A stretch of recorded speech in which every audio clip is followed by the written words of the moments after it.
Morning. Yes, morning. Yes. Yes. Good morning, Nell. Thank you. Test, test, test, test, test. Morning.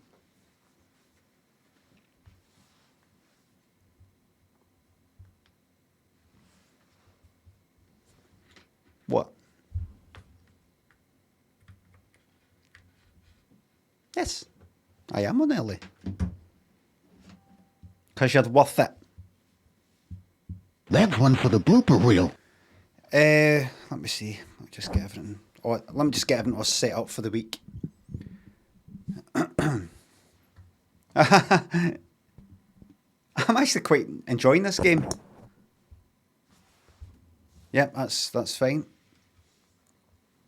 Hello. Tremin, Kissing Circles, Carpe D's Nuts and Raggett, and everybody who subbed at the weekend when I was doing, thank you very much. Welcome back, Tremin. Hello, everybody. Let's just get some things out the way quickly. I've done...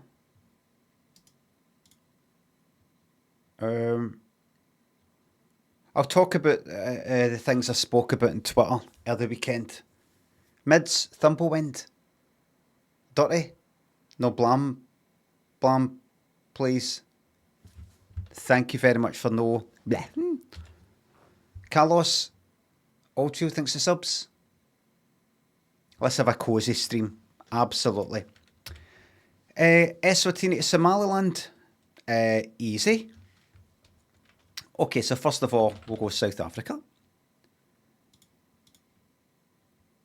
Okay, I didn't need to do that, but that's fine. And then we'll go Mozambique. And then we'll go Zimbabwe. Tanzania, sorry. Thank you. And then we'll go Kenya. Thank you. And then we'll go Somalia. Thank you.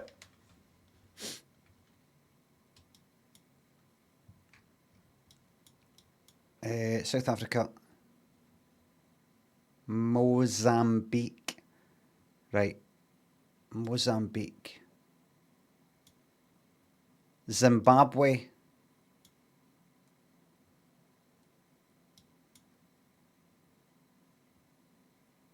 Right. Right. Right. Right.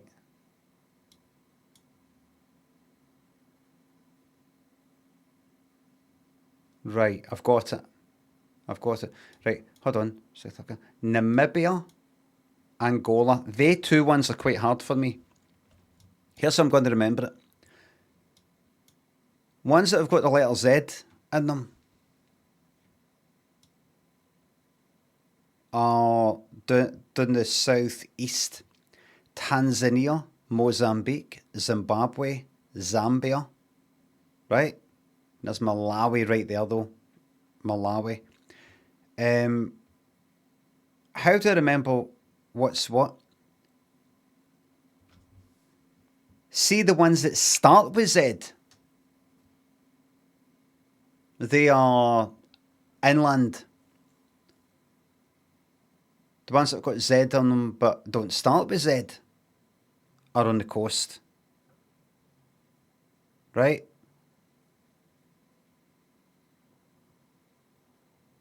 And I'm going to remember that how. Have I ever seen a zebra at the sea?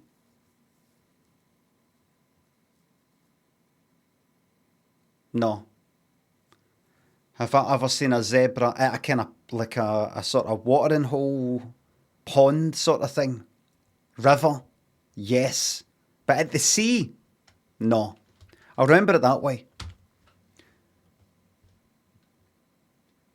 So the ones starting with Z, that is starting with like zebra, they're inland. The ones that got Z in them but don't start with a Z are there. And there. But what about the order? What about where they are. I'll remember it. I'll just remember it. Simple as that. Youngish and Skiba, Big Choms, Elzasto thinks the subs. Muscle Flex. You managed to befriend some killers last night. Brilliant. By leading them to the teammates. Fucking excellent. Teammates are fuming. I was howling. Fantastic. I'm very glad to hear it. I've been really enjoying the clips. But you did say the other night, you tweeted something like, oh, DC's galore. And I watched back that VOD because I wasn't watching at the time. And I watched that VOD. And I did not see a single DC during that stream.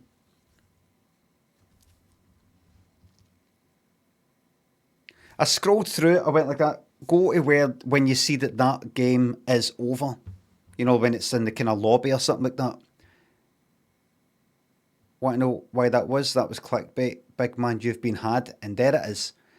Shumpin Flobby, RCG UK, thanks for subs. Thank you very much. Aye, let's get a fucking hype train. Spiffman and Jolo, Paul, thanks for subs. So, Chapel, Rowan was playing Glasgow last night. Did you end up going? I didn't. Because here's what I would have said. J-Balls, Darren, Oldfield. Jolo, Dreadfella, Felix, thanks for subs. I'd have been down the front row and I would have said, sorry to interrupt. Now, on my stream, I said that there was a chance that the lyrics to, what is it again? Good Luck Babe or something like that.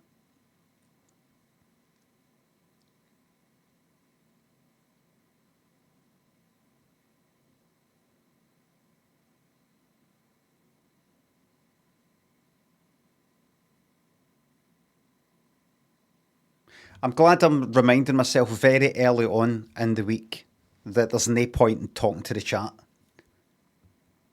Because, I mean, how long was that? 20 seconds or something? I said, what's the name of that song? You should just like that.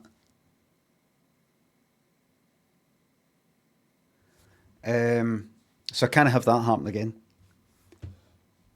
Now I said, or maybe, you know, you're sort of, right, there's this lassie, this woman she was with, and then the woman moves on to some guy in Chapel, I keep thinking Chappelle. Chapel, Ron thinks that this other one is living a lie and you're going to regret it. Have I got the gist of the lyrics?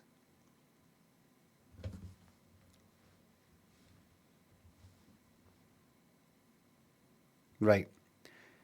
And I said, maybe she's like that.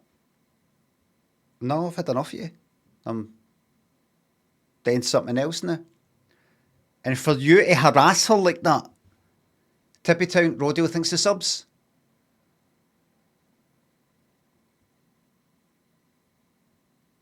Loza thinks the bits, Goofing and Elvis, 808, Glenarzo thinks the subs. No longer have to elevate, good, we're fucking back. Dread thinks the subs. Harassing her.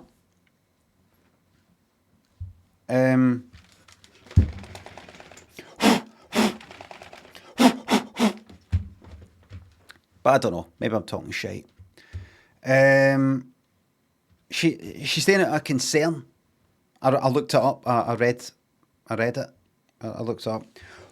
She's saying it a concern. No, it's like kind of bitterness, but a concern. But I would say to Chaperone, it's a bit of a coincidence, do you know, and I'd say this during the concert. I'd say it's a bit of a coincidence, don't you think, that the chorus to your song sounds like the kind of verses, especially the pre-chorus bit of Cool, or whatever it's called, by Gwen Stefani. Your song starts with It's Fine, It's Cool.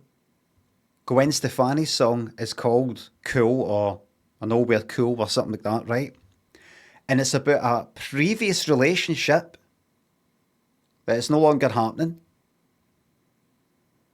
Gwen Stefani saying, we're still cool though, even though we were together romantically or sexually or something. Now we're kind of pally. There's no weirdness in it like that. You're also sort of not quite that, but it's sort of it's about the same sort of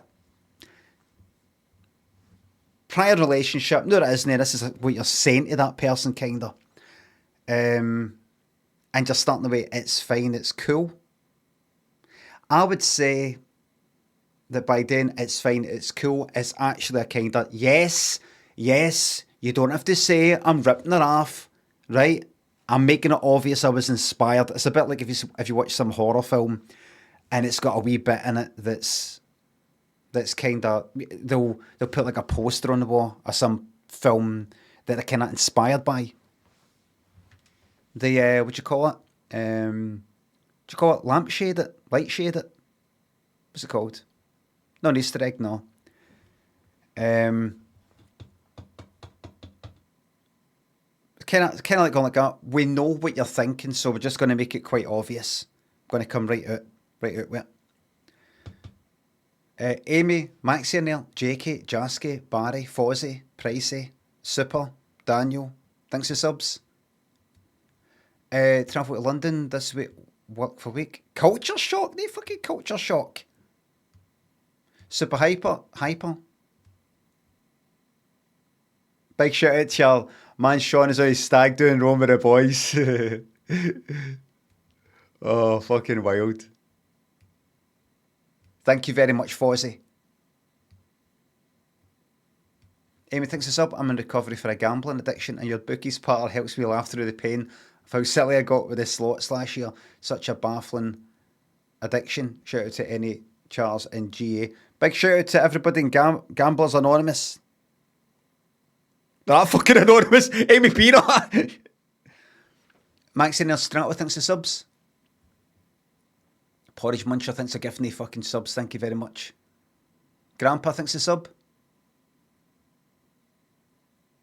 Big shout out to your pal Coco. Gambling addiction. What a fucking... That must be horrific. Horrific. Yarny thinks a sub. Chris thinks the bits. Thank you very much. Terrible fucking addiction. Philly Bosch says, I bet. That's enough, you.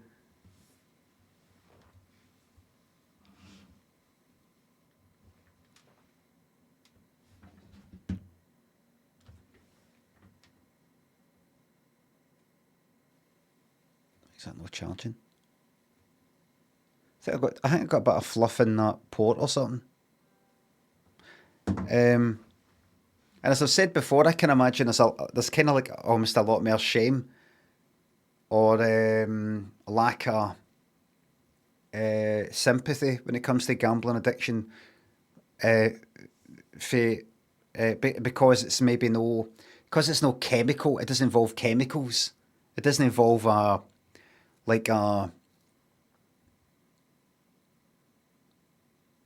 you can't just sort of like point at a bottle. I'm just guessing. You can't just sort of point at a bottle or a fucking a drug and go, it's that there that made me do it. It's that there. I can just imagine the average person who doesn't know about gambling addiction or anything like that might go like, why did you do that?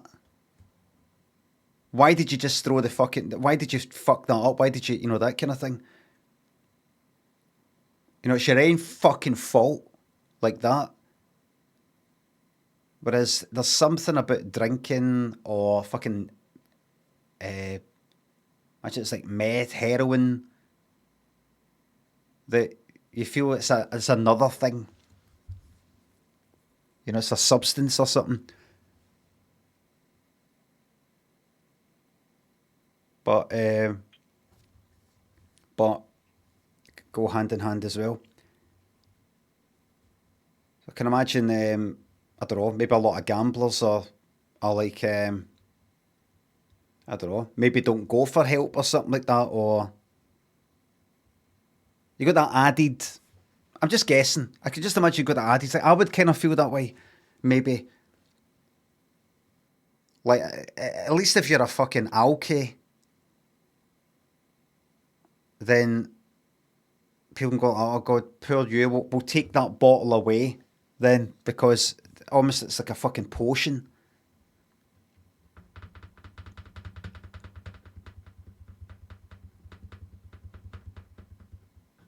Terrible fucking addiction, I imagine.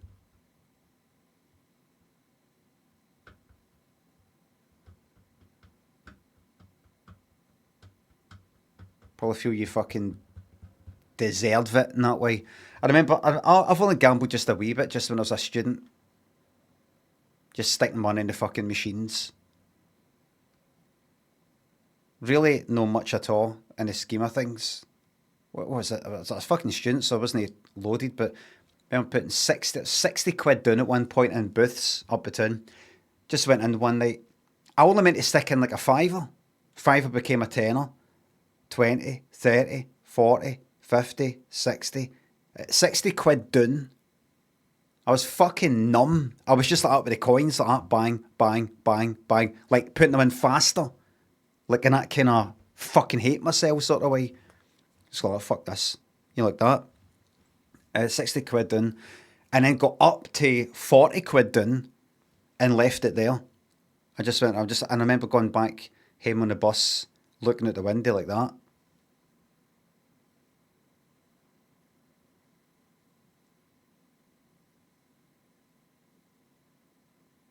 Because it's not like I devastated my life or anything, but it's just the fact that it fucking took a hold of me, and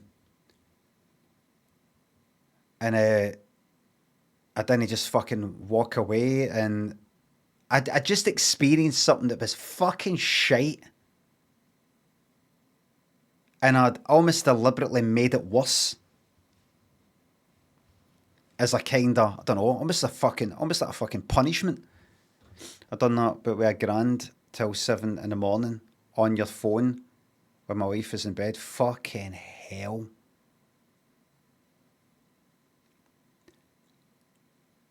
I don't know what it's like in Gamblers Anonymous, but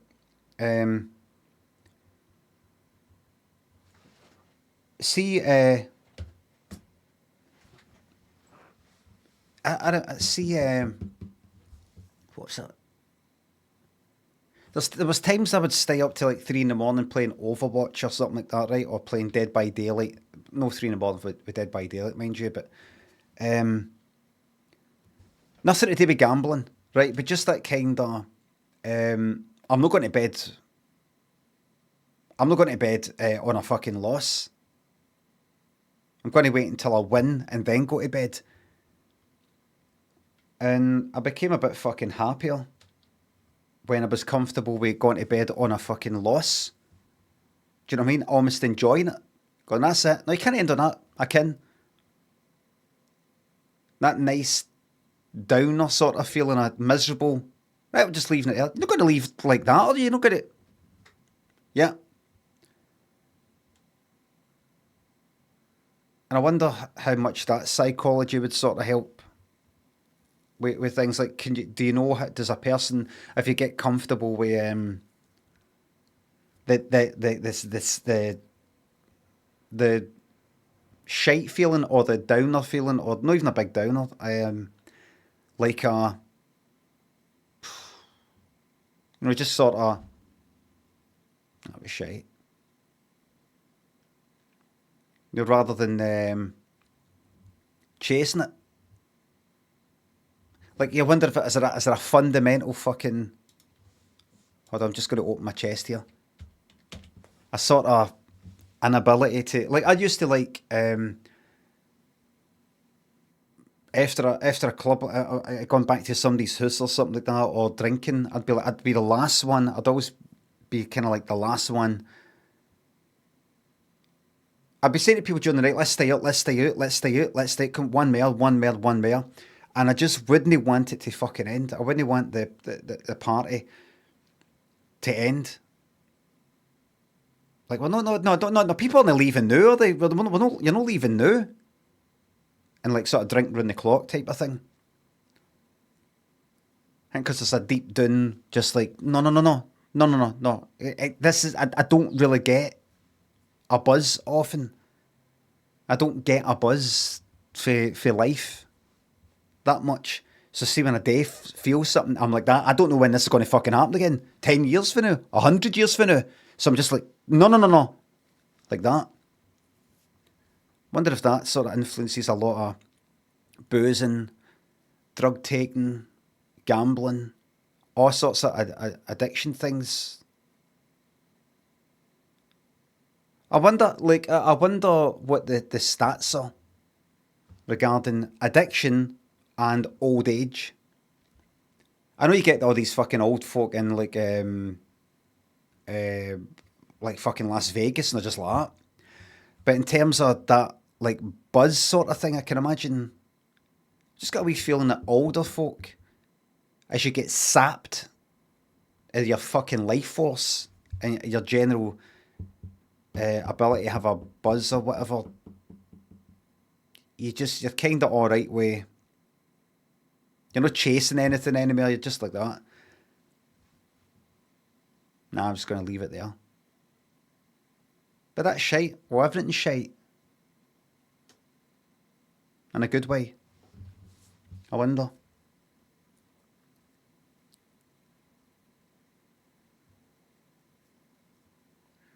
Nigel and Steve, Jack, Mighty, Creaky, Unstable, Sunny, Mastodon, Sugar, Sword, Rizzer, Launch, G-Mac, Liam, Free, Grey, Burn, Realm,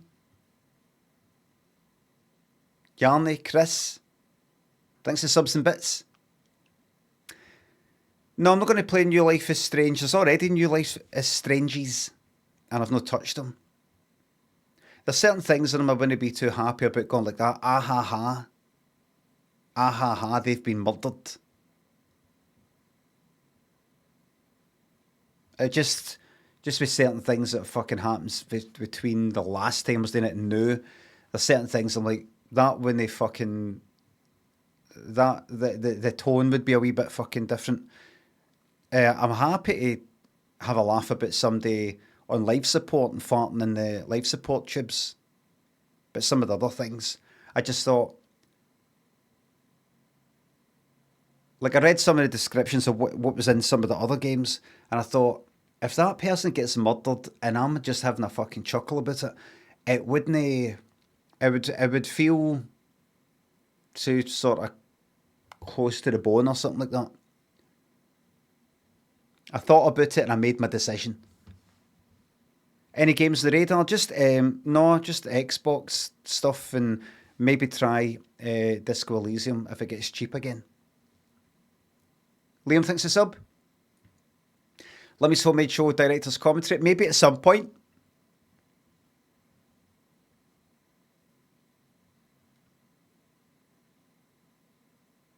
Mighty Maggie May.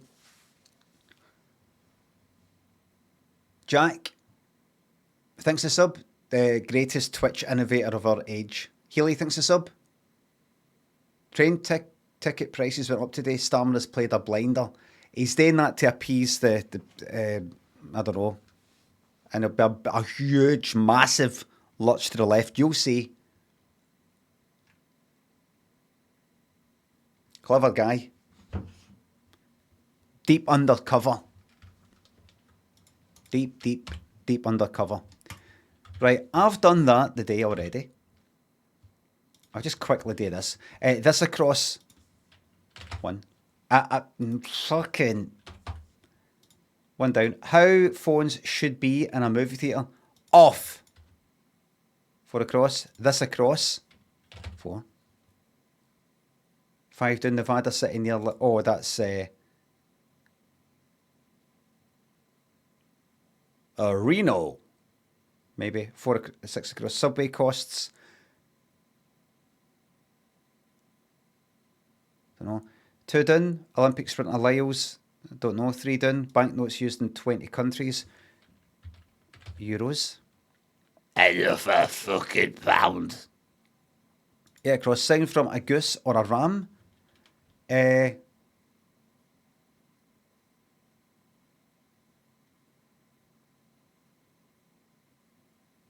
Ram with a capital R? What? Honk? 17, rhyming place to fly.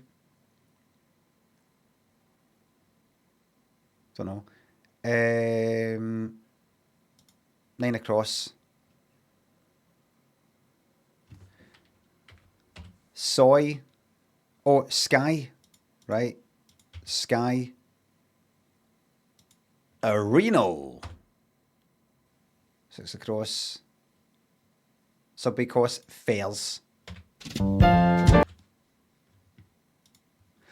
That there's Portugal.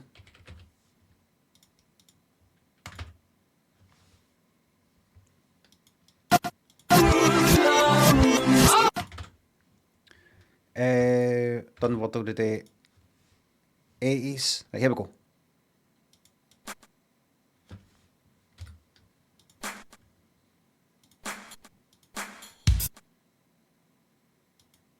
That sounds like criticise to me, but that's not the beginning of criticise that I know.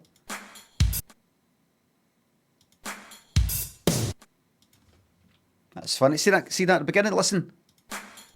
I don't remember a clap at the beginning of criticise.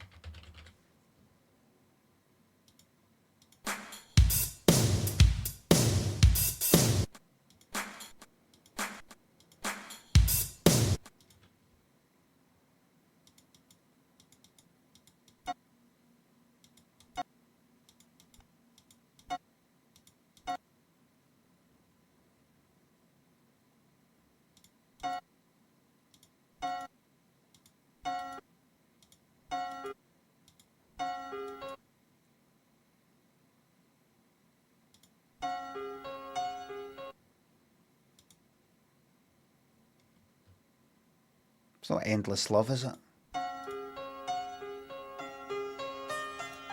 No. Could have been by Tiffany. Fuck off. I remember that actually.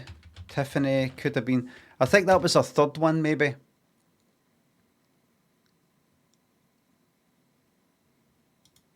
that a third? Third one after Radio Romance? No, I can imagine she did fast one, slow one, fast one.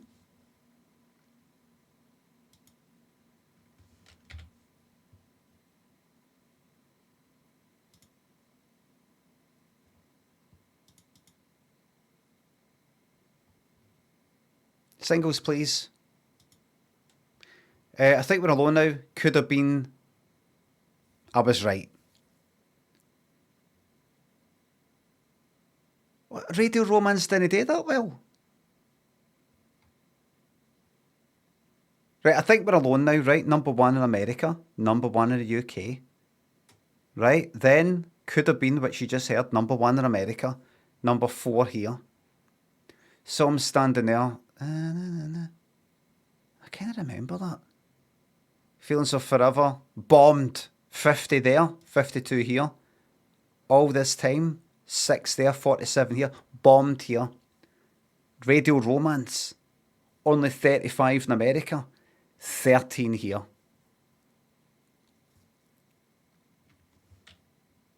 Do you ever hear of some song by an American that didn't do that well in America, but did really well here? And you go like that, and you feel a wee bit of pride.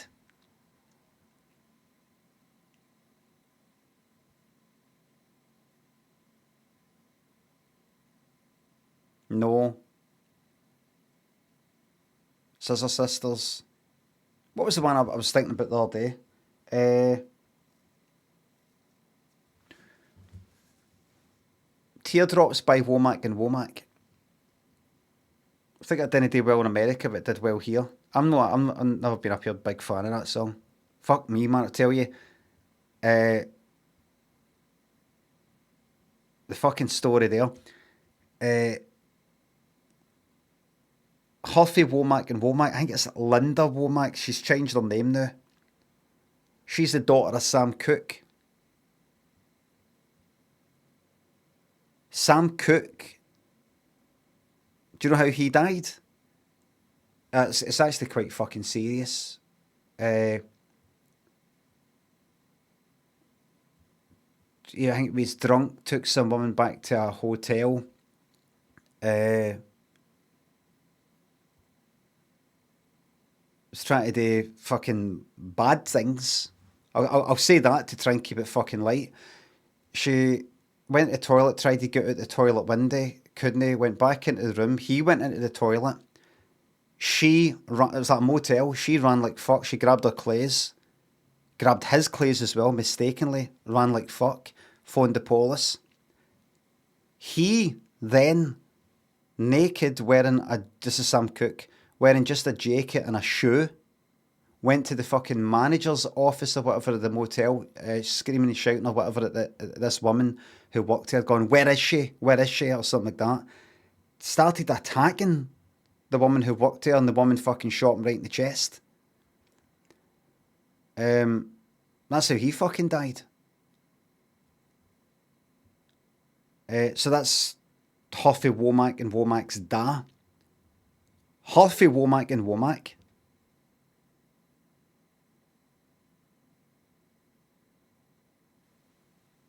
Her ma, that is Sam Cooke's widow, about soon after that married a guy called Bobby Womack, who is not the other, who's not the guy Womack for Womack and Womack. When Harvey Womack and Womack was 17, this Bobby Womack, who was her stepdad, they two had some sort of fucking thing. She was 17. He was like late 20s. Her ma, upon discovering that, shot him. Shot Bobby Womack. Just grazed his head or something like that. He survived. And then Harvey Womack and Womack, I think it's Linda, didn't speak to her ma again after that. Then she got a bit older, and she ended up marrying the younger brother of that Bobby Womack. I think it's like Chris Womack or Cecil Womack. I think it starts with a C. And that's the guy for Womack and Womack.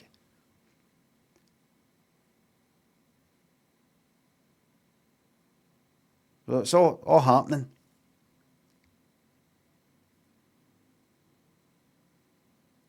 And that song, Teardrops, didn't do well in America, but did well here. That's what reminded me.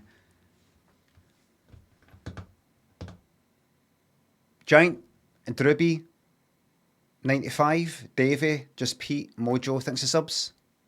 Could you please tell me the name of those silly sounding Barry? By the way, see names like CH1195. I just got at 95. GYURIK, the Giant. Gurik, I'll just say Giant if you don't mind. I'm just going to, what's it called? Ellis Island. I'm just at Ellis Island, he did that. Ellis Island, oh. That's one for the blooper reel. Mendes, thanks to sub. Can you pass this cash on to the Cilla Black estate, please? As she's been doing most of the heavy lifting this year. I've lost a lot of viewers because of my Cilla obsession. So I'm actually owed some money. I've fucking rehabilitated her image. Scotty and Ted, thanks for subs. 69 is funny. Bruce, thanks for subs. Saw Colour Out of Space, pretty good for a Nicolas Cage film. Not saying much. Specky and Steve, thanks for subs. Now, no spoilers, but I have started forcing myself to watch the series Slow Horses. It is very highly rated on Rotten Tomatoes, high critic score in the 90s, high audience score in the 90s. Also loved by Lanky, one of our mods who's mentioned it. Me and Lynn watched it. Oh, series 1 was average, gets better, right, okay. The first episode, we thought watching it was fucking shite. It is so fucking cliched. Um, it's it just makes me think of so, and I thought this because the first time I watched the first episode for 10 minutes. I don't know, about 6 months ago or a year ago, and I just went, get this fucking off. And then we wanted something to watch, so I put that on. I said, let's watch this. I've watched 10 minutes of it. By the end of it, like, that's fucking shite.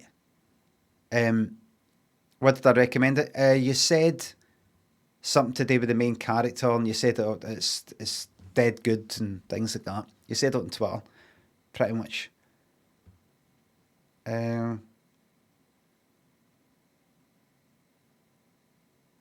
It's like the what's his name?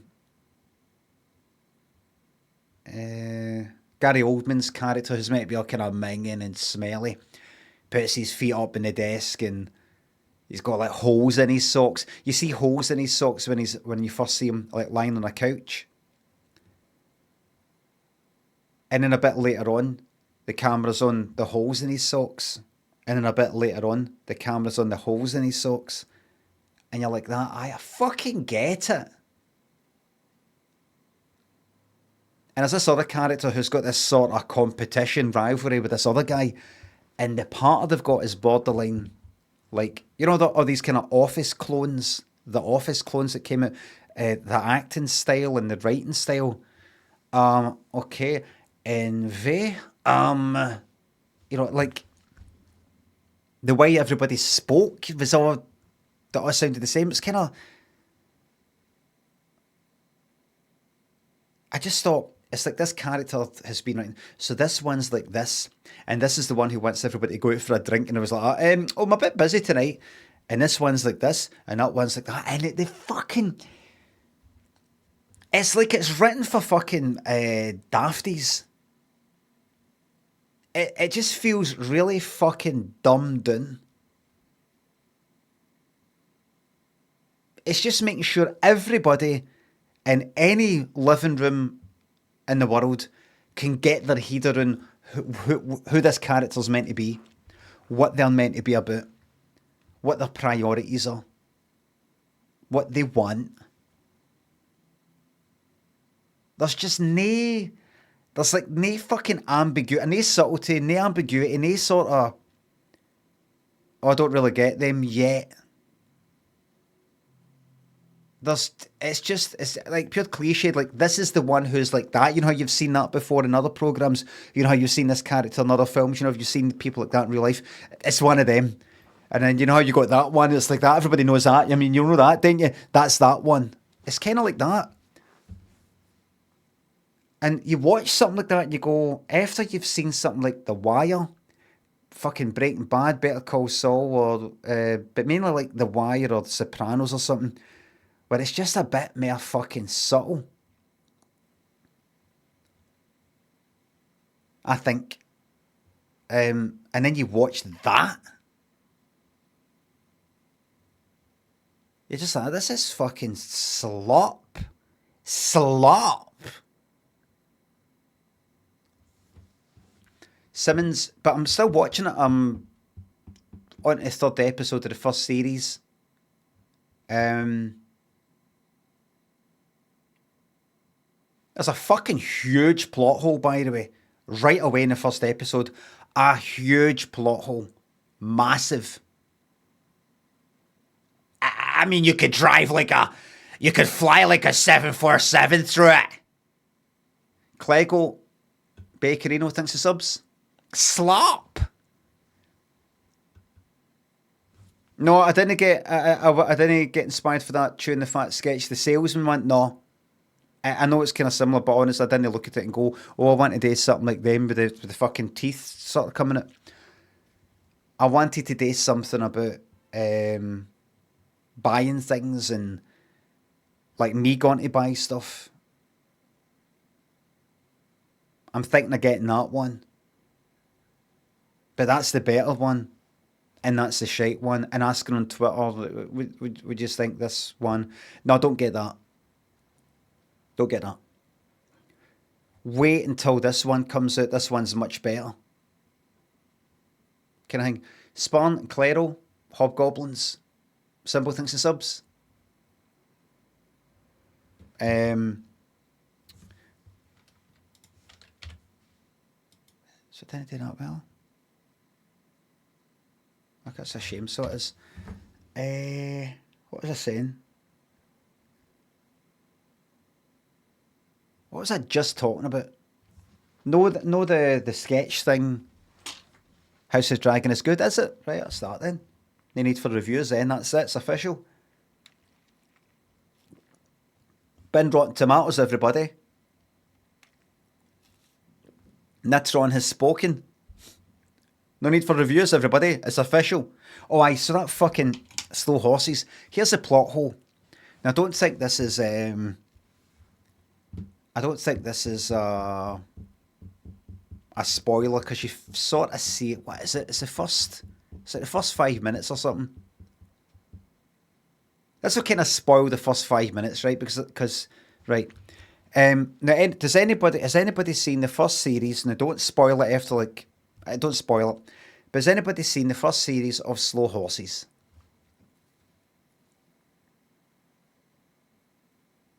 Right. It's a kind of spy sort of thing, right? It's a spy sort of thing, right? It starts off, so I'm going to spoil possibly the first 10 minutes. Right? I'm spoiling the first 10 minutes. It's in an airport, right? And they're like, you know, they've got a fucking HQ somewhere, spy thing, and they've got all the monitors and all that, big screens and a big fucking NASA style sort of thing. Eyes on target, all that sort of thing. It's like they're trying to get somebody who's possibly going to fucking do a big terrorist attack with a backpack and all that. And they're communicating with the spy that's there running about. The guy's going to like swap bags with somebody. There's a planned terrorist attack sort of thing. And a guy in the sort of HQ says something like, you're looking for a guy with a white shirt and a blue tee, right? And a white shirt, blue t-shirt underneath, something like that, right? And the guy on the ground, the guy in the airport is like running after this guy, fucking tackles him to the ground. And the guy's bag is empty. Rang guy. And the guy in the airport goes like that. But this guy fits the description, white shirt, blue tee. And the guy back at HQ is saying, I didn't say that. I said blue shirt, white tee. Something like that, right? Like, you didn't say that. I did. And then they run it to try and get the guy, but they get him too late, and he's on the fucking, he's like that with the wee button at the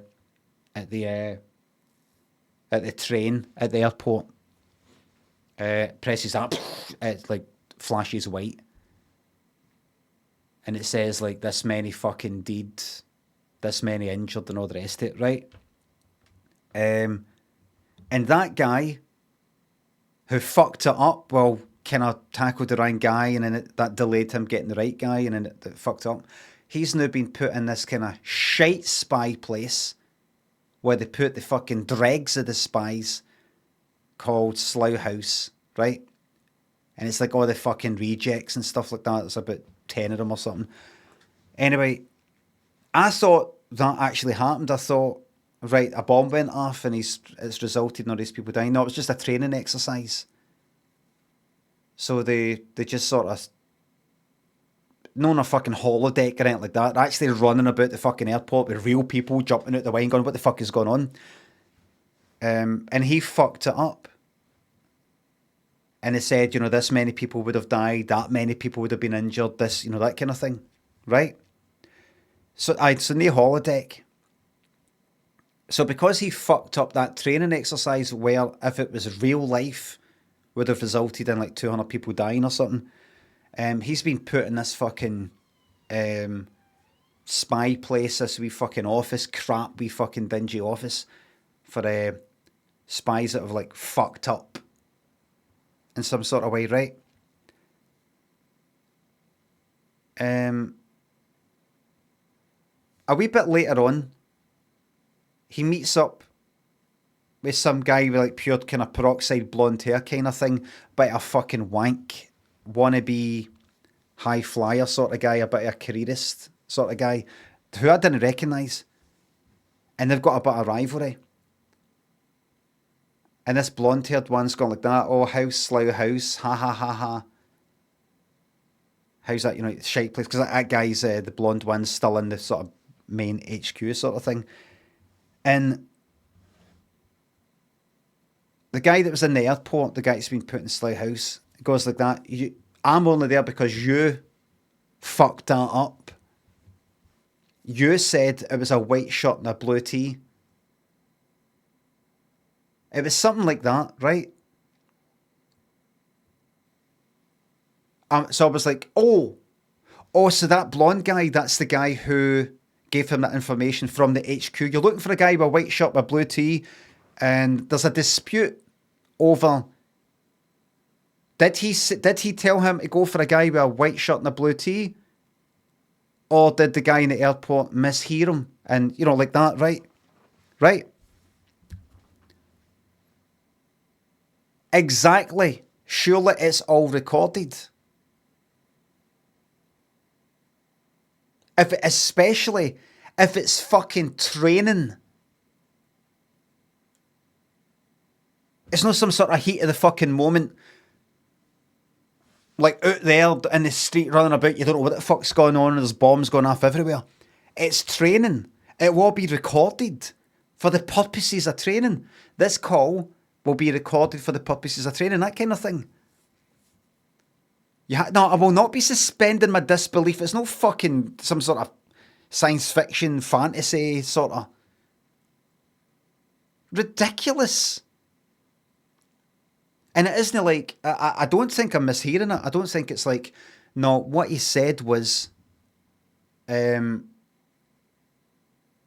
if he did make a mistake, the guy in the HQ telling him who he's looking for, it was your job in the airport to double check. Now, are you sure I'm looking for somebody with... No, it wasn't that.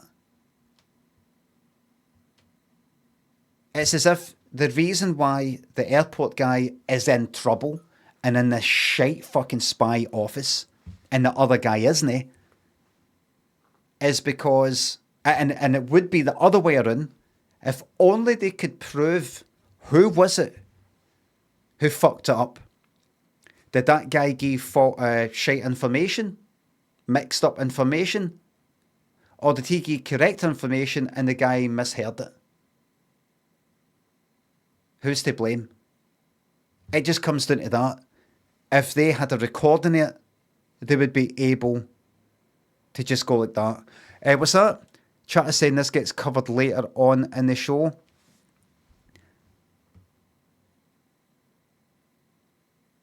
See, Ethan, do you know why it gets covered later on in the show? Wait a minute. Later on in this series. This is addressed in the rest of the series. Later on in what you would call season. Later on in this season.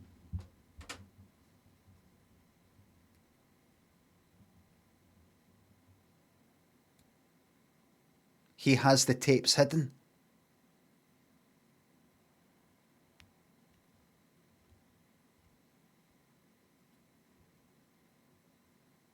That's a spoiler. That's a spoiler. That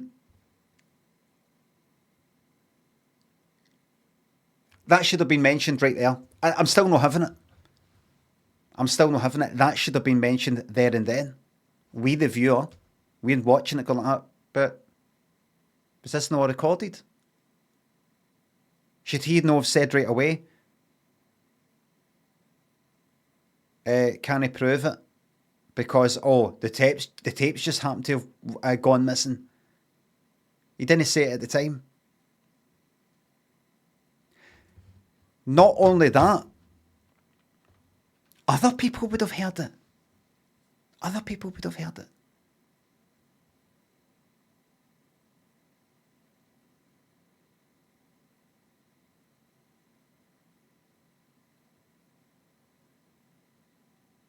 I think I'm right and everybody's wrong.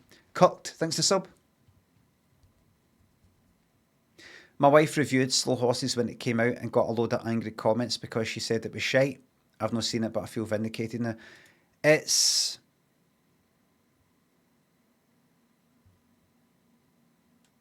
sort of fucking shite. It's everything about it. Not everything about it. It's that character stuff. It's like I can feel a production company going like that. Okay, so this character is going to be like this. This one's like that. I just think that needs to land. We don't really know who they are. I think that needs to really land. How about we do 5 shots of their feet with the holes in the socks? That's good.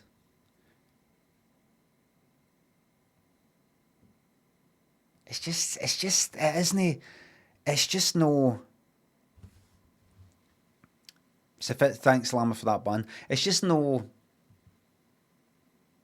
sophisticated, classy.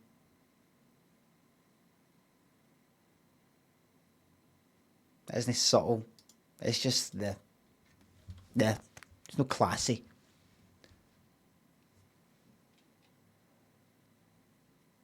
Simon and Pad Sparn, thanks for subs. First sub in about 2 years. I think you've lost a bit of hair. Hold on, Pad, give us a wee second.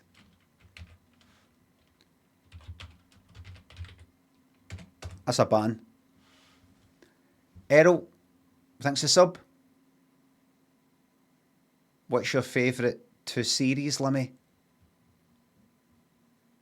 Limmy Show. I liked how that went to series from the pilot.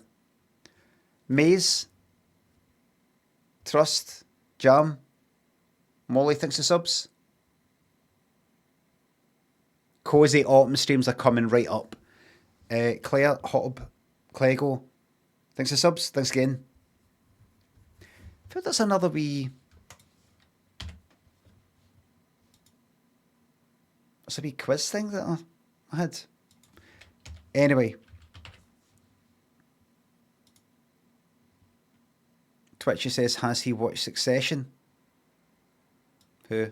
I don't know. If you tell me who, I'll ask him. Sometimes I like to speak directly to people in the chat and remind them that I look at the chat and, you know.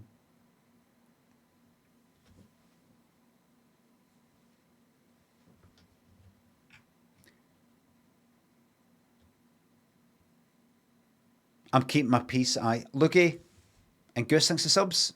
What do you think is Gary Oldman's best role?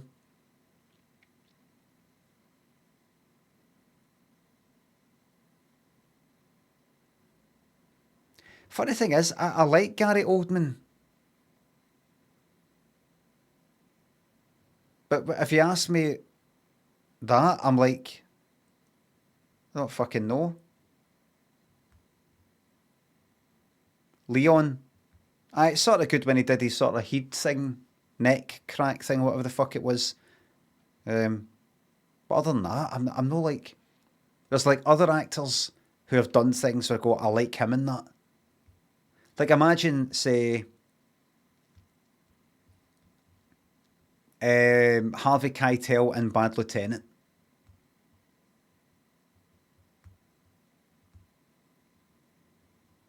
Yeah, you could say that's a real fucking... That's a real bad... That's a real role in like film and bit of acting. It's actually real.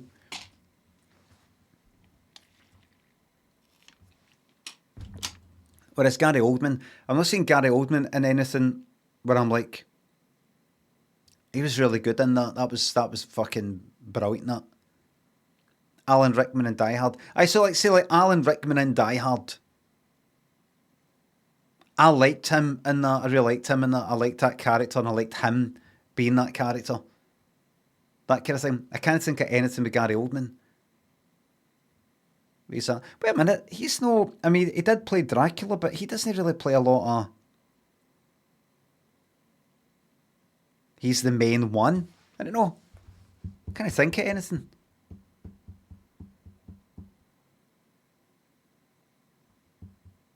You know, get these actors, they're the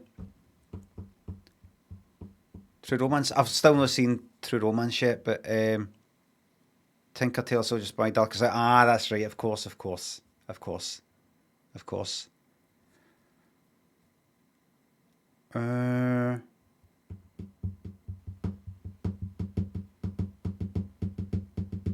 Satanic Disco thanks the sub. Thanks the streams. You're very welcome. I want to say thanks for that tweet the other, yesterday. I want to talk about that a wee bit more actually. G Clem, Ality, Hedgehog, Keith, thanks the subs. Really struggling with left and right hand and right at the moment. Any tips on how to remember which is which? You read from the left to the right.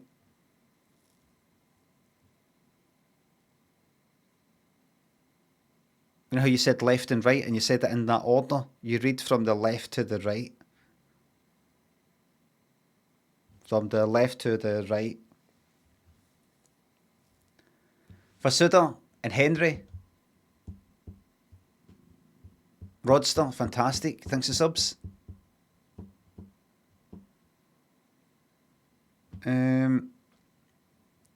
I hear Scottish musicians call Scotland Caledonia, but never heard you refer to it as such. Is that term reserved mainly for poetry, music, etc.?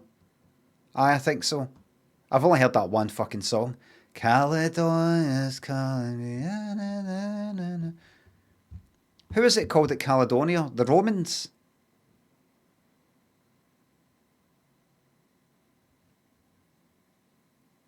I'm not calling it that then. Why should I fucking call it the name that the invaders gave it? Enough's enough. Rick around the click and Mellow thinks the subs. How's Bobby keeping? Very well. She's sitting in the living room right now. Attempted invaders. They were fucking here. Password thinks the £3. My 2-year-old loves you. Any chance of early morning nursery? Shouldn't be watching.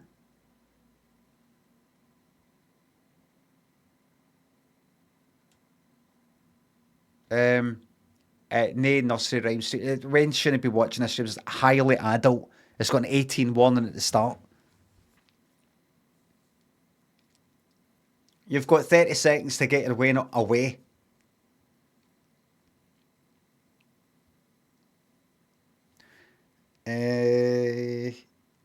I was just saying on Twitter yesterday.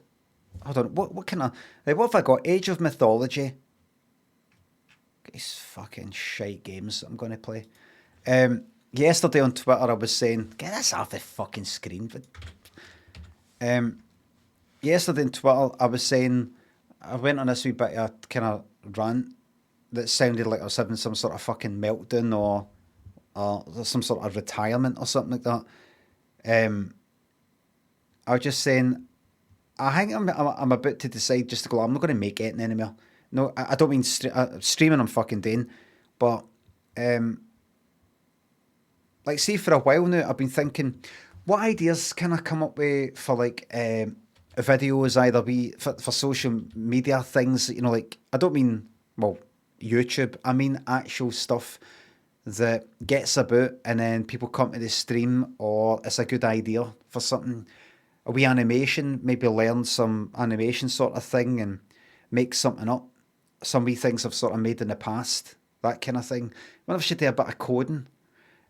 I've got to look more into Ableton and sort of look into kind of vocal stuff and on maybe how to do that. I wonder if I should, wonder what I should do. I wonder if I should try and make an actual decent tune. I wonder if I should try and make lots of wee cover versions. I wonder if I should try and do fucking this kind of thing, that kind of thing, or maybe put it to a wee animation. I wonder, maybe do a wee project with this, do a wee project with that.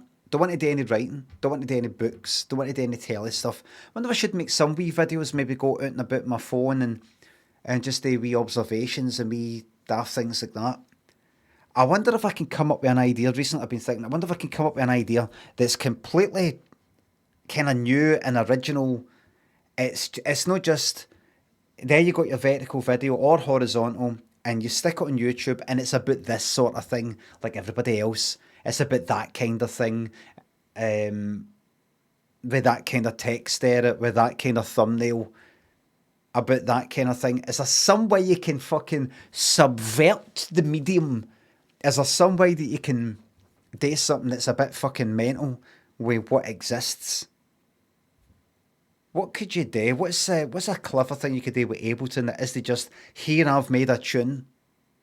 What's that, like something that's maybe topical or weird or clever or all these sorts of things?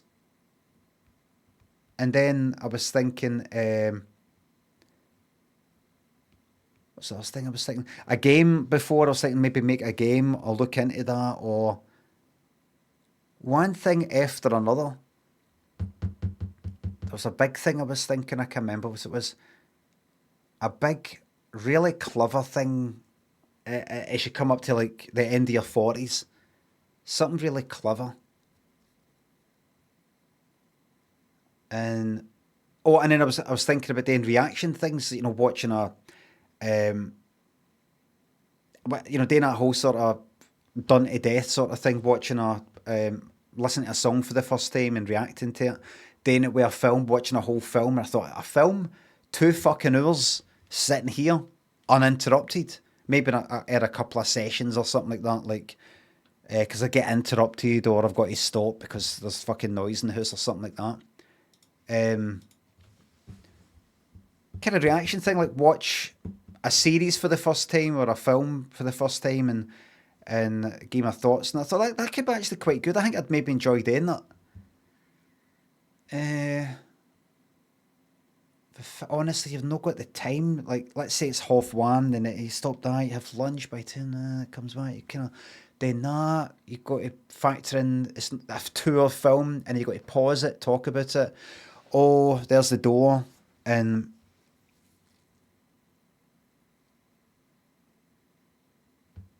maybe do it with songs. Songs would be better. Songs last about 3.5 minutes or something. That could be it. You could do it on the stream, things like that. And then I was reading about Prince, right? I got this book, Prince, the Parade and Sign of the Times era studio sessions. So it's about what Prince was up to. It run about the time of recording the album Parade and Sign of the Times. There was Purple Rain, then Around the World in a Day, which has like Raspberry Beret on it, and then Parade, which has Kiss on it, and then Sign of the Times, which has Sign of the Times and You Got the Look on it. I'm interested particularly in Sign of the Times. But I got this book, big fucking book, and it's got all the details of all the studio sessions, what he was recording, how he was recording it. It's got interviews with all the band members. It's pure in depth.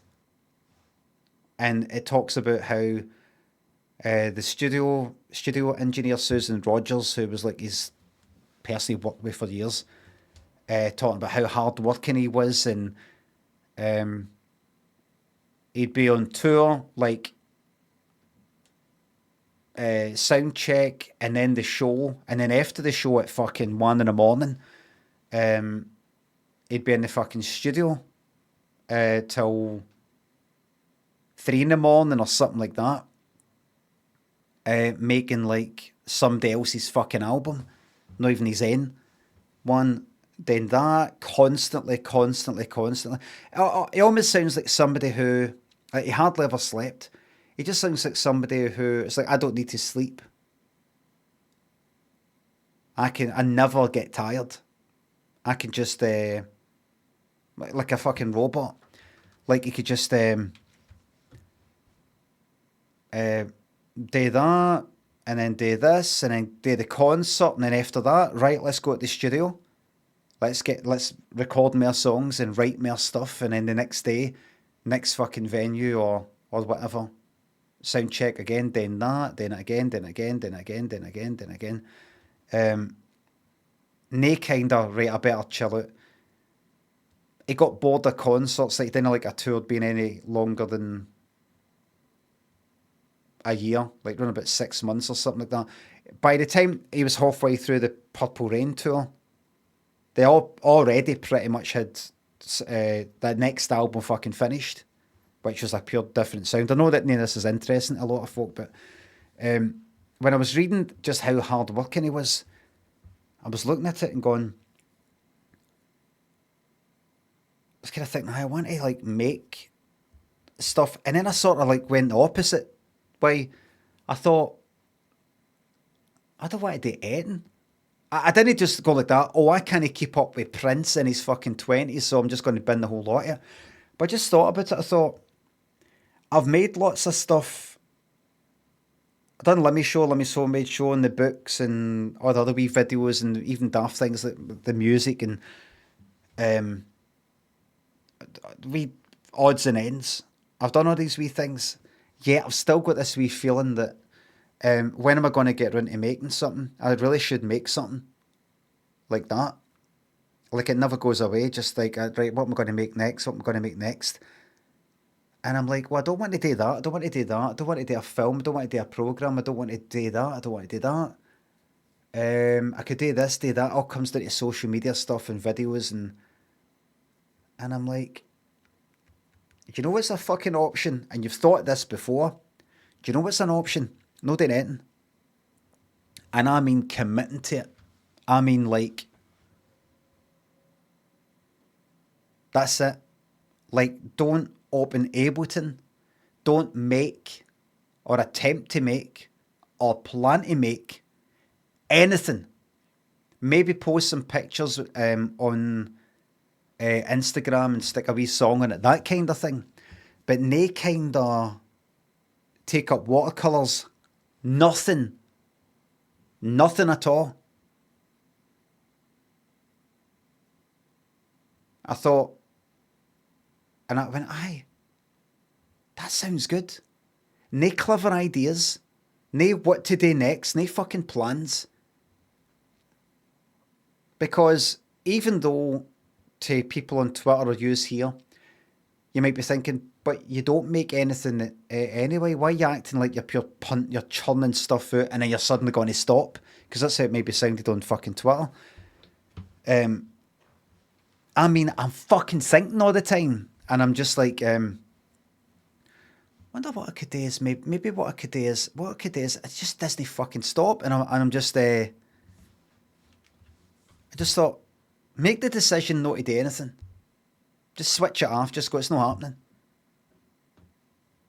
And it felt fucking good.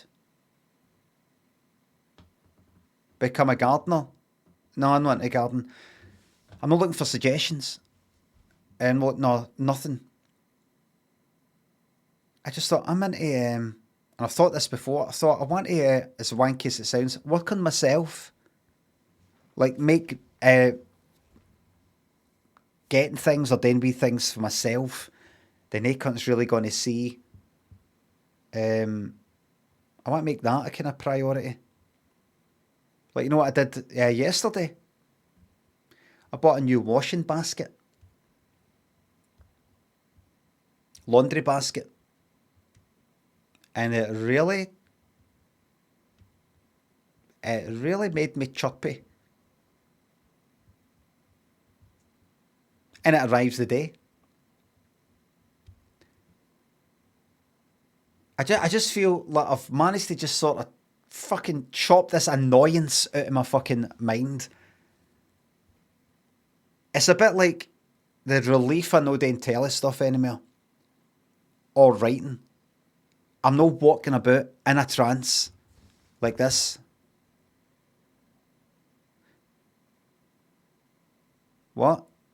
Like thinking about what I could maybe a thing where it's like a wee story where, or a sketch where, how am I going to do that? You know, that always fucking there. I just want my mind to be full of daft things.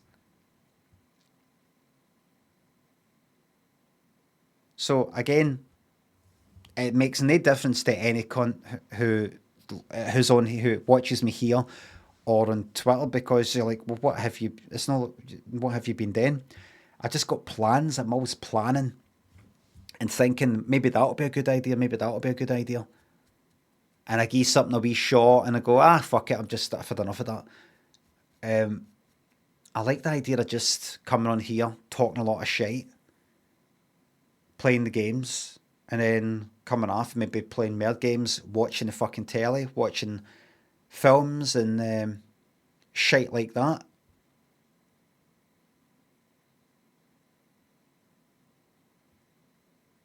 And if the desire to make something, if something just happens to pop into my mind and it's overwhelming, it's an idea that's just fucking brilliant. And in my mind, I'd run through a wee fucking simulation, my mind making it, and that fucking work, and that's really fucking good. And I can't resist it. You know, like I just got, I'm not doing anything though. And then the next day, it's still there. And it's like huge, and it's really fucking clever or funny or whatever it is. Then I'll do that. I'll do something. But none of this kind of, wonder what I can do, wonder what I can do, wonder what I can do. I'm not going to like try to bring it into existence type of thing. And when I've made that decision, it's not a big fucking absolute, like that's it decision, but exactly the factors, people clipping my stuff and putting stuff on YouTube, that's all taking care of that whole side of things.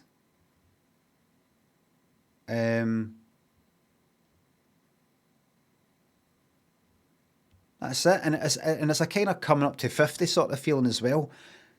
Kind of, it might be a nice wee idea to go like that. Right, see, by that point, turning 50, just look at the stuff you've made so far and maybe put it in order in some sort of way, which I've already done. There's a lot of the stuff that I want to be on YouTube is on YouTube. There's still a few other wee bits and bobs, but kind of like that, and then that's it. I like that idea. I like the idea of going like that. That's it. I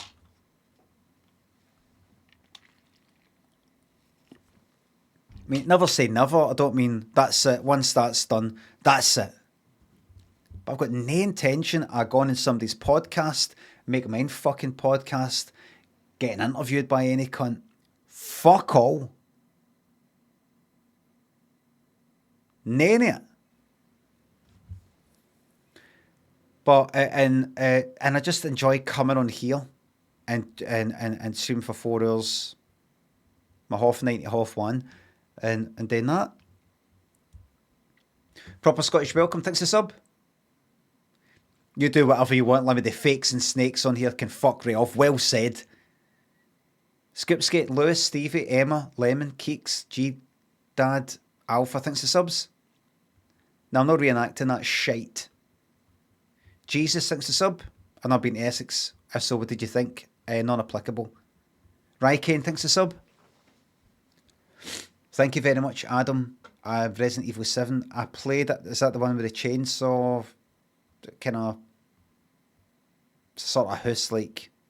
I don't like it. Also, highly recommend Vikings if you haven't seen it. I'll get on that right away. Dotty Mullet, thanks for the bits. Thank you very much. Right, here we go. So that's that.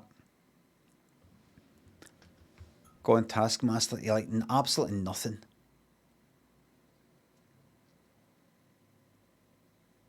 Dedicating myself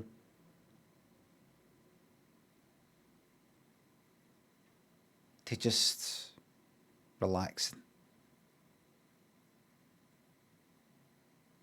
Anybody who likes to make things will know the feeling. Especially when you've spent time learning how to make certain things. So that option is there. Like, because I've learned a good but at Ableton. Not everything you could fucking know about music production, obviously. Just tinkering, just fucking about with the kind of stock fucking synths and all that, just that kind of thing. Because I know how to do that. I know how to make the sort of stuff that I want to make anyway. No some sort of big fucking big production sort of thing, but I know how to kind of make the sort of stuff that I want to make. Then, like, what I'm saying is, I've not got ideas for oil paintings going round my head because I don't know how to fucking do it. I'm not interested in doing it. So I don't have that nagging me because it's just not going to happen. I don't know how to do it. I know how to make music up. I know how to make sketches up and videos up. I know how to, I sort of would be able to make a game.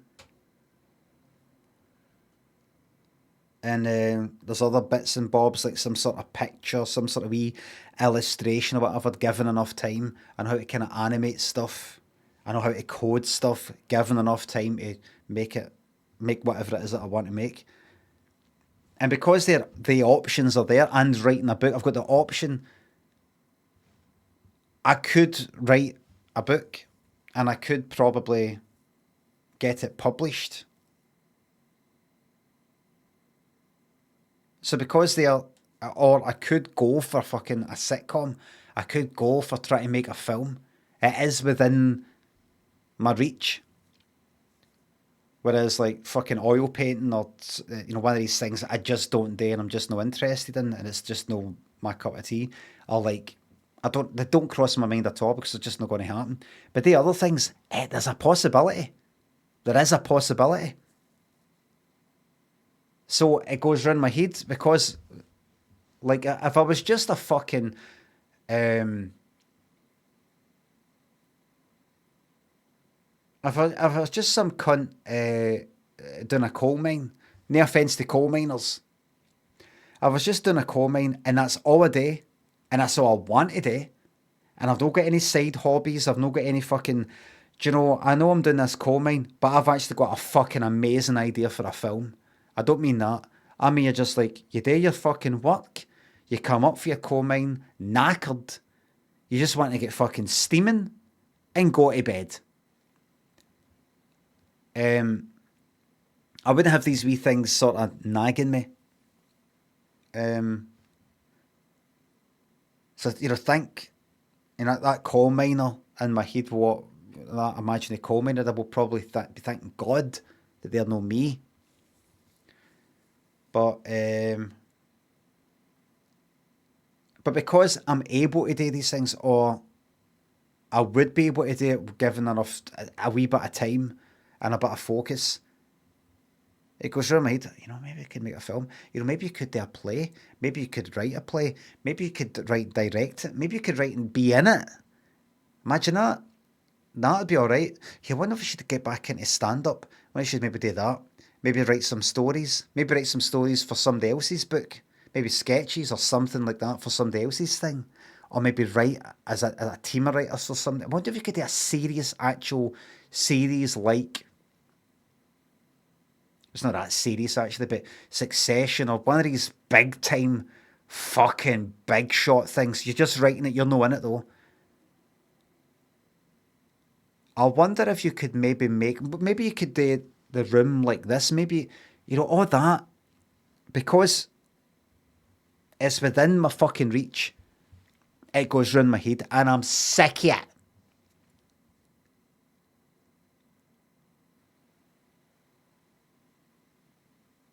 The dreaming and the planning and the wondering. I don't want my mind to be open. I don't want these things to be possibilities or it like that. I just want to go like that. Just fucking leave it. That's you. Your first 50 years, that's that. You've done that. That's it. Do not fucking open Ableton for no fucking reason. I mean, for any reason. Nothing.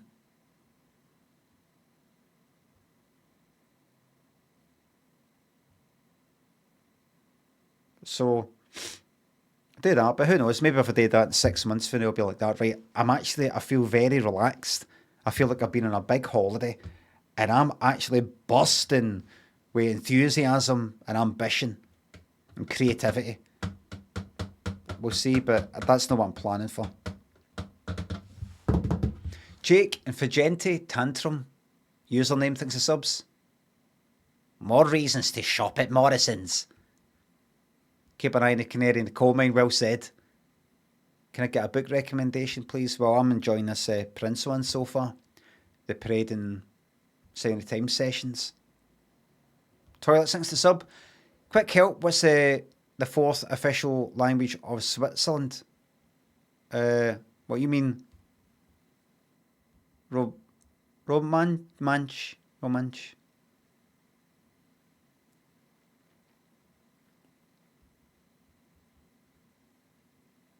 Is it?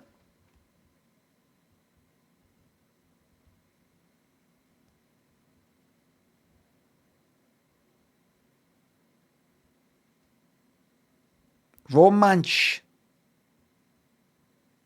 Credible, actually, gossip. I sometimes fuck it up. Harry thinks the sub. Glad you liked it. Dirty and might be Tom. Jake thinks the subs. Thanks again. Let's play one of these games. I don't think I'm going to like them, but let's just have a weird giggle. How much time we got? Right, so we'll play this. If it's not my cup of tea, Silla, just like that.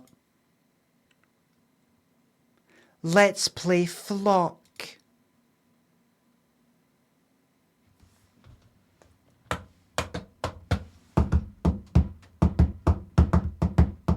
No, don't. It's shite. Well, if it's shite, it goes off and Silla goes on. But I will try to like this fucking game.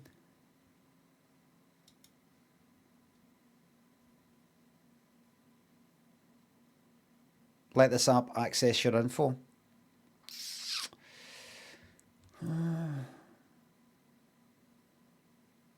Alright. Fuck it. Okay. Okay. Still having Royal Variety Nightmare flashbacks. Good honour.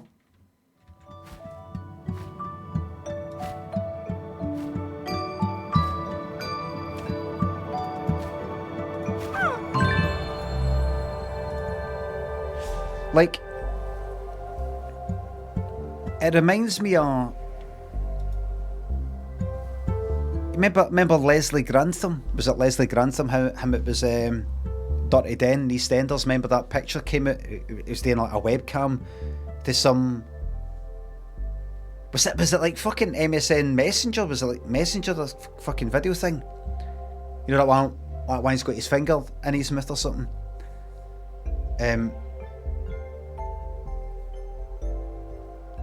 There's just certain folk that you're happy for them, you're being all sexual or that.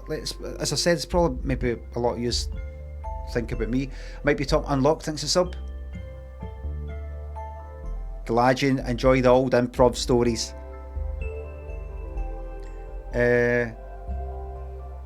Like, I'd be happy if my auntie or uncle are very sexual, even into their 60s or 70s or whatever. Fucking good for them. Good for them. Do I want to see on the telly during the Royal Variety performance though, my auntie or uncle up there wearing like a kind of, like, imagine my uncle wearing like a kind of Borat style fucking thong thing, but no in a joke sort of way, in a sexy way, and sort of like writhing a wee bit. So you know the bit, there's the hips, there's the genitals, and then you got the sort of bit in between, and seeing that going up, up there, the bit, like, seeing the bare bit, no, there's your bare legs, right? And then seeing this bit kind of going high up, sort of almost at the pubic fucking bit, like up there. So you're actually seeing like up to the waist for there, and then that kind of thing, that sort of thing you would normally, it is borderline fucking naked, and then seeing Like that kind of thrust forward like that, and then go like, like that, like what? On the Royal, that was like 8 o'clock or something, Royal Variety Performance or whatever it was, and it's Cilla Black, who's like, you know, your auntie, who you have never seen like that before, good on her and everything, and she's groaning and moaning. It's like fucking. Do you know who it's like? It's like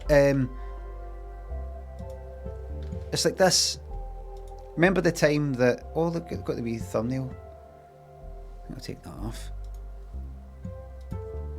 Frank Butcher bow tie, right?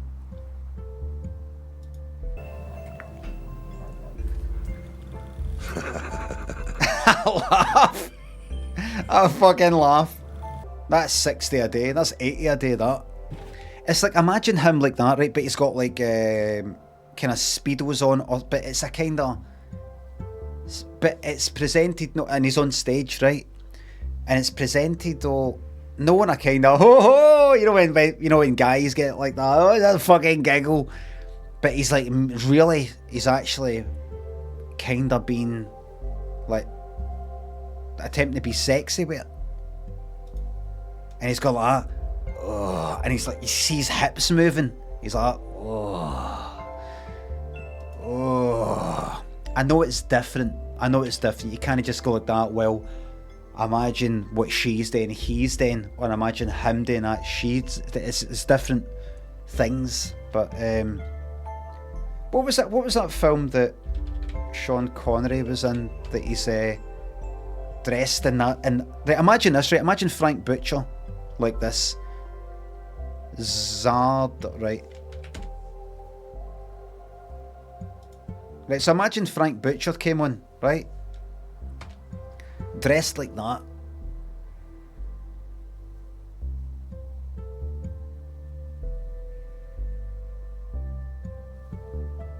And he's imagine his hips doing what Cilla Black was doing, you know, sort of like that, and he's making groaning sounds. You know, he'd be like, you know, good for you, but fucking hell, like, what is this? Who the fuck's going on?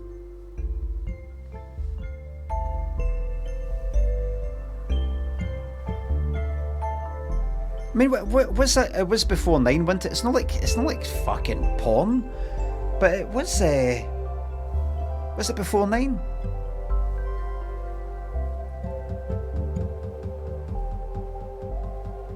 Probably was. Royal Variety Performance. It's generally no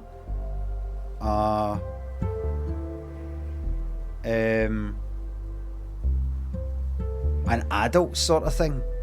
You don't watch the Royal Variety Performance and there's like somebody coming on and go like, "Aye, this fucking cunt came up to me the other day," and you know, it's.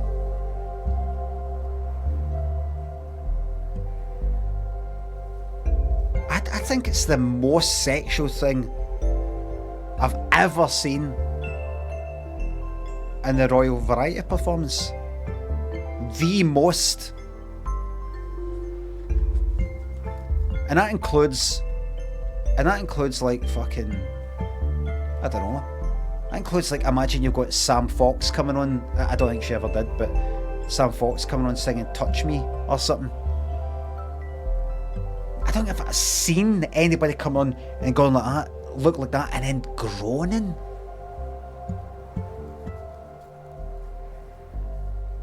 It was a surprise. It would be different. See if like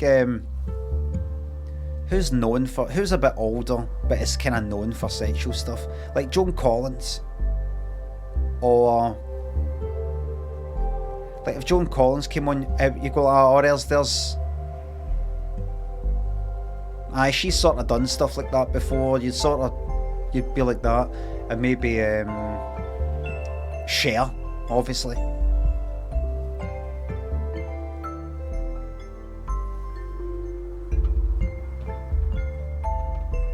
any sexual sort of guys?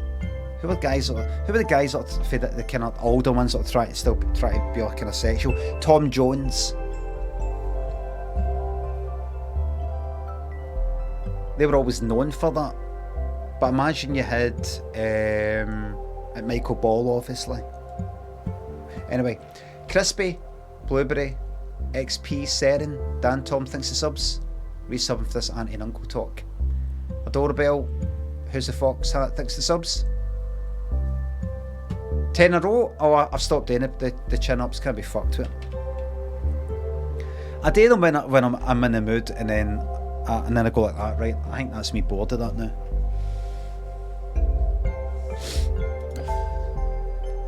Right, wait a minute. Right, let's wait. Right.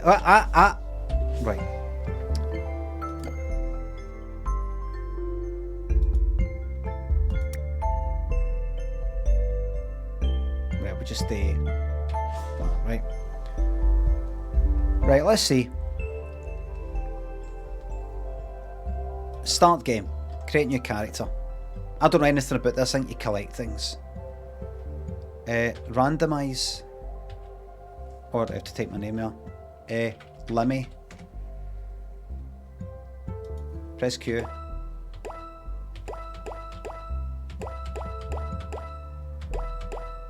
Right, that's me then.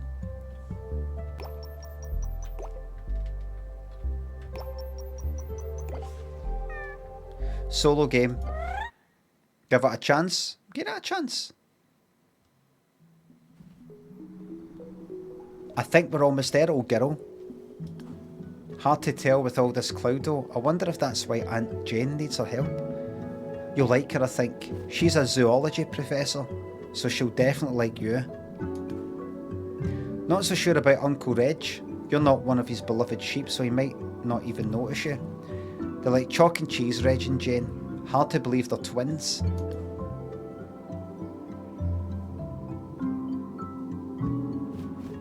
Oh, I get it now, right. I can just see the towers up. I was like, what? Drum thinks the sub. See towers up ahead, what a relief. Let's find Aunt Jane and see what's going on. In Flock, you do not control the height of your bird directly. It will do this by itself, as well as avoid obstacles. Is this a controller game?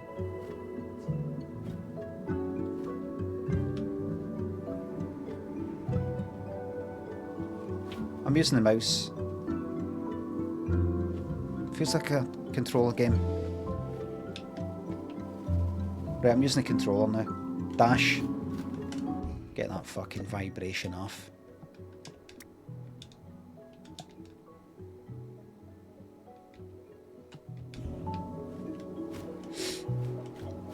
It's got a kind of... Sorry, hold on.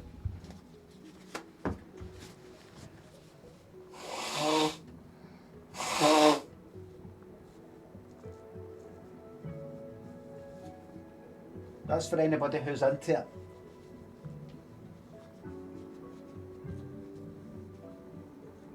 I've not left the mic on.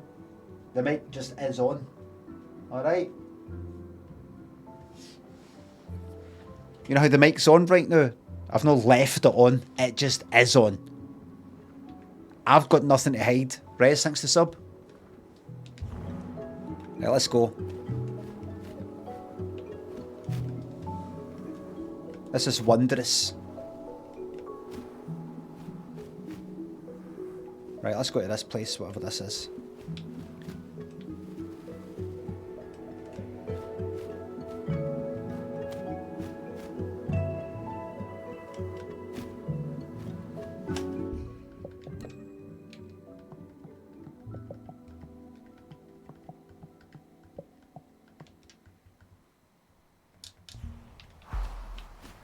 Sick it.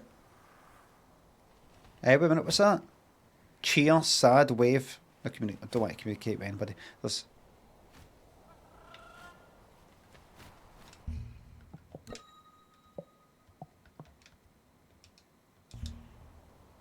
Alright, the music's actually just went off. Visit Jane. Right. I'll go over here now. For your status and quests. Visit Jane. Right.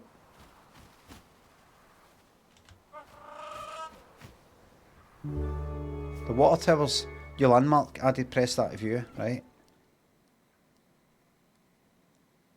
So I've got to give this a good wee shot. Do I really think I'm going to be playing it for days or anything like that? No. I'm just doing it for the experience.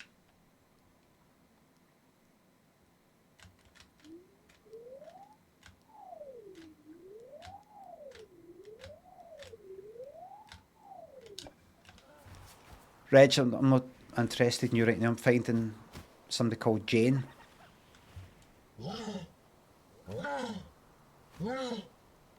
I'm going to approach the creature. Hey. Aunt Jane, a professor of... Wait. I didn't see her there. Limmy, it's so lovely to see you. Come and chat with me before you do anything else. Uncle Reg, a shepherd. Is that Limmy? Yes, come and see us immediately. Let's take a look at that magnificent bird while you're at it. Right. I don't know what made that happen. I mean, I pressed the A. That's me deed now. That's it. Flies up by itself. Right, let's go. There's Jane.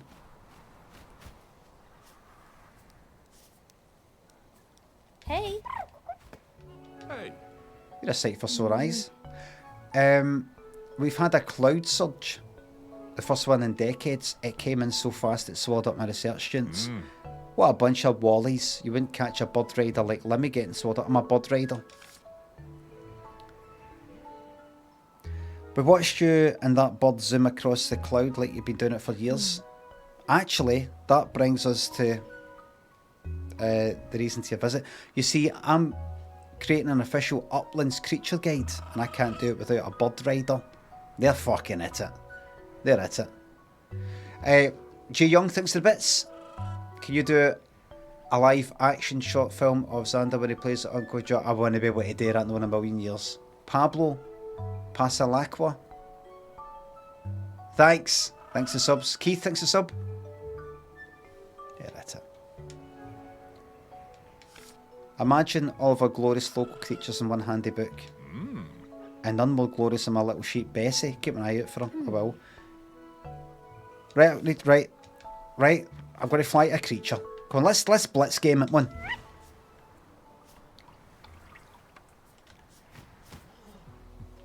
Right, there's a creature. Okay, I'm going to identify this. Look for markings and so on. Observe. Right.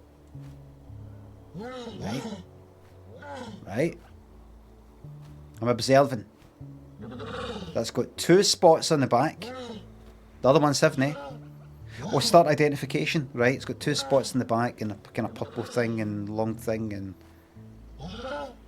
dark purple and that. Right, start identification.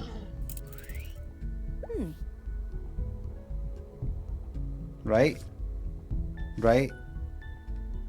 That is a buell. They're just beans with faces, really. Right, okay. There we are. Which description matches this buell?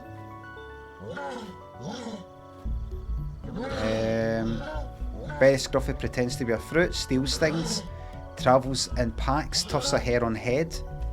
See, I just want to get the gist of the game and go, oh, that's nice, and then leave it. Skims water surface, basks on concrete and warm water.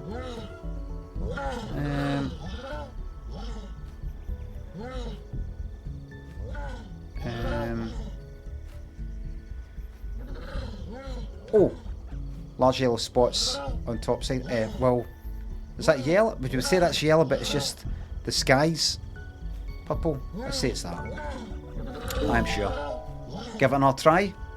Alright then. Right.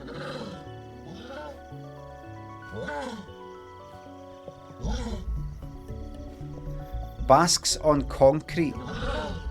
Is this concrete? Alright then. Oh. Right, I got that. Oh? Okie dokie. Right, I have to identify.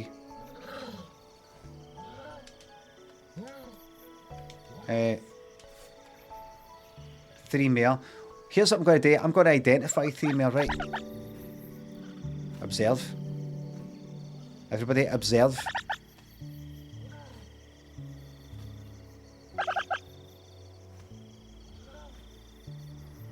Watch its behaviour, everybody.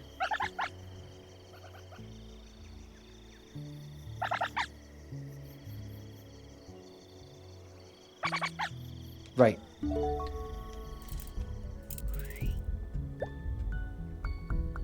New family discovered. Oh. Cosmets. Spots on fin tips. Vertical stripes. Not that. 3 vertical stripes, plain blue. Fin it's not that. Very large change. That's not that. Horizontal. Never camouflaged. No, it's a different colour to its body. This is the one. Yes. Oh.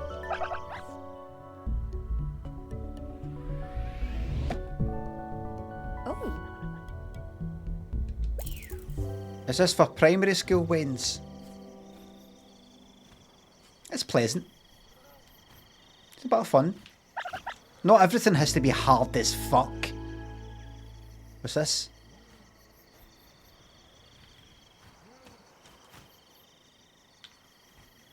Right, let's look for some more creatures.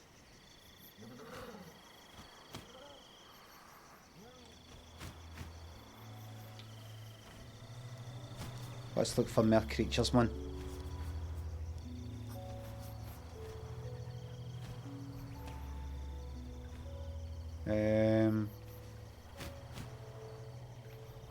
Just a moment. Oh, look.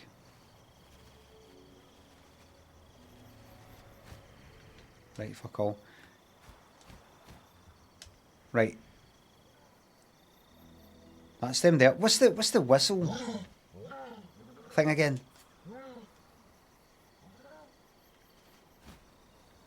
Right, there we go, there's something.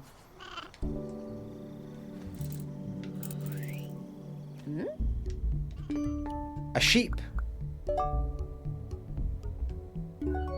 That's just a sheep. Ugh. That's Bessie. Just got a little blitz in it. Blitz through it. Aye, crack on.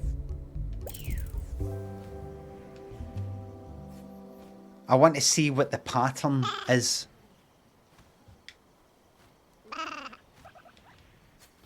Right. Um,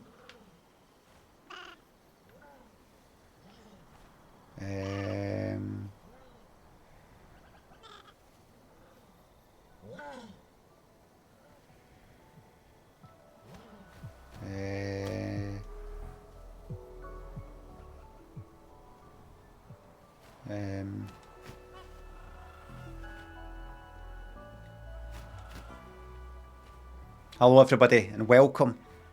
Cam thinks a sub. We've noticed some irregularities in the Dreamies Fund. I'm sure it's nothing, but we're going to assign an accountant to take a quick look at the numbers. Cheers. Red Cabbage and Jay thinks a subs and bits. Thanks again. I have said pretty openly from the start that there are admin fees associated with the fund.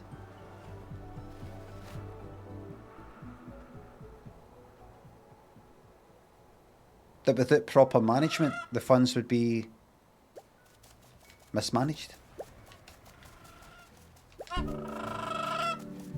Right, there we are.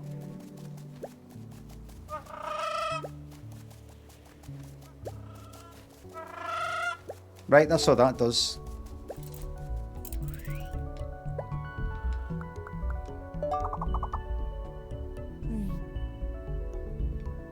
Right.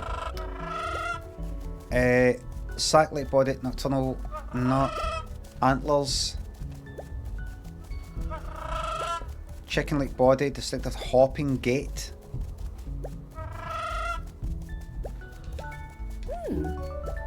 I got it.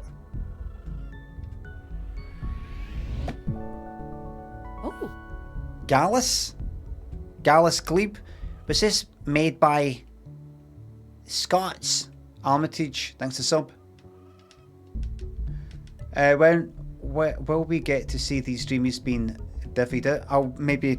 No, I'm not making any videos. Nothing. No, nothing ever. Nothing. Cutscene everybody. You bastards. Get this whole place poisoned. Get it all poisoned. So all I want to see is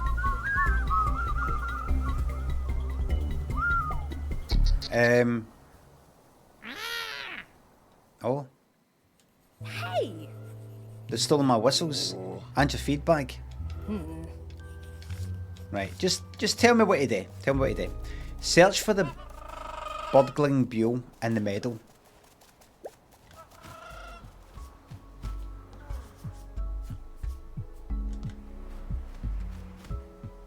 What is it, this thing that you're telling me?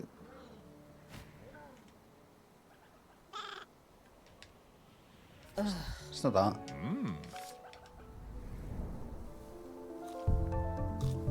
Is that it?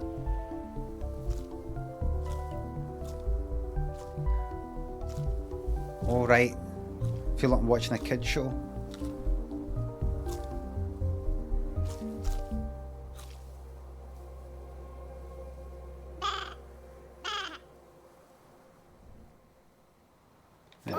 Right, there we go. Right.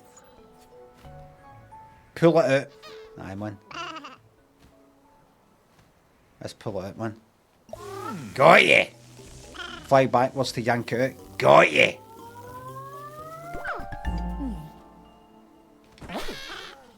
Thief.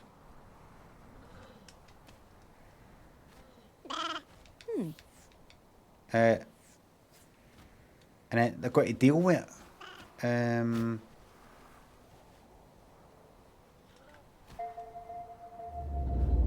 Let's see what it stole. Got a whistle for the buells, right?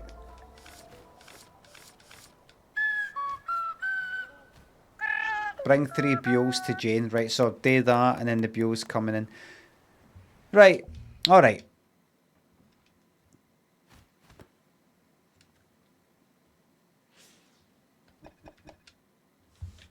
That's that. Very nice. Easy game.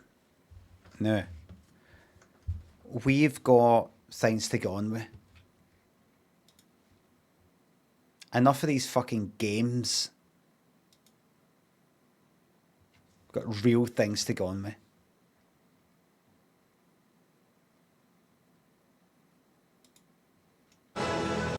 Patent in Europe. Well, why don't you get in? So we've got only 2 episodes left in Series 7 of Surprise Surprise 1990. The next series, I'm imagining, if it's gone the way that the previous ones have went, will be 1991.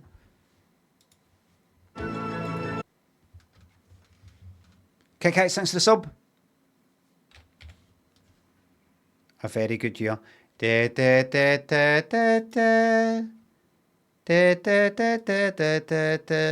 has been some highlights to this series.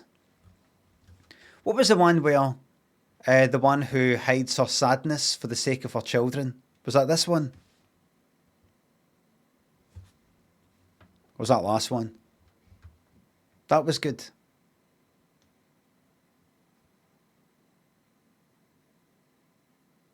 The theme tune.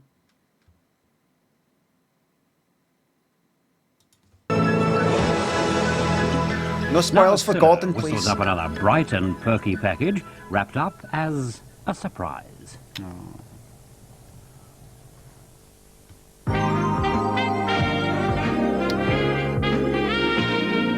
Ladies and gentlemen, Performance here, thanks to Miss sub. Cilla Black. She's got a kind of she's doing a kind of Gene Pitney sort of thing. This. between the eyes. Got a kind of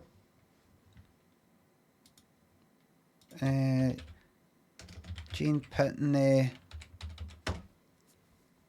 I don't just mean the bobbing up and the.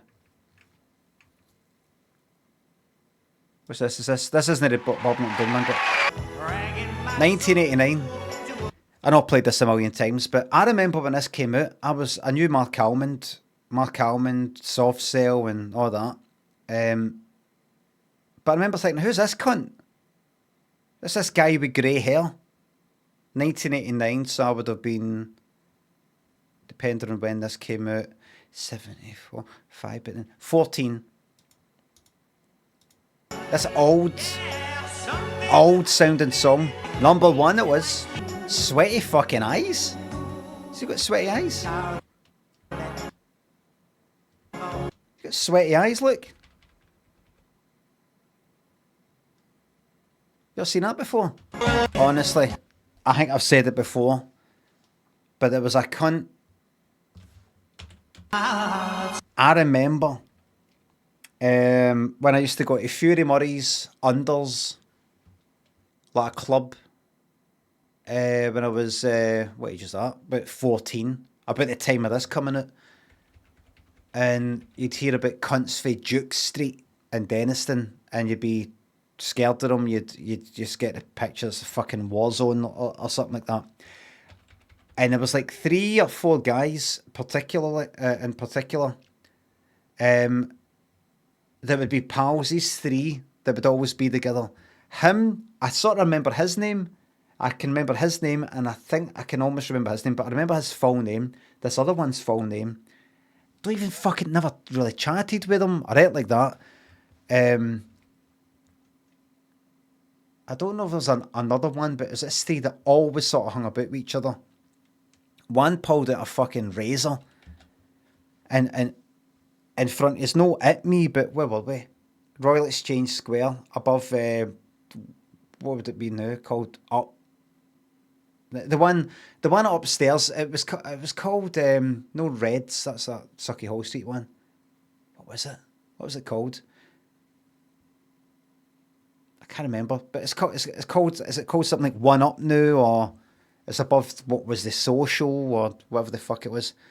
Mass, I think it was Mass actually. They have mirrors in it upstairs, and I was in the presence of them, and they were kind of talking to me and my pals or something, and one of the lads was like, oh, fucking up your cunt, and he's like, he pulled out a fucking razor, one of the box cutter types, you know, no a big fucking Stanley blade, but that wee thin fucking one. I was like, oh, fucking, they were like fucking Joe Pesci in Goodfellas, sort of saying stuff, and then sort of whip out a fucking like something like that, and then kind of joke and then put it away. And you just be like, ah, fucking, if I just say the wrong thing in front of these cunts, I will get ripped right here and now. I don't mean a Stanley blade as in, I think it is Stanley, but no, the big metal fucking thing, but the wee plastic one, a wee thin plastic one. It's just, you could see all the razors in it, and you might put up like one at a time, like one of the box cutting, pulling that out, and a horrible looking wee fucking thing. Oh, they've ripped cunts with that, and I could get slashed right fucking here, and I'll just be one of these cunts that got slashed. Big fucking scar like that at any moment, and nothing will get done about it. Anyway, one of the cunts looked like him. Like that could be his da.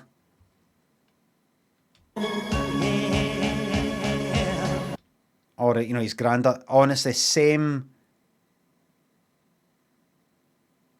Like, so, like, it's eyes, head shape, everything about him.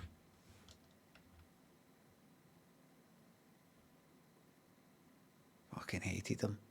Thumblewind Devon thinks of subs. Shout out to Humphrey and Angus, your bulldogs. Hello.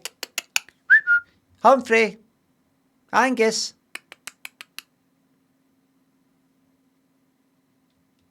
Spooky thinks a sub. Oh, had an awful moment when my sub had expired in the Royal Navy, tried to get me to enlist. I'll serve my country right here, thanks. Anxious thinks the sub. I could go like that. Humphrey, Angus, get him! But they're bulldogs. They just be like that.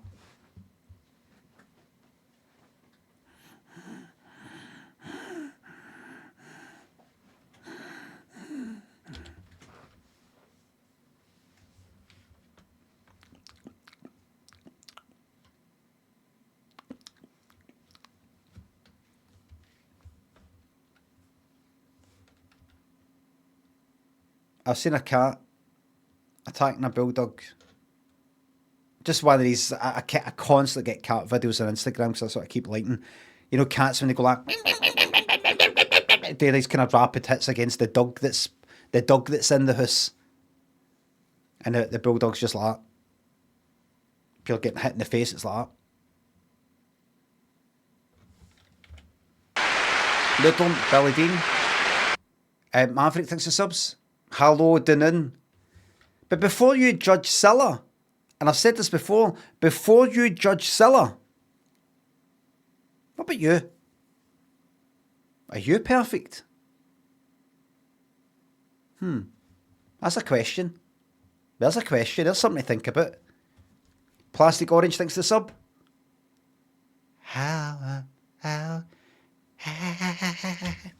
I'm better than her. There's a good chance. Somebody's got to be better than somebody else. Why not you better than her? Thank you, hello, and welcome to another hour of surprises. And our very first surprise is for our very own Bob Carriages. Now, he's somewhere in London helping to fix the surprise, which we'll see later. So, are you there, Bobby? Yeah, we'll do that shortly. Are you there, Bob? On the second... Bob! Yes. Surprise, surprise! Now, I know you're ever so busy, Bob. I just don't like being lied to. I don't like it. But I must tell you right away, it's the top of the show. Look at me when I'm talking to you. And you just, have you ever been in the presence of family members or anybody else who would watch something like this, especially if it's a fucking parent, and he's got a surprise there. They've caught him out there, and you're like, ah, fucking what?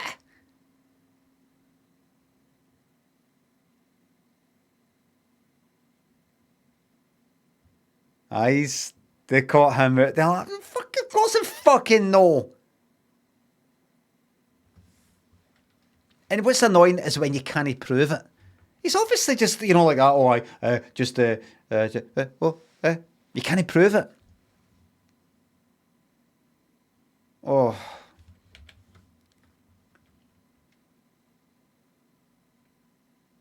I remember, what was it? It was a programme, fucking 30 fucking years ago, and had Roy Chubby Brown on it, and it was just talking about Roy Chubby Brown, and he was on the telly, it was at Channel 4 or something, and he was talking about all the words you can't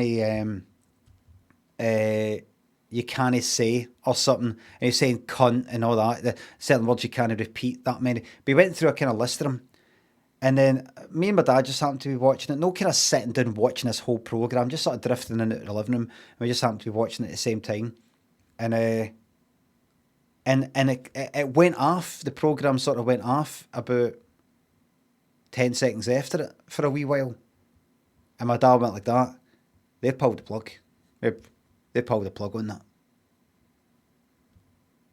And I was like, they've not fucking pulled the plug. It's not fucking pulled the plug. It's pre-recorded. They'll know what's in the programme before it's went out. It's not like it's live. No, they've pulled the plug. That they could tell that. Like, they fucking know. Just horrible memories. Steve thinks the sub. This is about you, sweetheart. I'm not surprised. And both of them are about your hit-hat, I'm afraid. What's wrong with it? Well, what's right with it, according to Mrs. Marshall? Let me read you this. Oh, good. I like the sound of this. Bermondsey, this Mrs. Marshall. She says, "Dear Scylla, please, can you tell Bob Calgies to stop touching his hat? when he's interviewed. He's driving me up the wall. Now, that's just the first one. Well, it's a habit. It's a I don't pick habit. my nose, do I? And here's another one. This is from Mr. Mellett. It says, Dear Scylla, he really gets right up my nose every time he interviews somebody. His hat is 2 sizes too small, and every minute or so, he has to put his hand up to push it further onto his box. And you're doing it again. Now tell us, Bob, has your head put on weight or what? No. Where did all this come from? No. I told you about a couple of letters. I've changed my hairstyle. It's gone thicker at the back. He's let it grow at the back. Well, it looks wonderful, but surprise, surprise, we've got a couple of new hats for you to try good. on, just to please our viewers. This will be funny Where are hats, the so it hats? won't The be real. hats, sir? Could you It should hand be them into real. Bob, please? What have you got first? Oh, I like this. Now, this is me.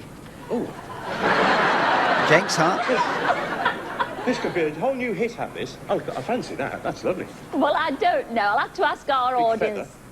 Audience, what do you think of this hat? Was that a no? Well, it was a no. I'm afraid it was a no, Bob, but I liked it. I do. It's a lovely style. When it comes back, I'll be the first one to get one. What's the other one like you've got there? Is there another one? Great programme, Yes, this. so. I was alive. Thank you.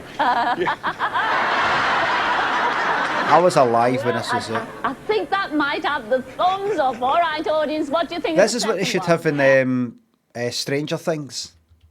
This was the real, like, 80s, 90s. Yes, Andy Capp is alive and well, and he's I'll go and standing find there. our Florrie. Well, but personally, I like that hat too. Yes. But personally, I love your old Wonder if hit he's hat. got a heart on. But it's up to you, Chuck. And I know you're very busy, and I've interrupted you. We'll come back and see you later on. All right? Thank you, silly. Yeah. Surprise, surprise! That's why he wears the jacket for. That's why he wears the coat. Super. Now, do you remember that old song, Whistle While You Work? Horny Bob, you know, he's fucking horny all the time, even just talking about his hat. It's probably gave him a stoner. Gato thinks the sub. You're very welcome. Well, of course you do. Well, Dale Houting from... Oh, what's that, sorry? Super. Now, do you remember that old song, Whistle While You Work? Yeah. Well, of course you do. Well, Dale Houting from Kent seems to have taken it to heart. Dale is the whistling postman of Sittingbourne, and for the last 17 years, he's been entertaining the customers on his round. I feel with a telegram cheerful renditions coming on. of Elvis Presley and Jim Reeves numbers. As well as his whistling, Dale has also built up a reputation as a very successful charity fundraiser. He spends 25 hours a week running a bric-a-brac stall and peddling for charity on his bike at the local market. His efforts have not Wicked gone job, Scylla. unnoticed. He was awarded the British Empire Medal in the New Year's Honours List for all his good work. Well, one of Dale's friends, Pat Briggs, wrote to me saying that the people of Sittingbourne would also like to organise a big thank you for their whistling postie. Well, I posted myself off down to Kent to give Dale a first-class surprise.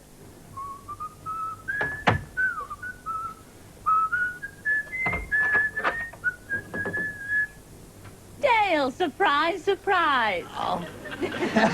Surprise, all right. Where's this all sprung from? But that's really good that he timed the end of the song for coming through the door like that. Well, it's sprung from your friend Pat Briggs. She wrote and told me all about you. Oh, Yes. Briggs from, that's the other end of the town. Yes. That's marvellous. So nice to meet you, Scylla. Ah, It's it's lovely to Thank meet you. What a you, lovely Dale. surprise. Well, all your friends and neighbours think that you're a smashing postman. Cunt's a They fucking really actor. do, and they call you the whistling postman because you never stop whistling. Well, And that- it makes a sort of community spirit, you know? Well, the people of Sittingbourne, oh, take your hat off. What a lovely Total head of hair invention. you've got there. Still, Ha ha ha, imagine having a hairline I'm like very that. proud of you here in Sittingbourne, Oh, and that's thank you. why I'm here today. Oh, I'm thank here you. to deliver you a syllogram. you are, Scylla. That's lovely. And I've got a very special song for you. It's been specially written, so what are we Oh. waiting for? All right, sir. Grab your hat, though, Oh, right. because we're off. Tailor-made. You've heard about the laughing policeman.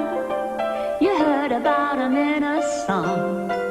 Do you remember Ernie the milkman?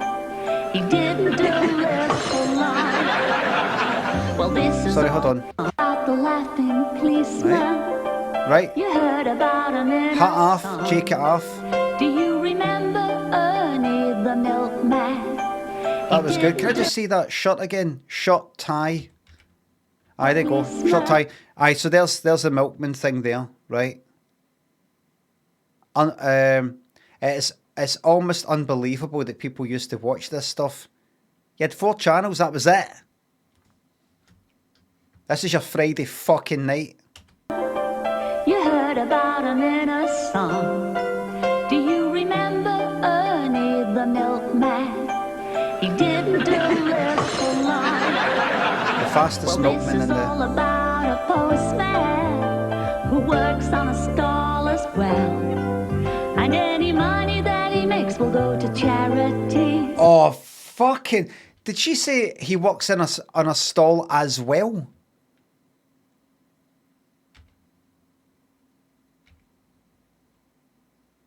Just sing these words. Right, here's his biography, here's the wee description, just sing them. It's all about a postman who works on a stall as well. Who works on a stall as well. Any money that he makes will go to charities. So anything he'll sell. And when I tell you that he whistles, everybody whistles.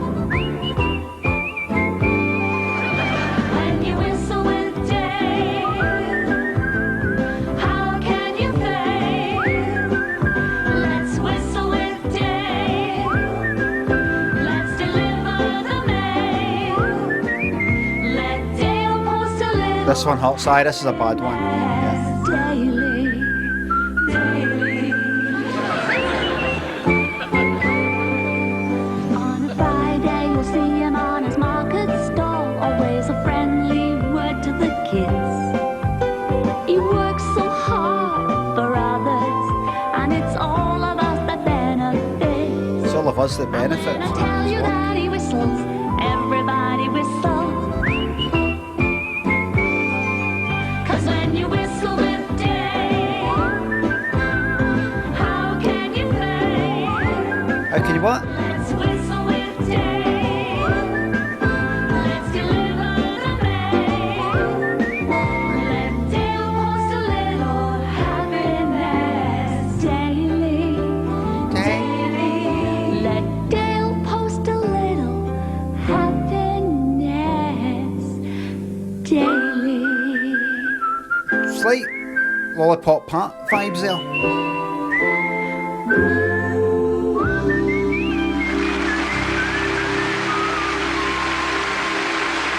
Awful planet. And here's our postman Dale and our audience. There you are, Dale. We had a super day, didn't we, Chuck?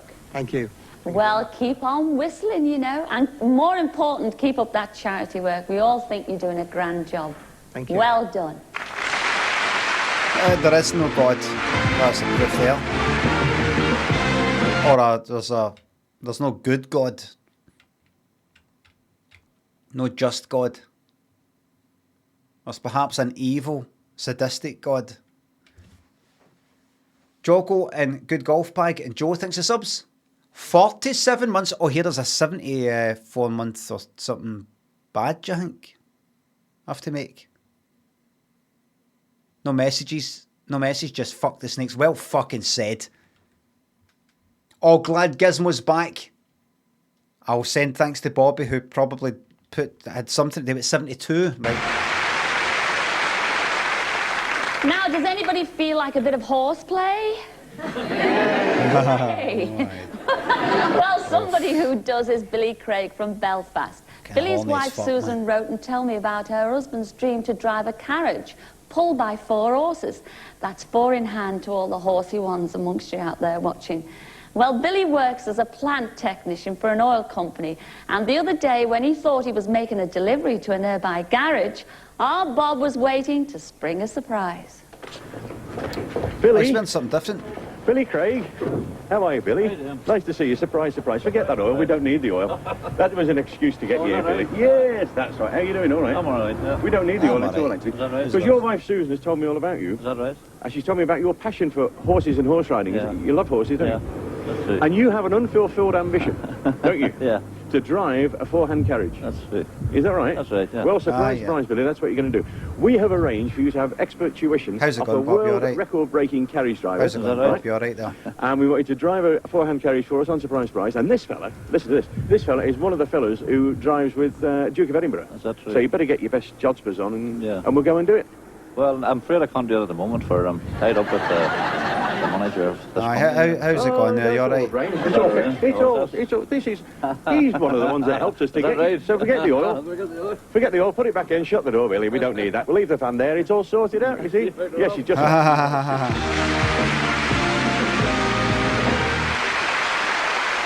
Well, we got in touch with John Parker, a world record carriage driver, and he's agreed to put Billy through his paces. The Coldstream Guards have kindly allowed us to use their parade ground at Wellington Barracks right here in London.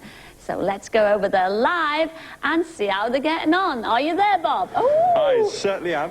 All dressed up for a wedding and there's not one on. I mean, really, Wonderful, really, Bob. What's really, occurring? really, Thank you very much. Well, as you can... really, honestly and truly, they must surely have been getting feedback about this fucking series. Like, what are we fucking doing? I know there's only 4 channels, but we're taking a piss here. Once people start getting like satellite and cable, and we're fucking finished. What are we doing? Somebody wants to fucking like be in a carriage with horses.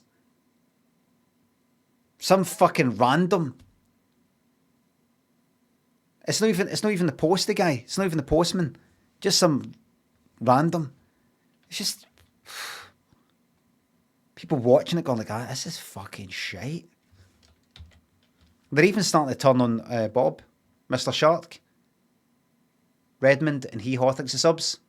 They're turning on Bob, but they're making Bob a scapegoat. It's a whole fucking programme. Probably see behind me, John's putting Billy through his paces here So? with the lovely Norwich Union Greys. Aren't they a beautiful sight, those 4 horses? Absolutely gorgeous. John looks happy.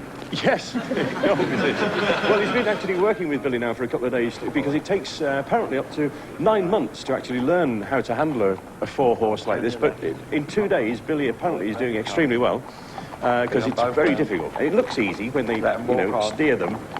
Go on, Dad. It's not easy at all, apparently. Go on, nice. Those horses are gorgeous. They're Hungarian Greys, aren't they, Bob? If you say so, Scylla, they must be. I don't know the nationality. I haven't spoken Good to stuff.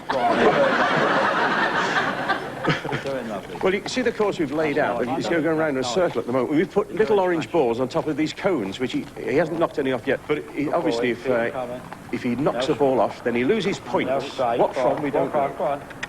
Isn't that a lovely sight? Oh, that's marvellous. Look at that. He's doing ever so well. And did you say he's only had 2 days tuition, Bob? Just 10 minutes of this. This is prime time. It takes 9 months Prime time. to do this. And there's only, John was telling me, there's only 20, 30 people in the country that can actually control a 4-hand horse.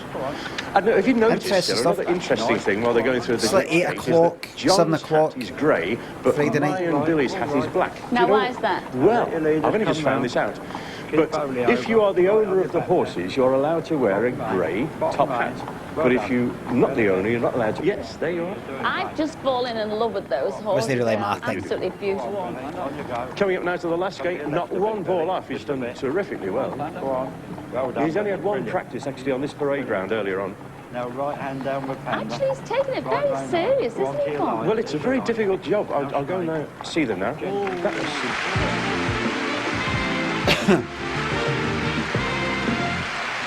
I was more Eurotrash generation. Oh, I bet you were. I'm up here with them, Certainly was, Bob. I'd love to Done. congratulate you, Billy. 96. I mean, you look very serious Health and going around the course there. I'm I a mean, you Scylla were and really Bob shipper. concentrating very hard, weren't you, Chuck? Yeah, indeed, Scylla. You're working with the star Bella. there in John because you worked also with His Royal Highness, the Duke of Edinburgh, haven't you, John? Yeah, well, I tried to beat him as well, yes. Did you? But you didn't. Well, sometimes I did, yeah. You did. Well, He's a right fucking character, isn't he? Good step toe. well done. You've certainly done us proud here today. Thank you very much, John. But we've got another little task. You're not finished yet, Billy. There's another little task, haven't we? We've got one for him, haven't we, Bob? Tell him about it. Well, in the back here, we've got It's two fucking parcels perfect for that job. are for members of your studio audience, so we're going to deliver them to you right now along the streets of London. Oh, super. 2 packages for 2 people sitting right here in our audience. That's right. Well, make sure you don't get stuck in the traffic jam. No, we'll probably cause a traffic jam. Well done, Billy, once again, and thank you very much, John Parker. Oh, it's a pleasure, sir. See you. Somebody walking into the living room. What's this one here then? What's this surprise here? That guy wanted to, you know how he's on the horse, it's got the horses? He's wanted to do that. And so kind of gone around as we kind of between traffic cones. What is it? Was the day like? No, that's it. Is this really off Friday night? 1990? Is this it? Is this what the 90s holds for us? Later.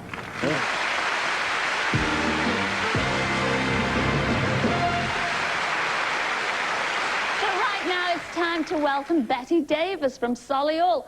Now, if you remember, and who could forget her, I phoned Betty last week. She's a poet, and I invited her to come on our show and do a few verses for us. So, come in, Betty.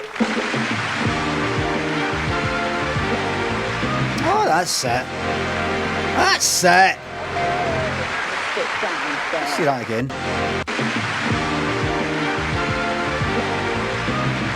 That's it. Sit down there. Oh, Betty, after speaking to you on the phone last week, Chuck, it's lovely to see you in the flesh, you know. You too. Did we talk? Well, no, you did, actually. I was glad you were paying. Oh, yes, I phoned you. But we had a lovely conversation, didn't we? Great. Contenders ready. You are actually one of the... It's Riz and Luigi's. The oldest surviving members of the Betty Fox Babel. That's right, yes, I am the oldest. I'm the oldest one that's still entertaining anyway. Yes. Yeah. Do you still do a bit of tap dancing? Well, I sometimes do a little bit of a tap routine while I'm waiting for the greens to boil in the kitchen. Yeah, I do. But as I told you on the phone, I read your book on poetry, and it really, I mean, not only did it bring a tear of joy to my eye, but a little bit of upset as well. You've written that marvellous book. Have you got a quick stanza for us? That could you a little taste of your talent? I could give you a couple of verses out of the poem about the little girl who's just had a baby brother. Oh, lovely. Would you like that one? Oh, please. Would you? Yes. Mummy's had a real life baby boy. He isn't very nice, so I've bitten both his dummies. I pinched him once or twice, and when he cries, it's awful. And when he's changed, whew. Well, I wish we'd had a gerbil, because I think he's operable, don't you? And when it's time for breakfast, he doesn't have no neat wheat, mate. He doesn't. He doesn't have a boiled egg or Marmite soldiers on a plate. He doesn't.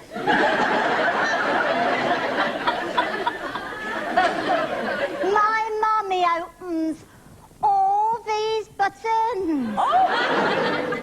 You won't believe this, but it's true. I hope he doesn't eat her all, because I think that's opera, don't you? Now I've got some feedback. I have some feedback. I would like to commend the confidence. I'd like to commend the creativity and the performance. I've just got one bit of criticism, and that is this. I couldn't... I mean, it's meant to be rhyming, right? It's one of the ones. I couldn't quite... I was like, wait a minute. Wait.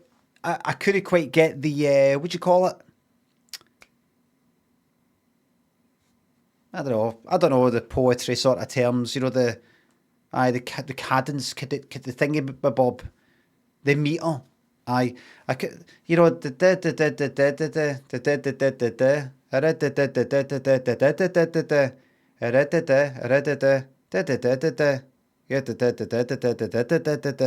know, like that.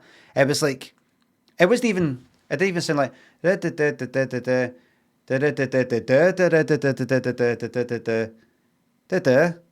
You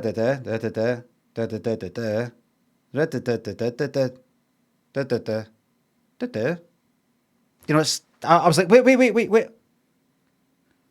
Is that where's the kind of new line? Where's the end of the line here? Where's the rhyming bit? Because I didn't quite because of that, I was like, is this like just talking? Is this just talking?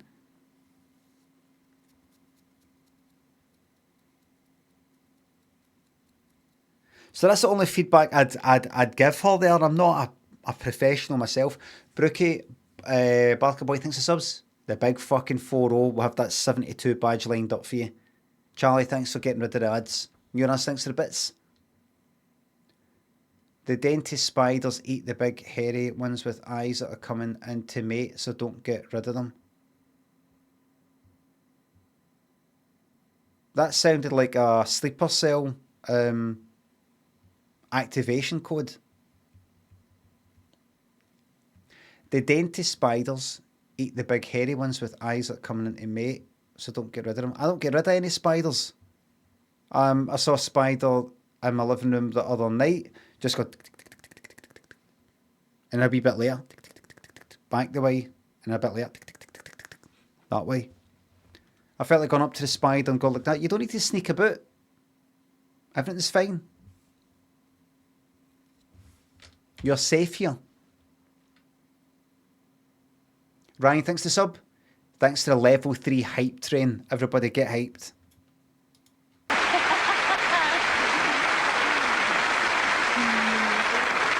This is all smashing, you know, but because, you know, I'm a poet, although you don't know it yourself. No, I've got to listen to this, yes. Oh, please. Because I've been up all night writing it. Yes, it's an ode to a salesman. Have a listen to this and see how I do, Beth. Yes. Please, I want this to happen. Scylla does a poem. She goes like that. Could do with more work. And Scylla goes like that. I could. Mine's could do with more work. Yours was fucking shite. You were good on the phone, but it was all over the place. No, fuck it. She's having a go at me. I don't give a fuck. No, come on, poetry, that's her thing. You can't slag her off, but you know, it's all right to slag me off because, okay, I'm just having a wee try at poetry. I'm as much a poet as she is. I'm still fucking human. That's what I'd say if I was Scylla. Jim McDonald thinks a sub. What's something that people do that really pisses you off? That is loud chewing, etc. No, what you mean is e.g. You mean, for example, I.e. is fucking that is. That's like saying loud chewing. That's it. That's exactly what you mean. That there. Chris Packets, Paragon thinks the subs.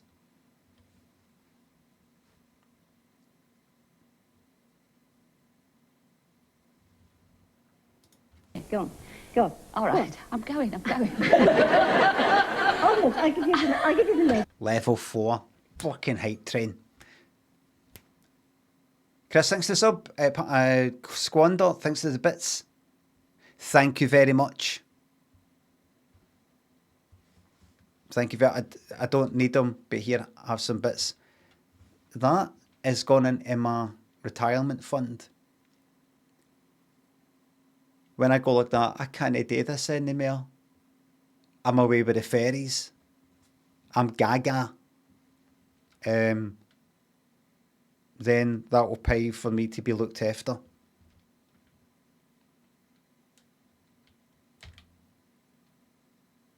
I know, I'm ready to go. In Chester, it was Mavis. Yeah. In Liverpool, Elaine. Yeah. It was Linda up in Glasgow. Mm-hmm. And in Cardiff, it was Jane. In Birmingham, it was Betty. The best of all the bunch. But on his income tax return, it was petrol, oil, and lunch.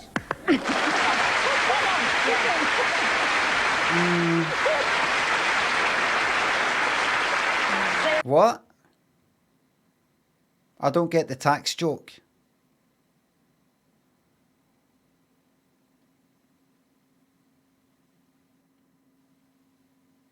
Expenses, I know, but I don't quite get it.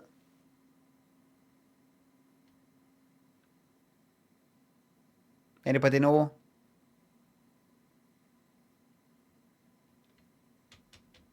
No, I don't get it. Is it gyro drops? Is that a gyro drop joke? Don't know.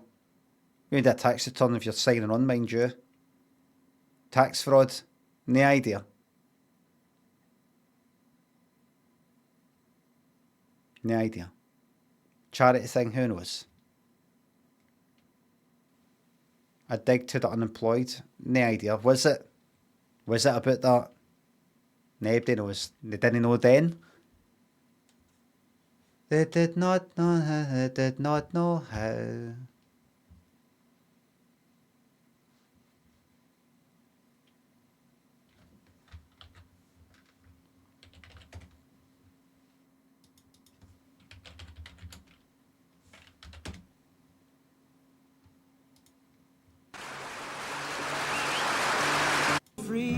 They would not listen. They would not get that part.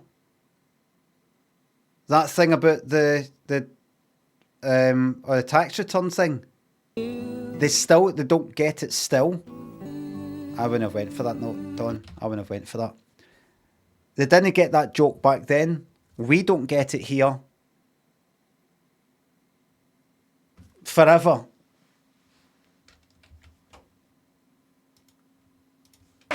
Shall we? And in Cardiff it was... Shall we try and get it? Shall we try and understand this fucking thing? In Chester it was Mavis. Yeah, yeah. In Liverpool Lane. Yeah. It was Linda up in Glasgow. And in Cardiff it was Jane. Right, now, right away, what does that mean? Do we know yet as we listen to it? Do we know yet? What's that? Top Shagger? Oh, is it meant to be like about some guy, like he's got women all about the place? Is it somebody who travels about and changes their name? Is it people who have been visited by the programme? What? Is it different poems, poets of different areas? It's like Mambo number 5, right? Probably, right? In Birmingham, it was Betty. The best of all the bunch. But on his income tax return... But on his income tax return, his, right, so it's about a guy. It was petrol, oil and lunch. Petrol, oil and lunch. Right, you'd put on your tax return, aye, that was... I spent that money. That was actually spent on petrol, oil and lunch. Such strong support. Hype train completed. Level 5, 55%. Fucking thank you so much. What is that fucking one there? That wee torch looking thing? Stop moving. Oh, it's like a wee cat that turn. Oh, that's nice. That. Tax return. So,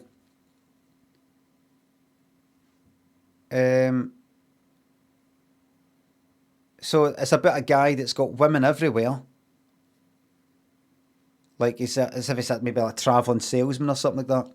But when he takes these women out and spends money on them and things like that, on the tax return, he's saying that money that I got, because this back in the days like cash and things like that, mere cash rather than card transactions.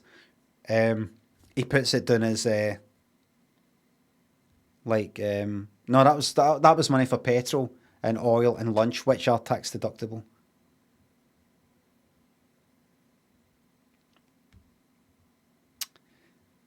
Fucking shite. Crispy thinks the bits. Simon, gratis stacco, hangfire thinks of subs and bits. When is the funny Scottish man coming on? Really funny. Somebody said that a couple of hours ago. Really funny though. Keep it up. You should be streaming.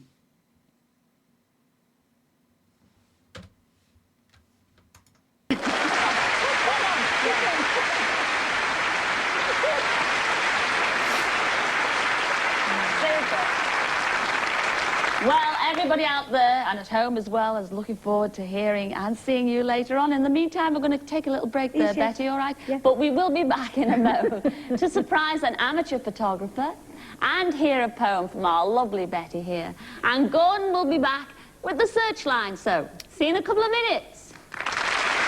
Oh, I'm losing my goodwill towards her. It was just a... It's that pace, the rhyming, but I just didn't know what bits were meant to fucking rhyme. I just didn't get the rhythm of it.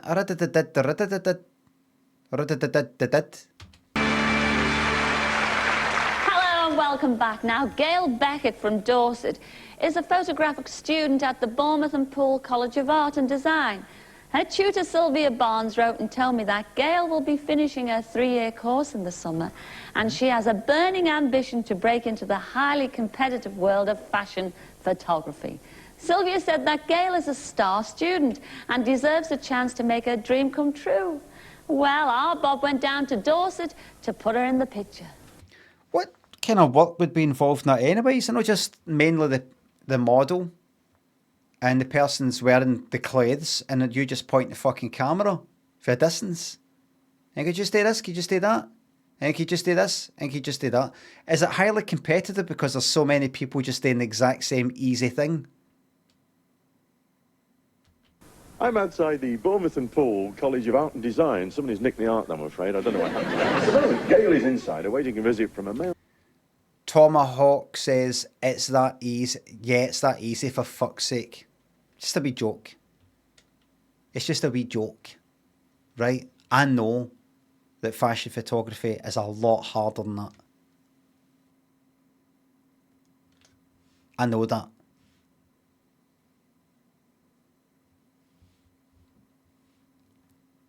Just do some poses and just a bit more serious and just look to the left, right, and then, okay, and just that, stretch the arm out, is it, right, and a wee bit, right, and now you just turn, yeah, and you just sort of kick like it, yeah, and then that, and then that, and then that, and then that, and then that, and that, and that, and that, and that. See all the things I just asked you today? I've got a mental note, all these sort of poses for that type of stuff that you're wearing, that's that. I will use that for the same fucking thing again and again. I know, but it's not just that. It's about the backdrops and things like that, isn't it? It's not just that, oh, it's like a white background with a kind of curvy bottom going up like that. It's all grey. It's what backdrop would really suit the clothing. Am I right? The lights as well. Camera does all the work, really well said. Trin, thanks to sub. My favourite cycle route in Glasgow. Just go to the shops. My favourite, a cycle route I used to like then was either Glasgow all the way to North Queen's Ferry, which is 50 miles, or one I've done a few times, which I really enjoyed, which is quite big, is Glasgow, go through the Clyde Tunnel, if you're at the north anyway, south side, and then along that cycle fucking route that takes you all the way to Port Glasgow, Greenock, Gourock, and then from there all the way down to Largs. But Gourock, just cycling to Gourock that way is nice. When you cycle down to Largs, you're going right down the fucking coastal sort of road. Motors are like rum past you. And then when you get to Largs, get the ferry across to Cumbria or Millport, as I just call it, cycle round to Millport and then cycle back, and then just get the train back to Glasgow. That's a right good 60 miles, that one. But I used to like just cycling straight from Glasgow to Largs, no via Port Glasgow and all the rest of it. And that's quite good. Fashion model to talk about a photographic assignment. Well, she's in for a shock on two counts, really, because I'm the male model, Oek, and also Cover Magazine want to use her photographs. So, let's go and say hello. Right, it's one of these doors, I think, on the right. What's your job, model? And what's your job, male model? A38. Oh, it must be this one. Must be in here somewhere. Gail, is it? Gail Beckett? Oh. Hello, Gail. How are you? Ron, what's happening? Surprise, surprise. Surprise, what's happening? Surprise. Nice to see you, Gail. Now then, you're a photography student here at the college, aren't you? Yes. How long have you got to go on the course? Another 6 months. Another 6 months? That'll be good, won't it? Well, your tutor, you see, Sylvia Barnes, has told... What'll be good? What'll be good? Another 6 months. Another 6 months? That'll be good, won't it? Well, your tutor, you see... What'll be good? She looks like Michaela for DBD. Oh, aye. I feel like sort of getting in her way. You know, when, Trapple's coming. Sylvia Barnes has told us that you've got these ambitions to be a top... Is this running now? Is it? That's the camera. Oh, no. And she's told us that... What is this for? Surprise, surprise. Surprise, surprise. You know, me and Scylla do all that. Thanks for watching. But anyway... So, a minute later. First of all, just a quick question. Is this actually happening? No? Yep, right. That's fine. Oh, one other question. What is this? She's got a funny order of questions, hasn't she? And timing. So we're doing this just now? Right, alright then. By the way, what is it? What is this? Who the fuck are you? You thought you would have been top fashion photographer one.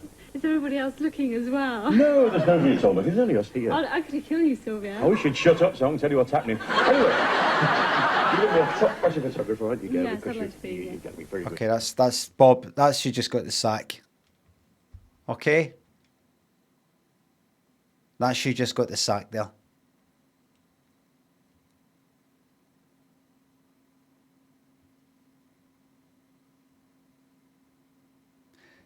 See if that was a guy he said that to.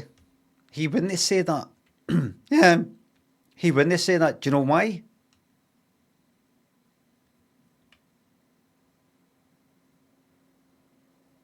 Do you know why he wouldn't say that to a guy who's, say, 25? Because there is a chance. A chance. There's many reasons, but one of the reasons is there's a chance, even just in the back of his mind, that he could get within half a second of saying that leaving his mouth, he'd get his teeth knocked in and he would lose the teeth and he'd have to get false teeth. She could do that though, but he doesn't think that's going to happen. Things like that never happen. Whereas every now and again, you get a punch in the face after some guy up the tune for no fucking reason. Anyway, you're going to be a top fashion... To kill you, Sylvia. Oh, we should shut up so I can tell you what's happening. Anyway... See if he said that to me. I'm not a violent person. I mean, no, that kind of spur of the moment violence anyway. My face would go red. Adrenaline would be going like that. I wouldn't say it because I can't believe it's just happened. And then I'd figure out how to, I don't know, cut his fucking, the sort of brake pipe things in the motor. Something like that. First of all, I'd phone his house, making sure I got the right number. I'd first of all say, hello, is Bob there? And if somebody went like that, aye, this is Bob speaking, or hold on, I'll go get him, I'd know that's his house. And then I'd head along there and smash the fucking motor up. You're a top fashion photographer, aren't you, Gail? Yes, because I'd like to be, you get me very good. You've got, I love the hat and the hair and Yeah. stuff. But anyway, so we thought we'd give you your first major assignment, you see. Is that right? Yeah. So how do you fancy going to London, right? Keep your face... Bob, I'm going to speak again, despite what you said. What do you think of that? What are you going to do about it? In the lights, I think, you see. Yeah. And going to London and doing a fashion spread with a top model for Company Magazine. Yes, that would be nice. Would that be all right? Yeah, I'd love to do that. Well, that's what we've arranged. We'll be going right now. What, right now, at Yep. this moment? Yep, right so. Where's your coat? Any idea? For Company Magazine. Company. Aye, why not? No reason not to.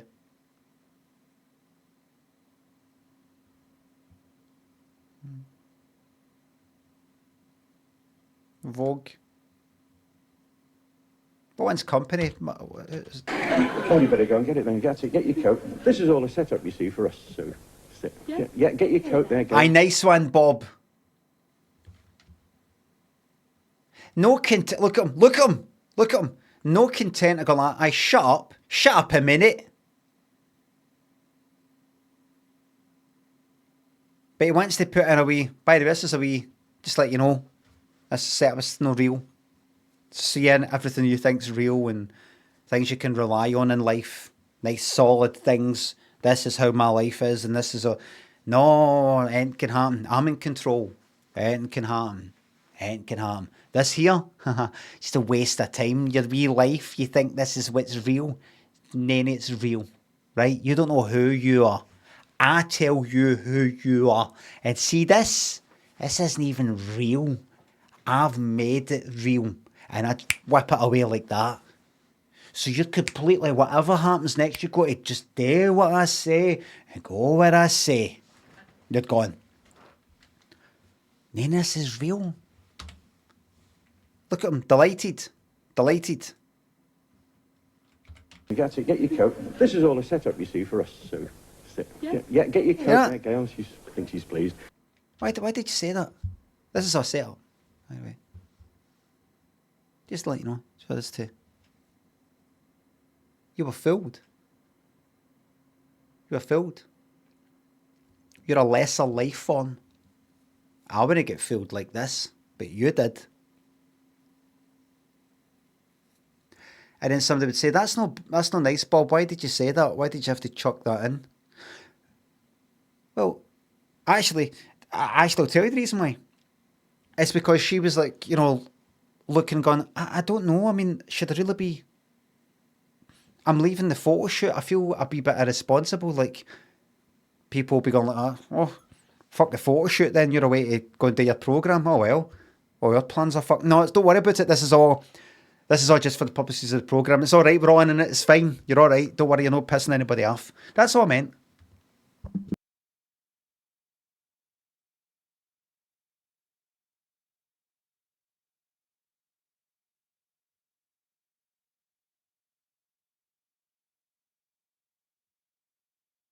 Sorry, everybody, I was just getting to me there.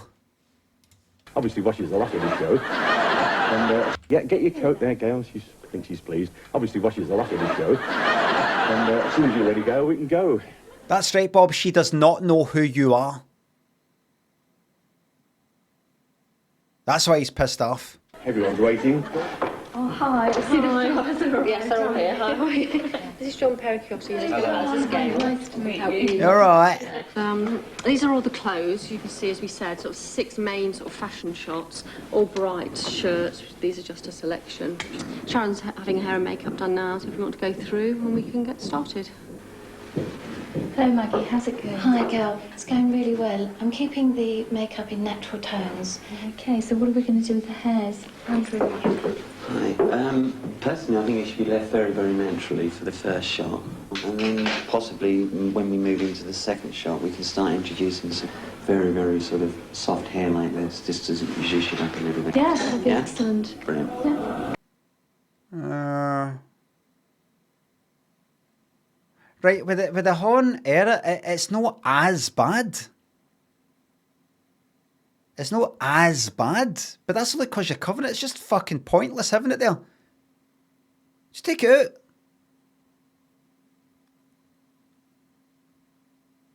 The person who came up with the idea probably saw something and thought, I want to do that thing.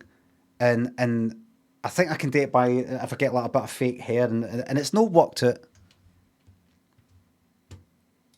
Issue of Company magazine. Look at that. Isn't that smashing?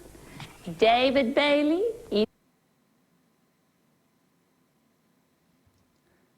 As part of that whole thing, to just sort of make it as long down there as it is up there, but is that even the bit? Is that even? Is that even part of the... Is that the fake bit? I'm fucking raging. Eat your heart out. I'm really, really angry right now. Really angry.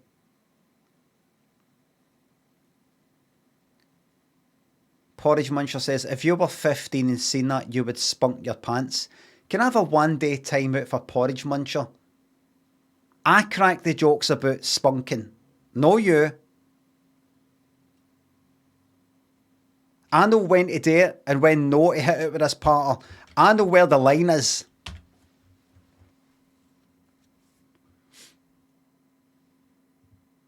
If the mod stepped in for that timeout, if they just went like, no, I thought it was pretty decent.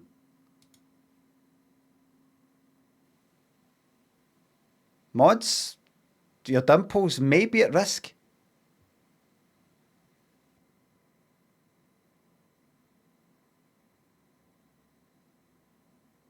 Are there any fucking mods in? Oh, thanks.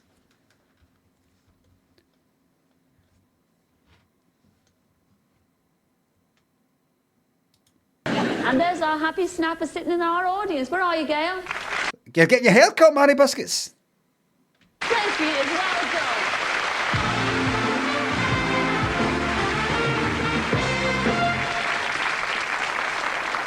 And now it's time for our Gordon Burns on this week's Searchline. So it's over to you, Gordon. And who have you found for us this week, Chuck? Well, we found lots and lots of people. Now, do you remember I had a... Imagine Gordon Burns up there at the Royal Variety Performance. Like where we fucking... Like Speedos, but they're pulled up dead high in that kind of 80s sort of style. Going like, oh, fuck. A photograph album on the show a couple of weeks ago. A lady had gone into a supermarket in Sutton Coldfield and bought a new one, came home, opened it up, and there were lots of photographs in it. I remember the one, lovely old photos and new ones as well, yeah? That's right, it's absolutely... Oh, the album! Shush! Supermarket in Sutton... I was too busy fucking picturing him doing that. Do you remember I had a photograph album on the show a couple of weeks ago? A lady had gone into a supermarket in Sutton Coldfield and bought a new one, came home, opened it up, and there were lots of photographs in it. I remember the one, lovely old photos and new ones as well. Oh, she says 40s. She says 40s. Anybody for Liverpool? Do you say 40s down there?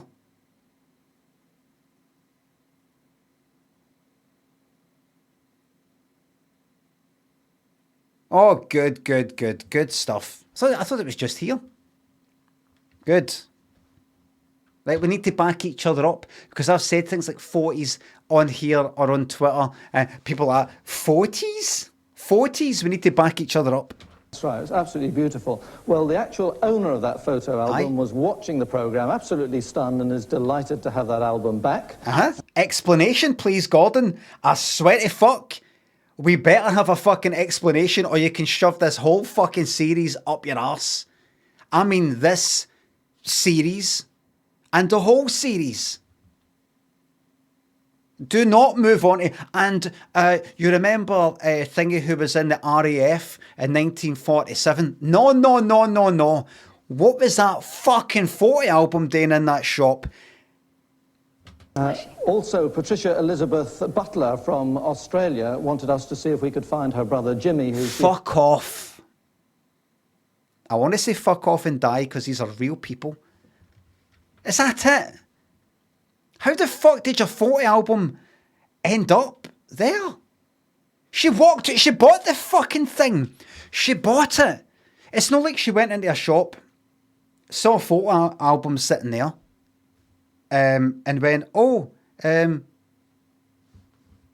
I'll just put that in my bag and take it away with me. She went through the buying process at the fucking counter. Maybe that in 1990, maybe they didn't have the whole fucking beeping thing. I think they did. Like that, right? But she could have went up and went, how much is this? A shop. It's a fucking supermarket, right? It wasn't some sort of local shop and somebody just sort of like working there like one day and going like that. How much? I don't know. There's no price on it. But just say £2. She would have bought that.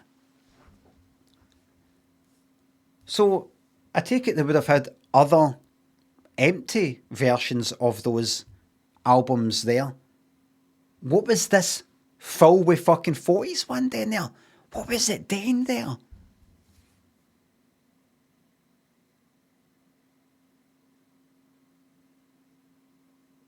How did it get there? It was probably just those stock 40s. But that's what I thought originally, but here we got this person saying, yeah, that's me.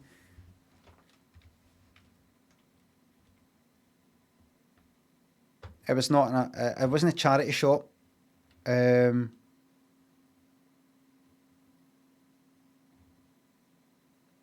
Wait. See, it could be that. It could be, well, she says supermarket. It wasn't really. It was maybe like a charity shop. So they've maybe got lots of photo albums. There's one, a different kind, a different one, a different one. This one here, how much for that? £3.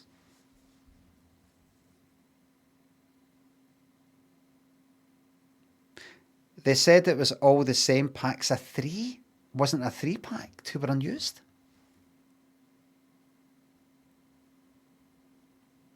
Somebody at the factory where they make them brought the 40s in because I was thinking of buying one themselves, seeing them getting, because they work in the factory, and they went, I'm going to bring all my 40s in. I'll bring all my 40s in and test it in the factory with one of the ones coming off the production line. Let me put them on. Yep, they fit really well. Oh no, I've dropped it. Oh, wrapped up. Oh no. Could be like that. Hadn't seen for 30 years, and we tracked him down.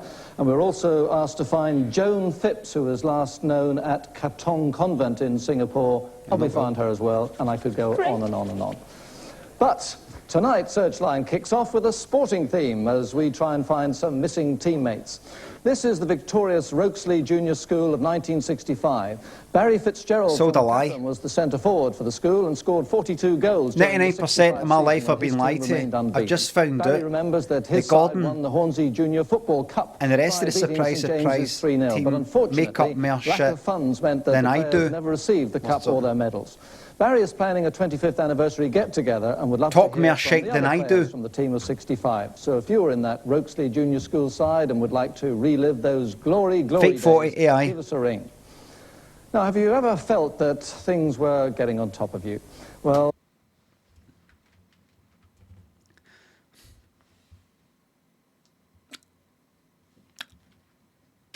this certainly seems to be the case for a George Flaherty, who was last heard of in the Eastbourne area. This picture was sent to us by Phil Thomas, who tells us that George, he's the one on the ground, was a member of the Crown and Manor Boys Club gymnastic team that gave demonstrations during the Festival of Britain in 19... Don't give me your... I was concerned about this fucking person, and it's... Do you ever feel like topping yourself? Well, here's George Thingamabob. He's the one that's on the top here.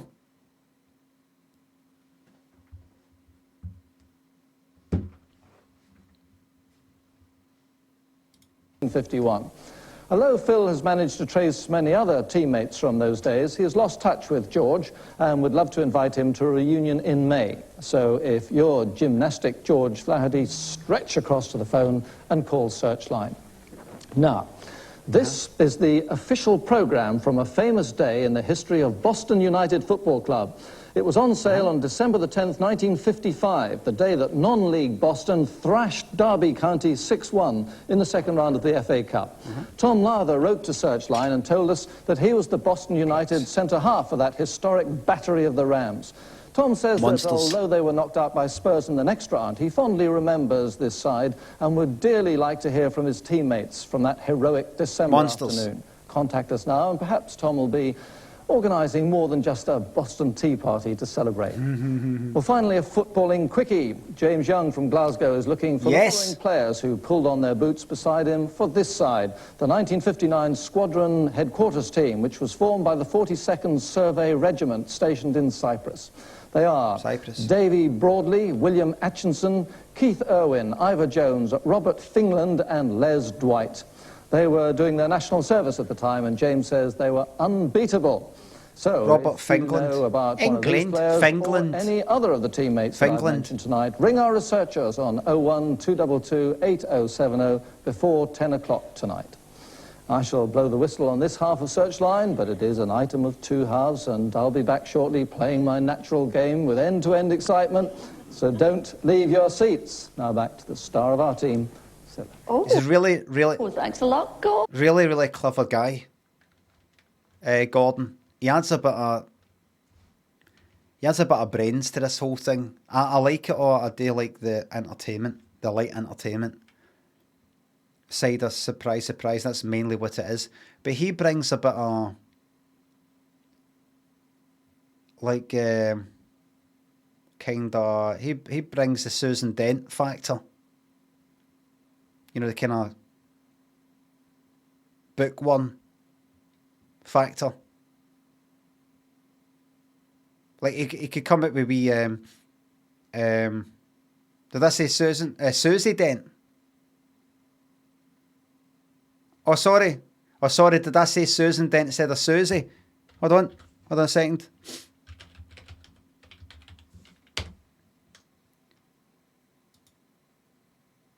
Fuck!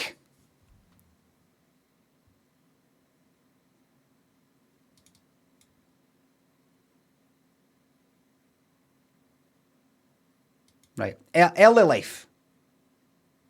Dent was born in Woking, Surrey. She was originally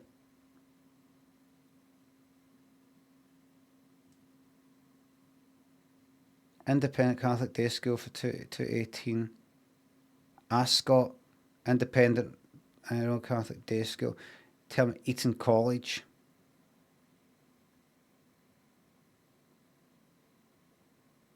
Right, so she said like the best start. So it's no actual achievement to be that clever when you've had that kind of start in life. Right, so I'm sorry.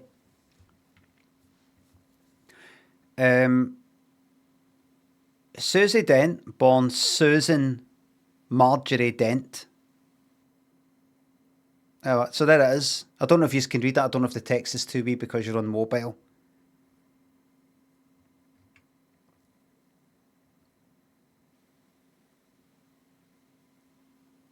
I've got something to say about. Listen, I've got nothing against her. Why would I? Or I've said this before. No, I'm not going to have a go at her. I'm going to transfer it back onto what's his name, Stephen Fry.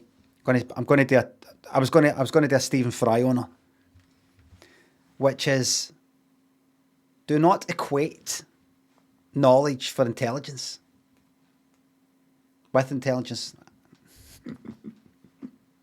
She would have made that mistake there, but I did. Knowledge is not intelligence.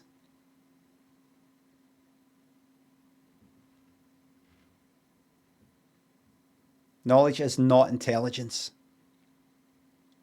Do you know what knowledge is? Just a book. It's a book. Just a big book sitting there of facts. That's all it is. Does a book know how to use all these facts and connect them together and make new facts? No. That takes intellect. So I'm not having to go at her, but that's something that Stephen Fry does not have.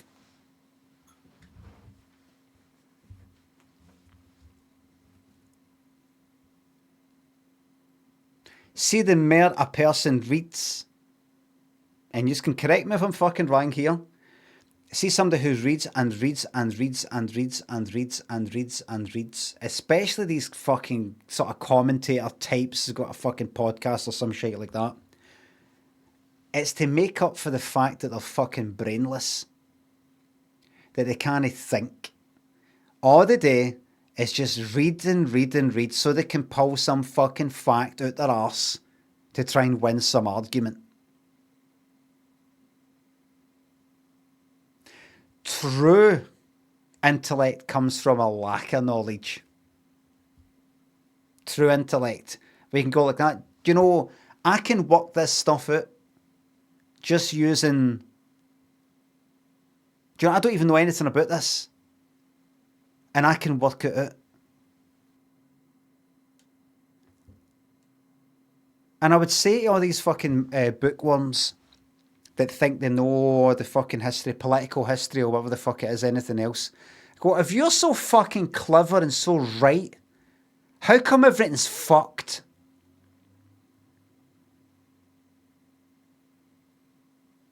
How can you, if you're so fucking right, how can you not put forward a convincing argument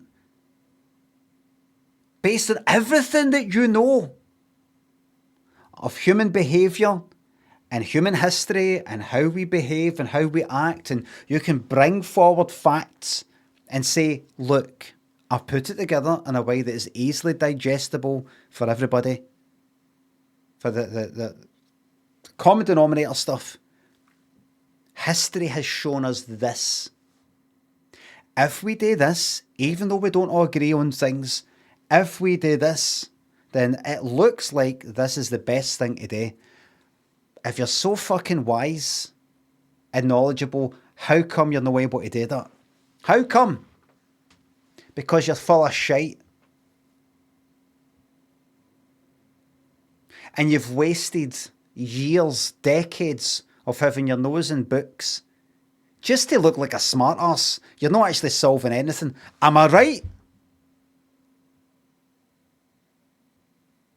It's just to look clever, isn't it? Well, of course, in 1927, that was right, all right, well done. Well done. What difference does it make?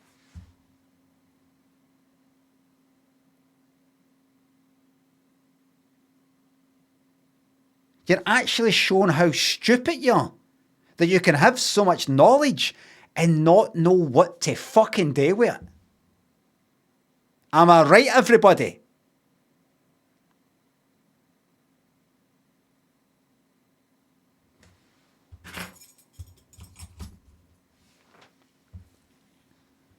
That's what I think about Susie Dent. That's what I think about Stephen Fry. I'm not having a go at Susie Dent. In fact, just leave Susie Dent with it.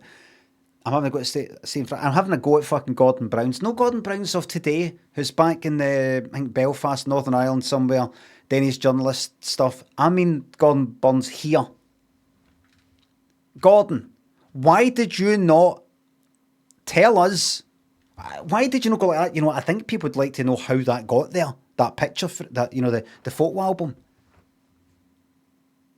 That's it. Did I say Gordon Brown? I think you'll find that Gordon Burns, it's actually Gordon, I'll show you. Gordon Burns. I'm not losing it. Gordon Henry Burns. All right.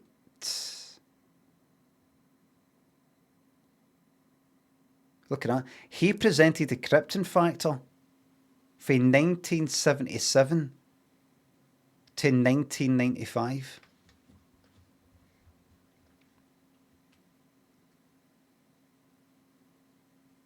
He's doing Scylla a favour. So at this period of time, he was doing a Krypton Factor. Krypton Factor.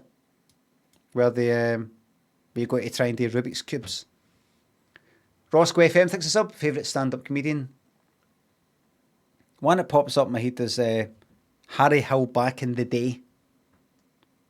No Harry Hill, I Want a Baby, Harry Hill. The one before that. Liam Lot Lizard thinks the subs. How often do you have days we barely get any steps in? There'll be one day every week or something where I've not even stepped out the fucking house. Been screaming, and Ed thinks subs. Been away for it. What have been your highlights of the last 3 months or so?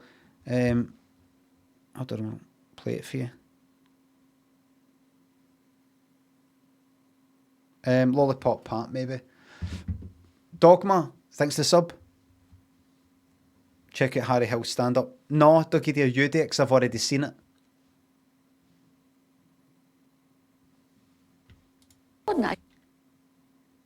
I shall see you later. And while Gordon's having a rub down with the magic sponge, we'll catch up on our four in hand and see how far away they are. Come in, Bob. Where are you? Oh, look at that. There's Big Ben. Come in if you can hear me. Yes, we can hear you loud and clear, Scylla. Lovely big smile on your face, Bob. Well, whereabouts are you? Just look at this. We're going over the Westminster Bridge. How's Can't really see it. It's night This is time. definitely the way to travel. It's wonderful.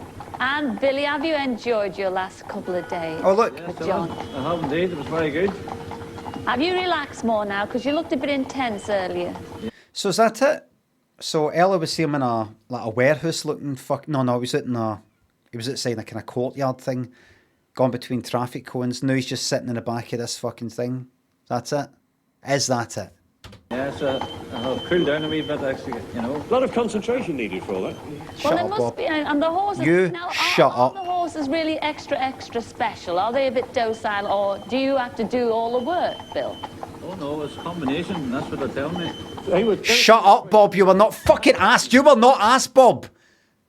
No, you told her earlier. Shut up. You fucking shut up. You were not a fucking prick.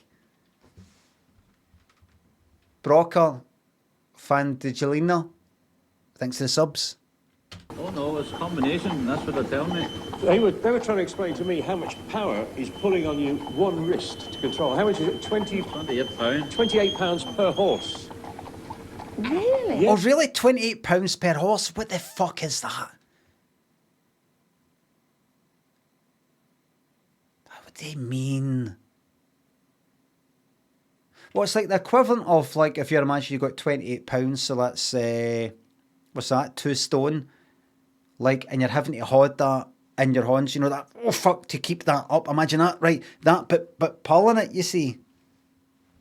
Right. Just, so it's a lot then.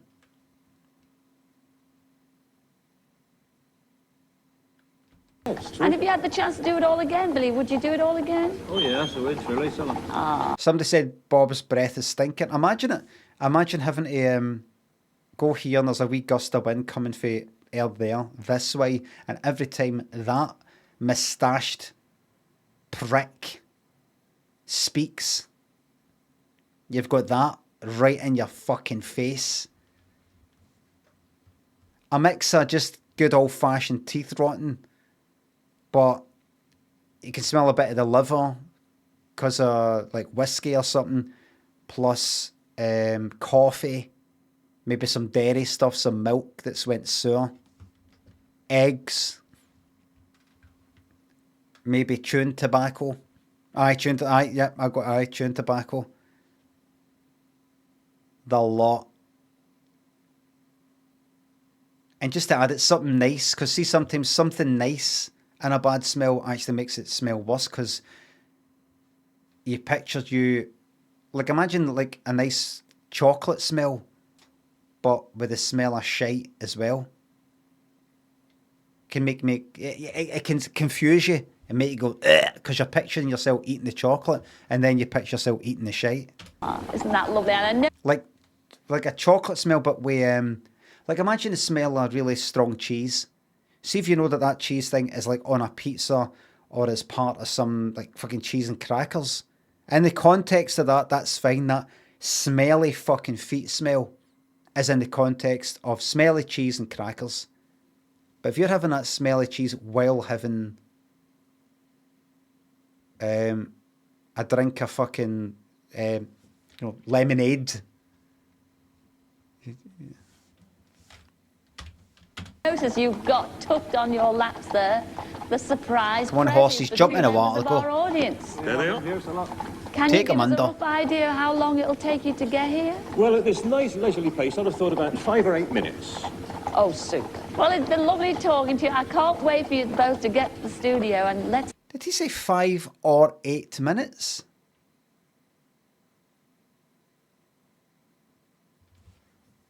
No 6, no 7, 5, no 4, no 9, 8.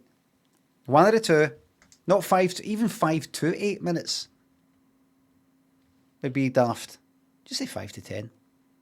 Open those presents for Sick our of him. surprise 2 members of the audience. I've really had enough. See you later. Okay. Cheers, Philip. Cheers. Bye. Shut up. The Gordon's back. And now it's time for a bit of... Stand on her feet. I just healed. And now it's time for a bit of culture. Yes, it's our Betty Davis with her poem especially written for the show. Our surprise, surprise poem. Right, please, please, please, please, please, please, please. Come in, Betty.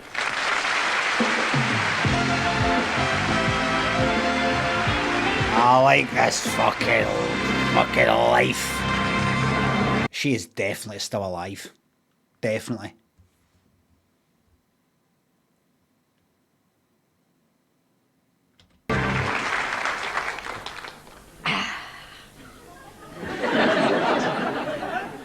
Friday night.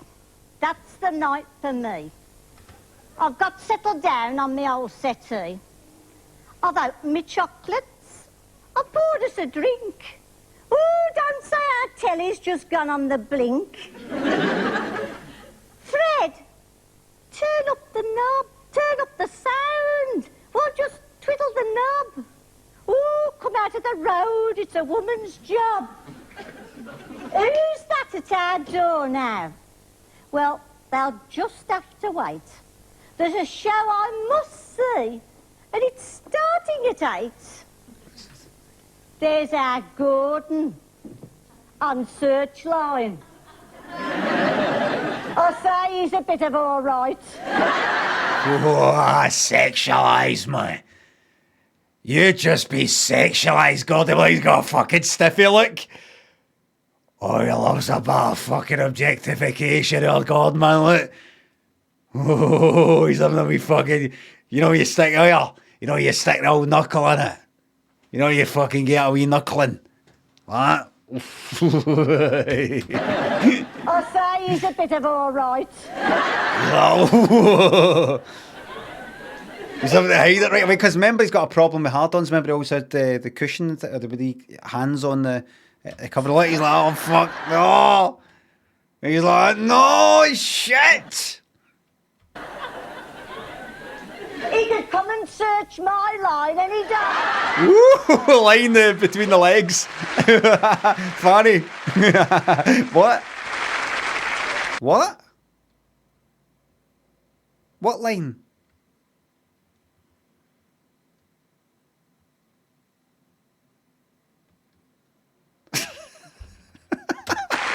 What fucking line? I'm thinking about a line at the fucking front or a line at the fucking back. What line? What fucking line? He could come and search my line any day. Does she mean fanny? Does she mean like vertical line? That's the first... Or arse crack?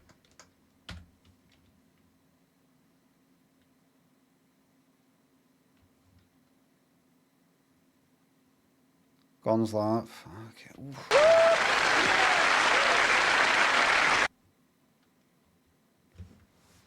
Right. All joking aside. All seriousness. He can come search my line. Right. What line?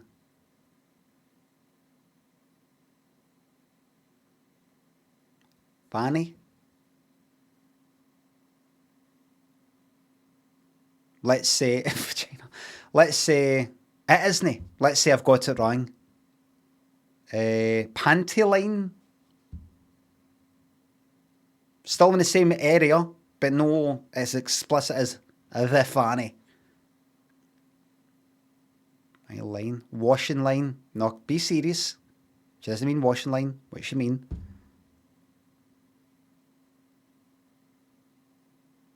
Does she mean fanny?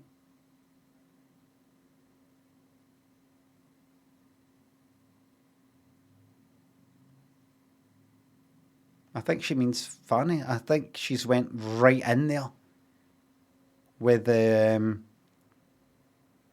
most extreme sexual. This could maybe be the genesis of Scylla's idea to get up there with the raunchy stuff. She might have been like, "Oh, they like that, did they?" Righty in 1990, thanks for subs. Each horse can pull the equivalent of 12 Newton farthings of feathers, which is similar to a kilogram of steel. Right, thanks for some Kelvin Clark my steps in. Oh, enjoy Kelvin. But walk through Kelvin Way to Botanic Gardens. If you've not done it, you probably have. If you've got time, if you want to. I think she means fanny.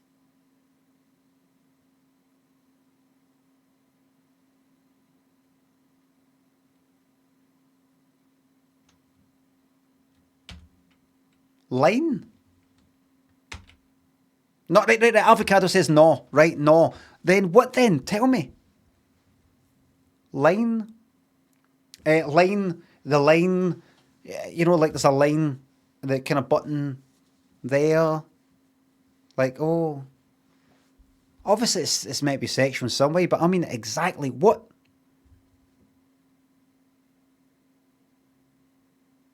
It's no phone line. You can tap my phone.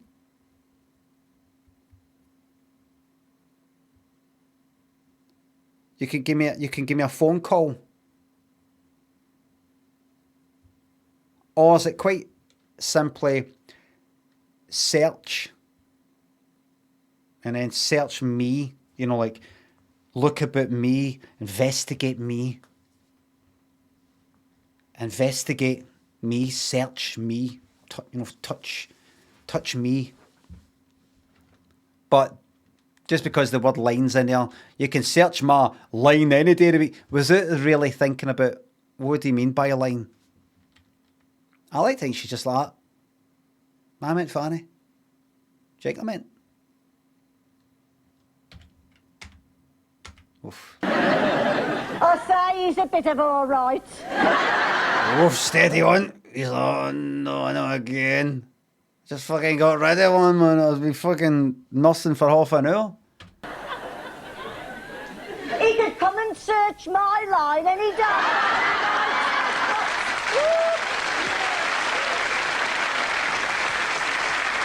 I don't think it's clicked with him. Then there's that Bob Carol G's in that hat. With his hit. I must write in and inquire, because what's happened to Spit?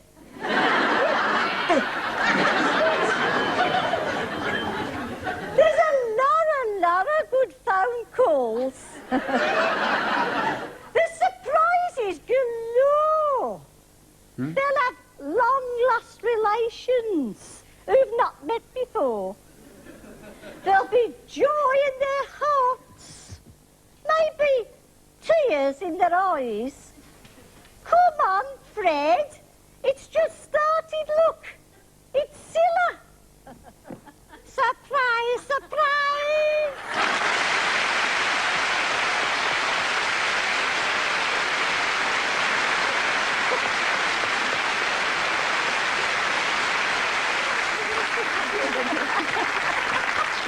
Oh, sweetheart. You're only little and though, aren't you, Betty? Yeah, little and good. Yes. Little and good. How tall are you? I'm 4'9". 4'9". See, now look, I'll show you. Gosh. But a little bundle of dynamite, isn't she, ladies and gentlemen? I don't... I think the audience didn't appreciate the search my line part. The laughter wasn't as shocked and outraged as it could have been, which makes me think they didn't get it. I get it. I get it. It's pure George Formby filth. Like him singing about his little stick of Blackpool rock. It's like that.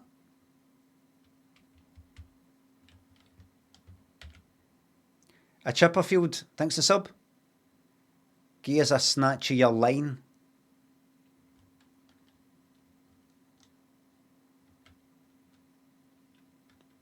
Snorting a line of spunk. Comfy Goose, thanks to sub. You're very welcome. You're very welcome. Right, here we go. And you've made our Gordon go all red. All red in the fucking... Hey, Bessie, we're going to take another break there now. All right, love. But we will be back to hear from our Gordon again. Blush missing, I hope. And I'll be surprising somebody on the telephone. And we'll be opening the surprise packages. So see you in a couple of minutes. Whoops. Gordon's not there. Somebody's fucked off to relieve himself.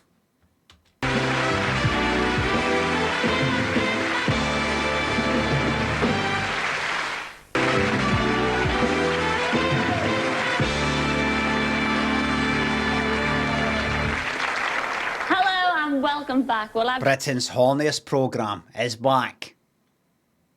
Jordan, comfy, thanks for subs. Thank you very much. Just heard that our carriage is arriving. Oh, fuck off with these fucking horses! Then Billy will be with us shortly, but now it's time to ring somebody's bell over there in Bristol. Her name's Gail Chaplin, and we had a letter from her 10-year-old daughter, Rebecca. She says that her mum, Gail, is a frustrated ventriloquist, and she's dying to throw her voice on television. She's tried already, but apparently a script let her down. Oh. Anyway, I'm going to give her a ring now and give her a surprise invitation to come on the show. And she can throw her voice live here on Surprise, Surprise. Now, I know it's 10 digits again. Yes, for little ones for adventure on this show. Oh, wait. I know it's 10 digits again. She comes on to date, right? I see. Yes, for little ones for adventure on this show. 10 digits. Here we go. Shite phone thing. Stupid wee screen. There we are. Bad idea. Over in Bristol. I hope she's in.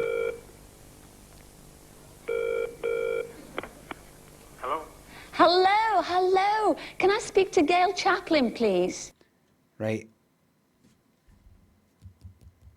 Please let this be like like I said before, like a diving competition, like at the Olympics. You're trying to dive into one of the things you try to do when you dive into the water is make as little a splash as possible. It's like just slipping into the water, like that. In the same sort of way, I want whatever this Gail says to Scylla. You know, the kind of, oh, hello, or Scylla, are you serious? To have as little laughter as possible. That is the ultimate fucking aim. I know it can be done. Even see, just even like, you know, we laugh like that. I'll take that. I wonder who that was speaking. They never mentioned anything about a fella. Hello? Hello, Gail. Hello? Hello. Surprise, surprise, Gail. It's Scylla here. You kidding? That was kind of like that. A wee bit. What did she even say? Surprise, Gail. It's Scylla here. You kidding? I'm not kidding. It's me in the flesh. This is one of Anne's jokes. I'm going to kill her. No, it's not. Nobody's joke, really. I tell you what. This isn't one of the biggies. We had a lovely letter from This isn't one of the big daughter, laughs. Rebecca. I'm going to kill her. Oh, by the way, I just want to say another wee bit of feedback on the poet earlier. What's her name? When she used the word knob twice, I felt, you can't do that. She didn't rhyme knob with knob. But she did say knob and then used knob, like, again right after it. Maybe she fucked it up. I think that was a mistake. Remember, she's on the big fuck. There's 18 million fucking people watching. And it was made up just for this. Charlotte, thanks for the sub. Yeah, because she's only 10. She's got the rest of her life to live. Well, she tells me that you are a frustrated ventriloquist. Is that right, love? That's right, yes.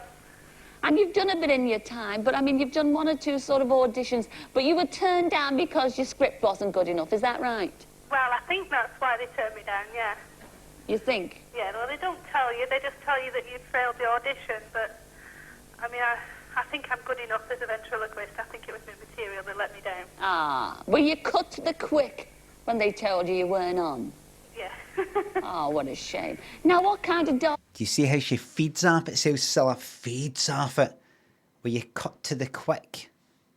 Were you, like, hot, really devastated? Aye. Oh.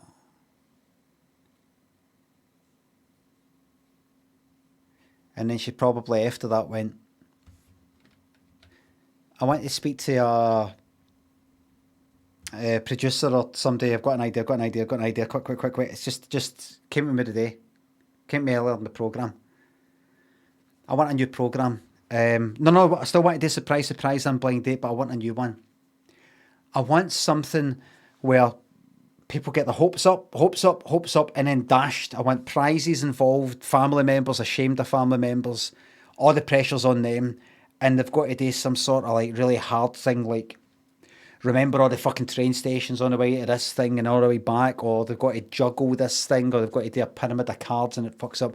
I want them like spending a lot of time to get it right. The families like that. Oh God, I know you'll probably fuck it up, mum, because you're so lazy and stupid. You're probably going to fuck up. Pressure. Prizes involved. We've got like the wee boy wants this sort of like remote control it's a games thing. She wants this sort of dolls thing and all that sort of thing and a bike. He wants this and they get a motor. All the pressure's on this one family member and they've got to do this hard as fuck thing, and we'll make sure we give them like, so imagine it's like a domino rally sort of thing or whatever you call it, you know, like that. We'll give them dominoes that are sort of wobbling and don't stand up properly. Things like that. And then fucking devastated, it's just like the fuck up like that. And that's it, they get nothing. Could we make something like that, or is that too cruel? No, we can do that. You can do that. Good. Good, because that would really fucking satisfy me.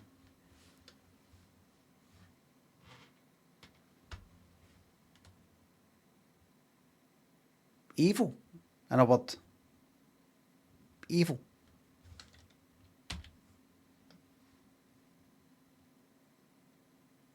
Dollies do you have? How many do you have for a start? Oh, I've got about 6. 6? Yeah, maybe 7. Maybe 7. What are the names? Can you remember all the names offhand? You want them all? Yes, why not? Oh, we started with Jackie.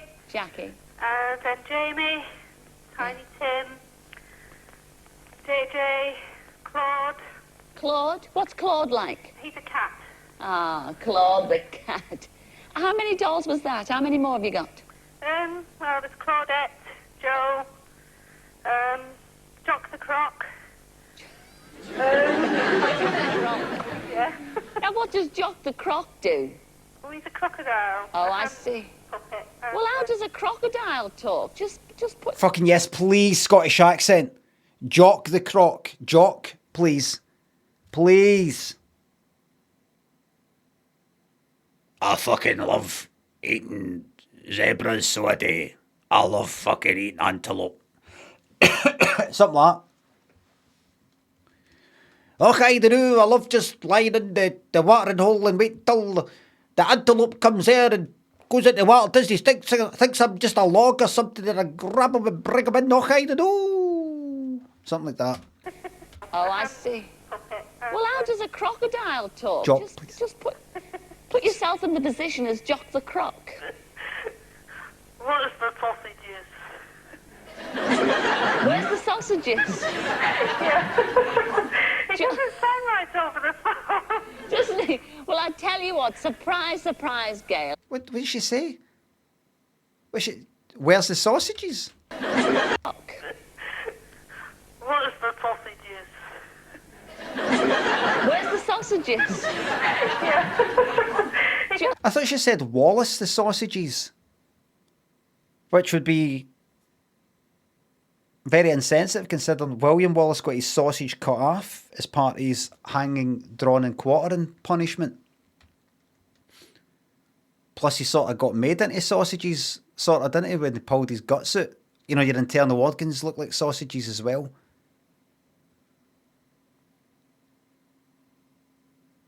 But she's saying, where's the sausages? But she's trying to do a Scottish accent, and she's like, the R.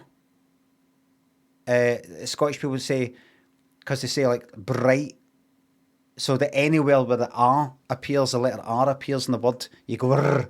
So she's like, where is the sausages, like that? Where is the sausages, like that?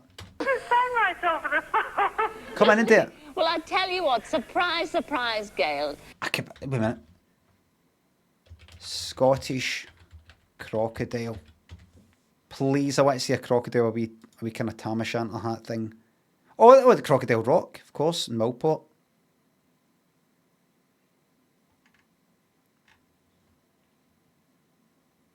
Okay. I would do an AI thing, but the environment, I will not be taking that. I will not be participating in that. Hit to the environment. I'm not doing it. I'm not. I won't participate. Mind you, the quicker this planet is heated up, the quicker Scotland can lead and will lead, not just the United Kingdom, but the whole fucking planet, because we will be the last. This country will be one of the last to fall when the sea level goes up, because it's cold here, and we've got tons of fucking water. I mean, in lakes and all the rest of it, lochs and things like that, ponds, that kind of thing. And we're kind of mountainous, high above sea level. We can get high above sea level, no bother here. Down south, fucked. Netherlands, gone. Gone. So the quicker we can get that happening, build the fucking Antonine Wall pronto. No, wait a minute, is that no above? Is that to the north of Glasgow? Glasgow famously high? No, we'll have to abandon Glasgow. We could go up Gardner Street up to like Hindland, up there. But I mean like right into the fucking mountains, or the, what do you call them? The bends. The Cairngorms, aye. Glasgow's getting abandoned. The Prince We Never Knew, a revealing new documentary. All right. I'm not clicking on it, it's clickbait.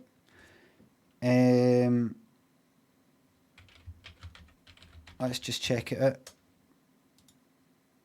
Yeah. So we'll just move from this kind of down here at sea level type of thing. Would that be sea level? I don't know if that's a loch actually. Right up there. Or up there.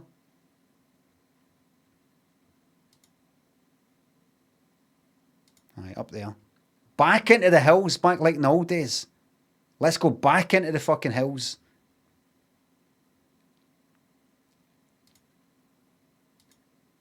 We need to teach ourselves like how to use bows and arrows and stuff like that, because once it all kicks off, there's not going to be like bullets and bombs. We need to teach ourselves basically in a spear. Where the fuck did we see like see claymores? big fucking double-handed swords back in like Scotland's past. What metal were they made for? Where did we get that metal?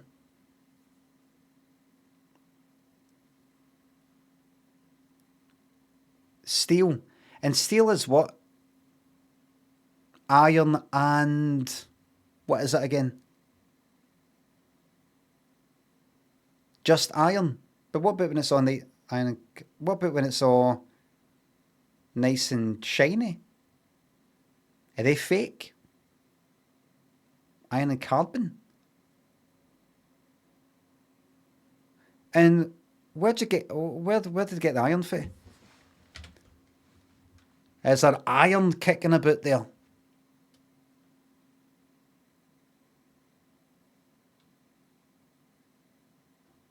Is it just everywhere? Do you think I could go and get iron right now somewhere in Glasgow if I dug a hole? Is it got to be in hills and things like that?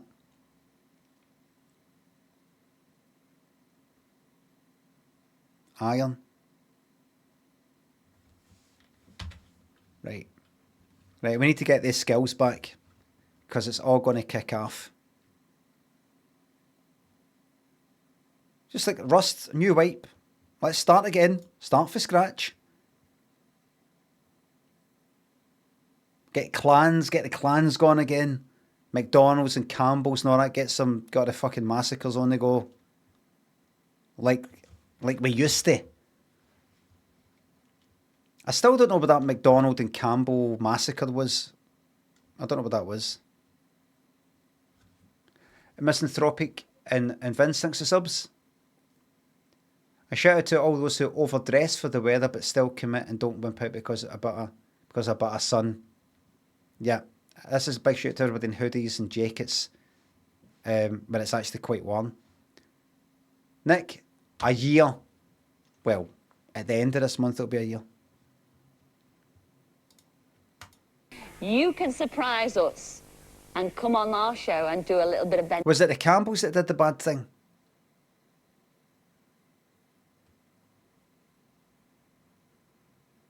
Right.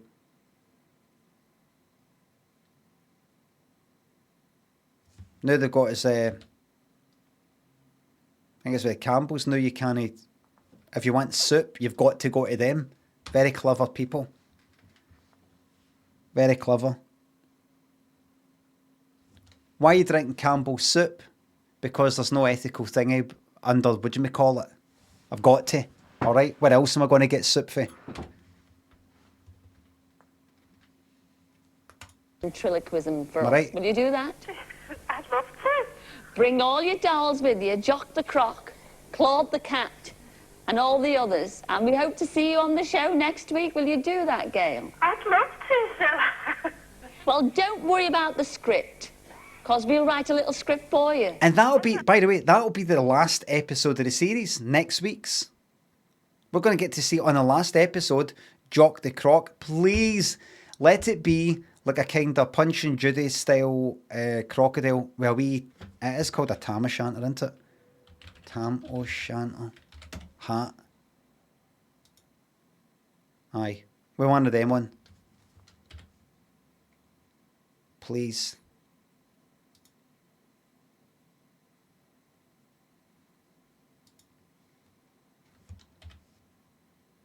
And he's like pure miserly. He won't share the kill that he's got with his friends or family.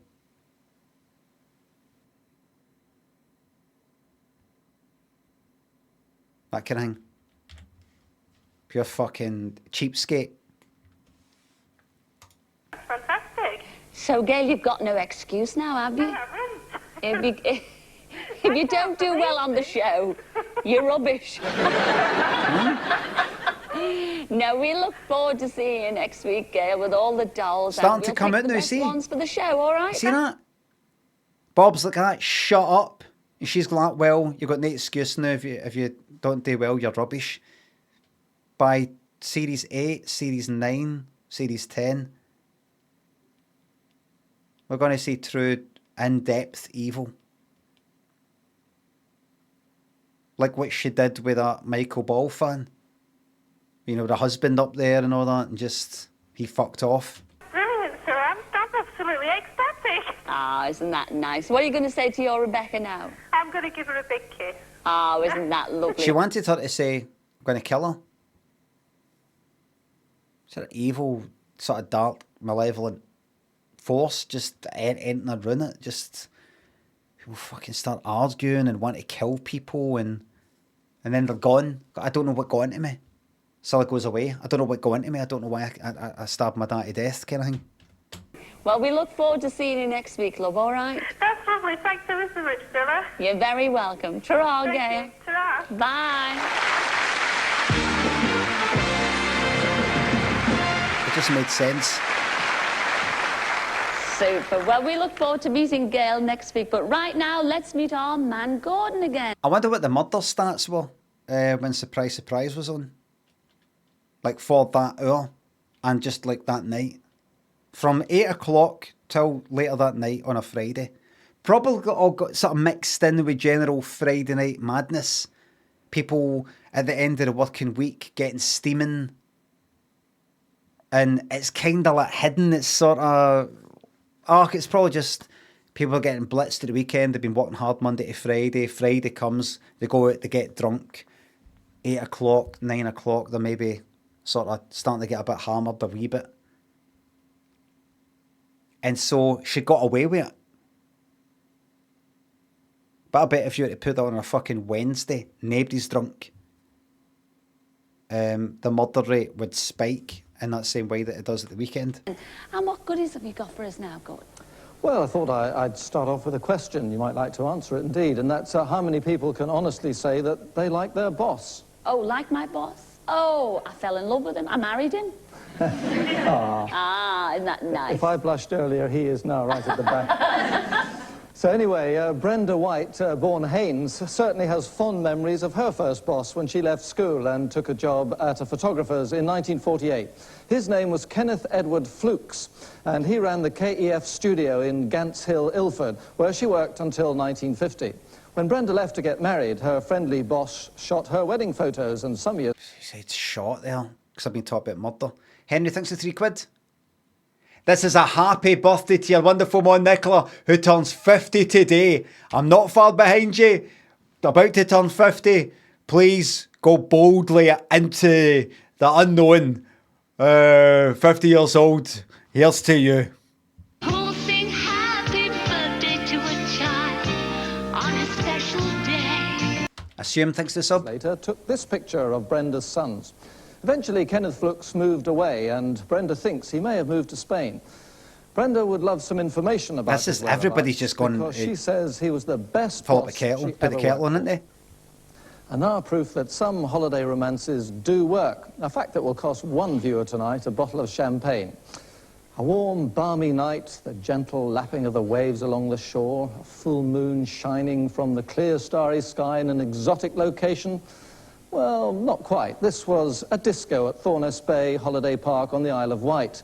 Judy Guy from Southampton was there in August 1977 with a school friend.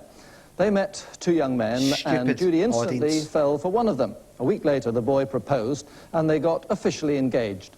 The other young man was called Mark, and he was totally skeptical. Holiday romances don't work, he proclaimed. If this ends in marriage, I'll buy you a bottle of champagne. Well, 2 years later, the wedding did take place, and Judy and her husband will celebrate their 10th anniversary very shortly. Bet it's only last a year. Alas, they lost touch with Mark before they married, but would like to invite him to the anniversary celebrations, complete with a bottle of champagne that he owes them.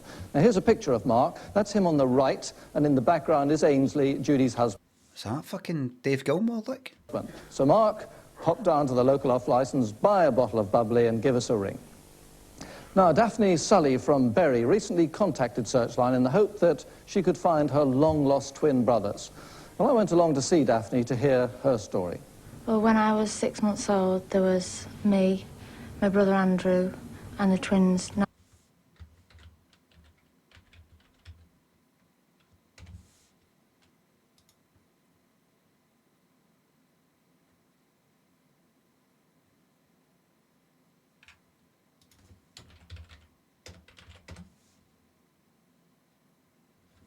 See when David Bowie had the sort of ginger hair and is quite thin? What was that era?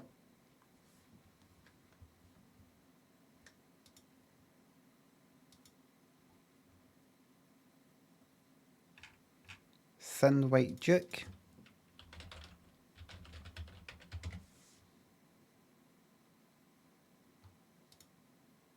That kind of thing.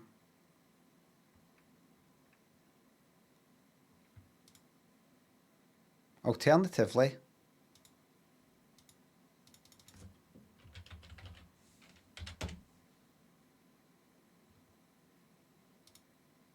I'm just picking fucking people who've got sort of ginger fucking hair.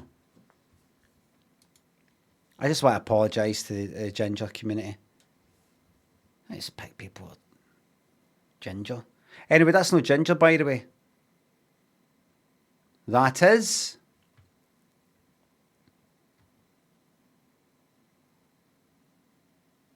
not auburn. Strawberry blonde, that's right. Charlie, thanks for the sub. Thank you very much for the prime sub. Nigel and Victor Evans, born on 28th of August 1967. By the way, this lot hate gingers. You know, they try to sort of make it like to everybody else how much they're no ginger by like doing these big displays of hating gingers. Oh, fucking hate gingers. Are you not me? I'm a fuck. No, look, is my hair all appeared like wiry and is my face all fucking bright red and like, you know, yeah, I've got eyebrows. Where's my freckles? Where's my freckles? Alright. I fucking hate them as much as you do. I don't hate gingers. Well, you should. You should. The family split up and my mother took my eldest brother with her, and me and the twins, Nigel and Victor, were fostered. The last place... You know how you said you don't hate gingers? Remember? No, when was that? Remember I was like, oh, I hate gingers, and because you said I was ginger, and I said, I'm no fucking ginger, I hate ginger, I'm strawberry blonde. And you said, well, you don't hate gingers. Did you mean that? I don't hate gingers. So you wouldn't hate me if I was ginger?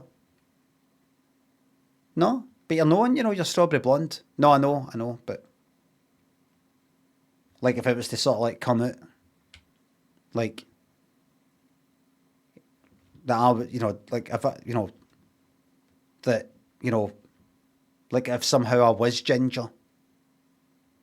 and no strawberry blonde... you'd be alright with that? Aye? It's you that says you hate gingers, not me. Right, well. Thing is,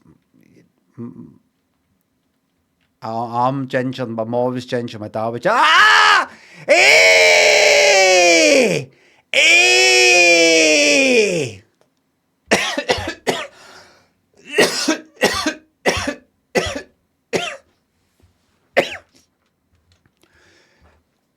If any of you ginger bastards got a fucking voodoo doll of me, please no! I'm fucking ginger. I'm ginger. Please don't.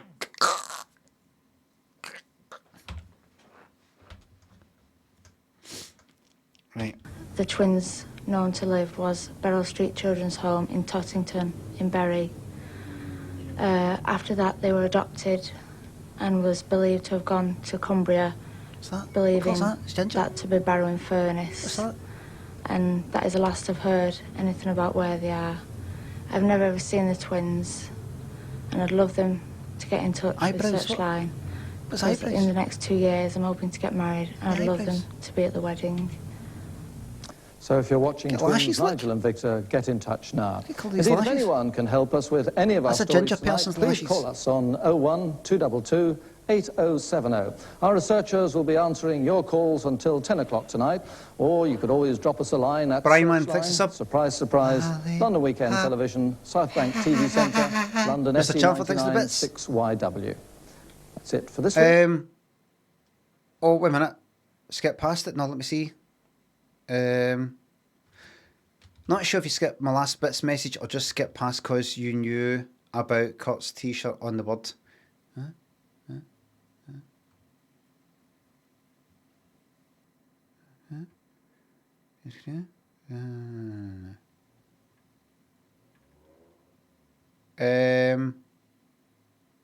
I've went back 2 hours and I can't see what it is. Mr. Chalmford.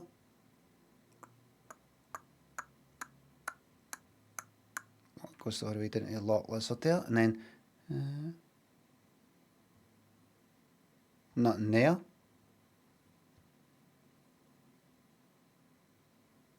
Nothing there. There.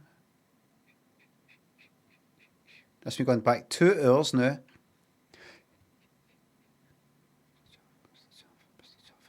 No. 3 hours.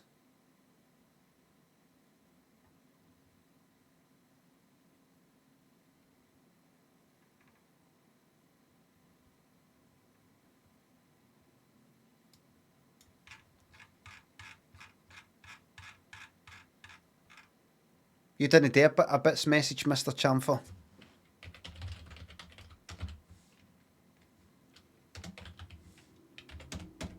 Let me see, /user. Let's see what you've been saying. Cheer, there it is.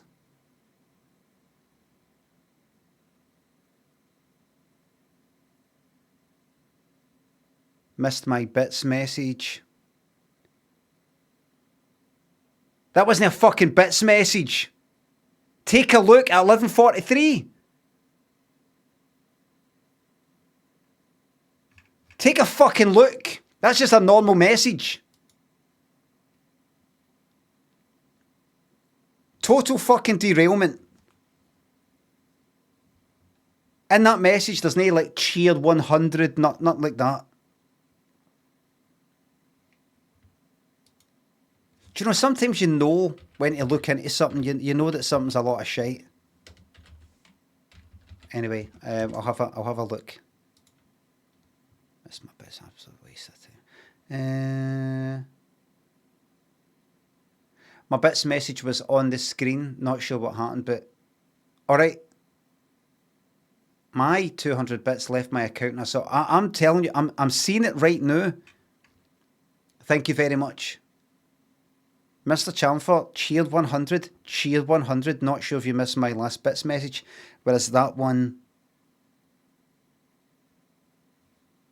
it was a Glasgow band, right?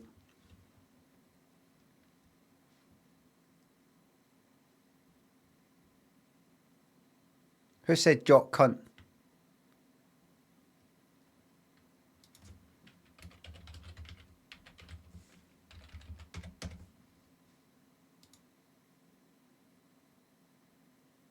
Oh, it was in the bits message, right?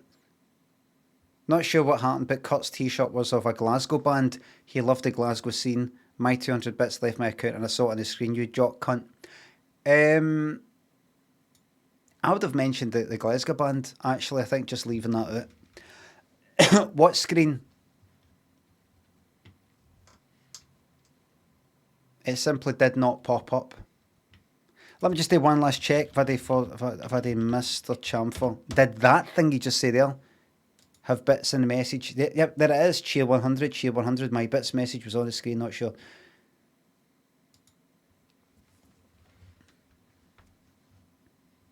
When is the funny Scottish guy coming on to see on after Limmy? He's a wee second to get a wee band there. There's a wee band for you there. I'll come back. That was somebody else, by the way.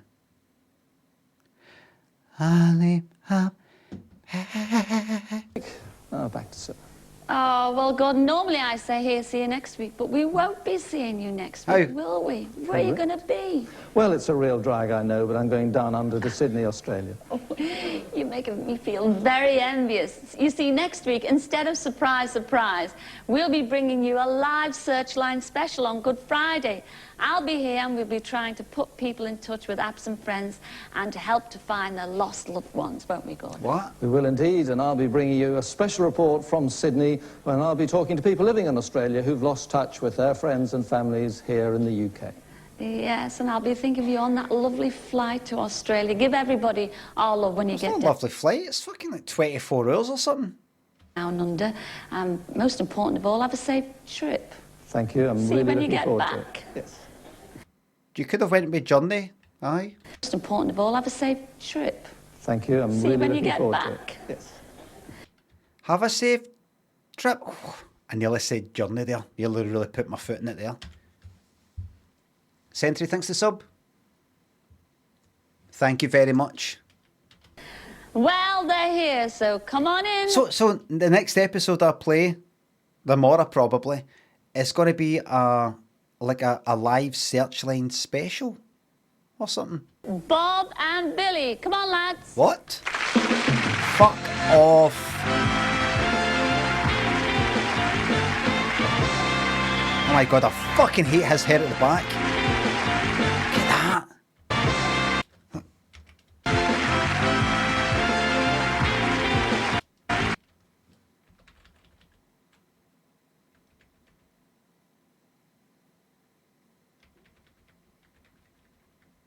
Fucking helmet. Fucking Darth Vader. You could put that in a nice wee fucking ponytail, actually.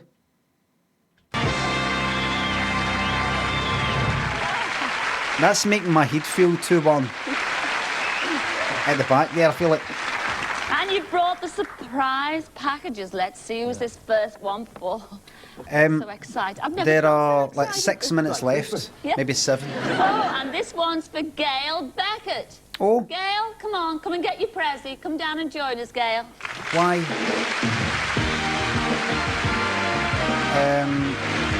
6th of April. Why are we doing this?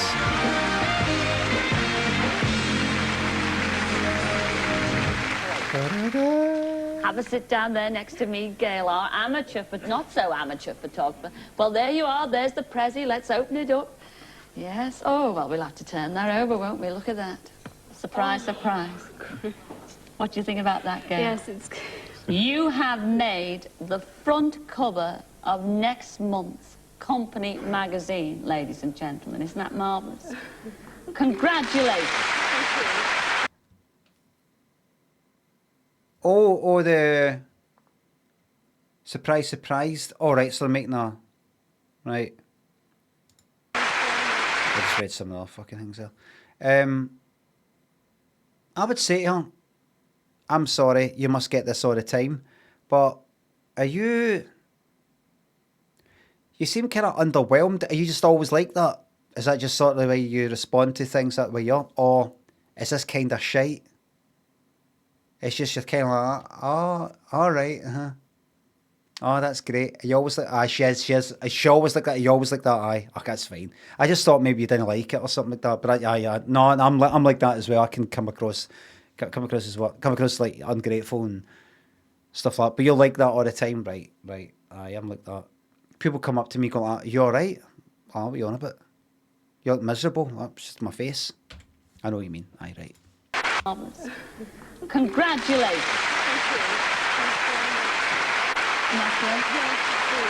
Ah, that's good. Yeah.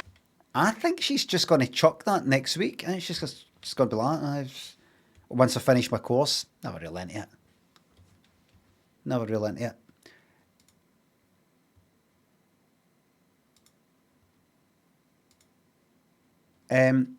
If you can't type certain words in the chat because I've got auto mod to make sure that those words don't appear, please don't try and attempt to type those words by like typing other, like putting asterisks in and things like that. Thank you very much.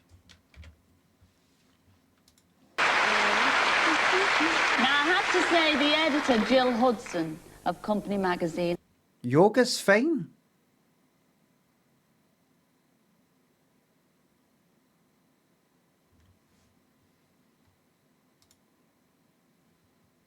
Right. I mean, she doesn't take any prisoners whatsoever. You obviously met her that day. Oh, sorry, what was that?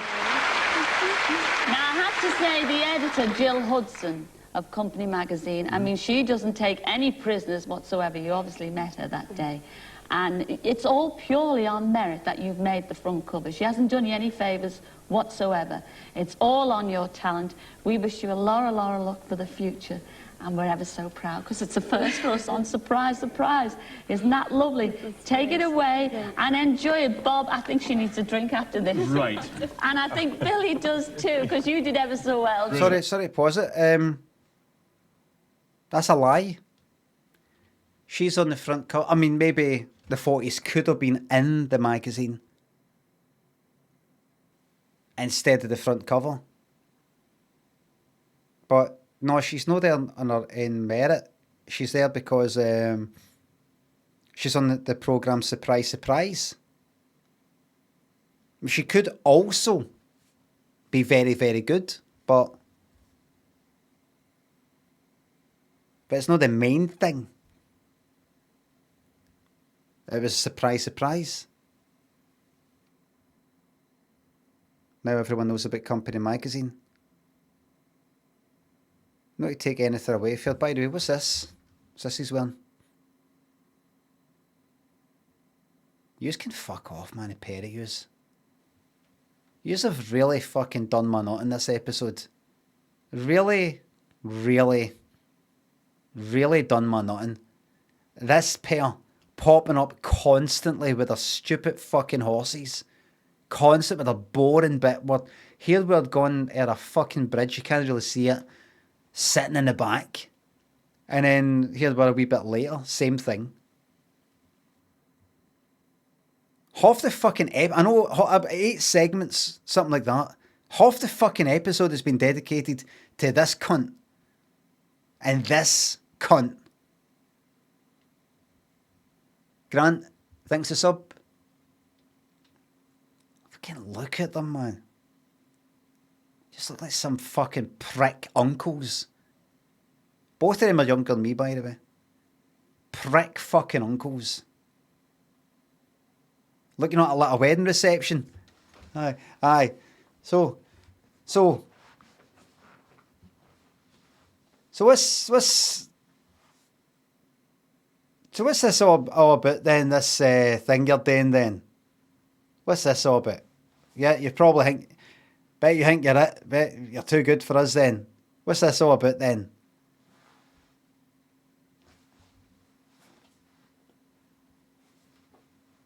Aye, yeah. Aye, while you're talking. Aye. What's that, what? Nothing. Oh, he's in a mood. Fucking. Espadrille, thanks for the sub. Thank you very much. Well done, the pair of you. Congratulations. I'm so pleased. Love it. I'm so pleased. Love it. What the fuck are you doing, mate? You're nothing to do with her. Pair of you. Congratulations. What the fuck are you doing?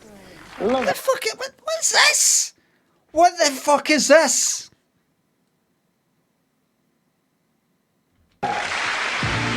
Go on, come this way. You don't fucking work here.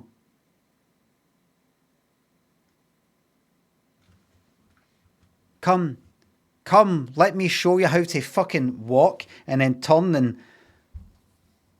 Horrible, and look, these fucking trousers are irritating the fuck out of me. Look at that bit there, look. My God, I fucking hate this cunt.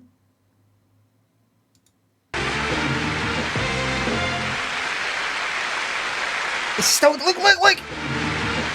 He's got his horn on the back all the fucking way. Look, what you see? Look. That's it. Keep going. Just this way. You just see that elbow no moving. Imagine being Hall and feeling his horn like that.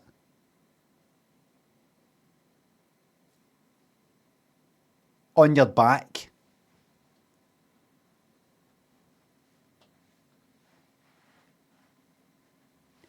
This way now. No, this way now. This way. Right. And then probably when they're turning, they're taking a right and he can't sort of like guide it away. Probably, right, that, and then maybe Maybe the other horn, maybe. I just this way. Oh, I'll get that door for you. Horn in the back like that.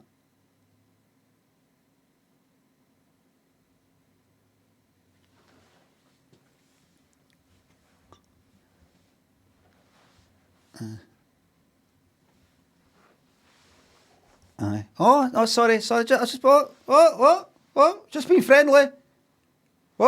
Just being friendly. Okay.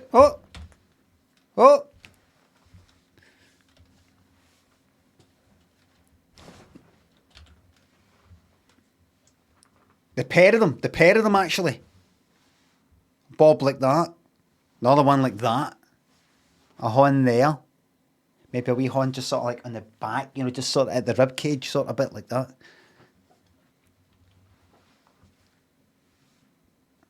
Just get Bob, get a door for her. Some gentleman he is, I fuck up. You fuck up. Yeah. Oh, and there's more. There's more. Another surprise here. It's a bottle Frank of bubbly. Carlson. And No, Frank Carlson. Jimmy Cricket. To David and Tricia Ling. Where are you, David and Tricia Ling? Would you like to come down and collect your bottle of bubbly, please?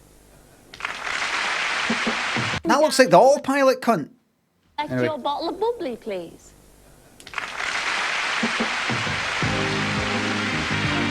Why did they not seem that surprised? Is she taking her... What was she taking down there? Is she taking down her mink coat?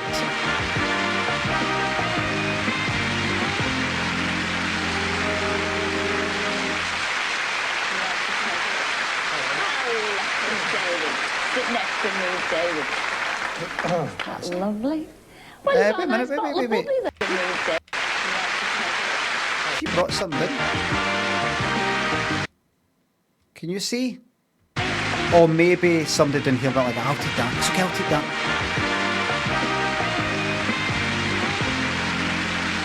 Will we edit? We cut. David. Sit next to me, David. That lovely. Well, you've got a nice bottle of bubbly there. Isn't that a nice surprise? It is, thank you very much. Don't open it just yet. They will all want it. What material was that? That must feel horrible. Sweating. The second your skin touches that, sweating buckets. Nowhere to breathe. Surely no. The sweat would just be pouring down the fucking leg. Drop, won't you? Like linoleum. Can't, it's just for them, especially for them. And we've got another lovely surprise. This time it's for you, David.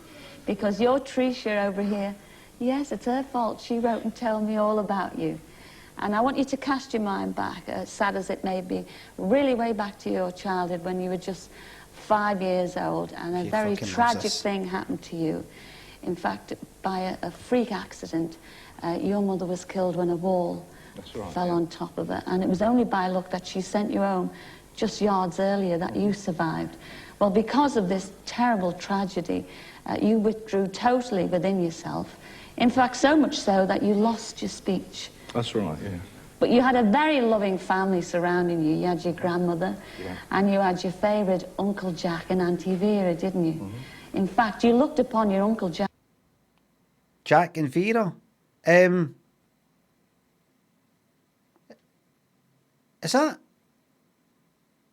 Is it Jack?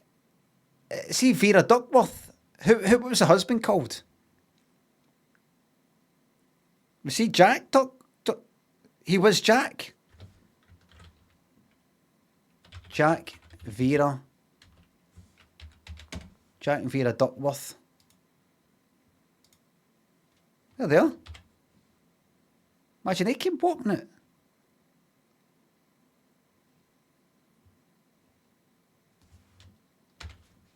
Fictional characters come fucking...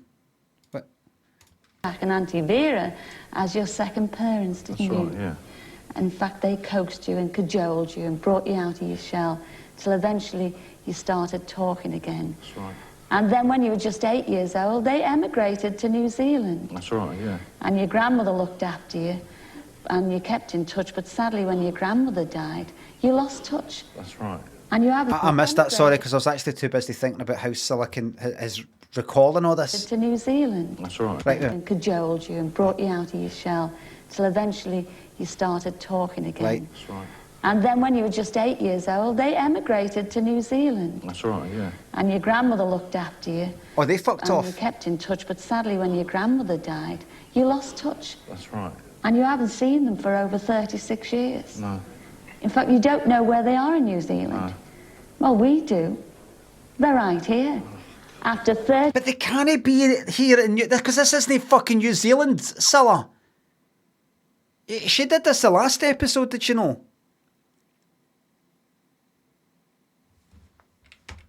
New Zealand. You haven't seen them for over 36 years. No. In fact, you don't know where they are in New Zealand. No. Well, we do. They're right here. But this is the fuck. How can this be where they are in New Zealand? This is the New Zealand, Scylla.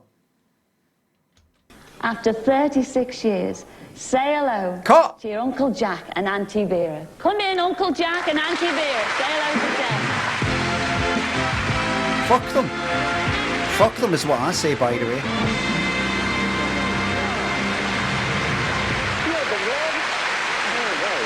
Fuck off.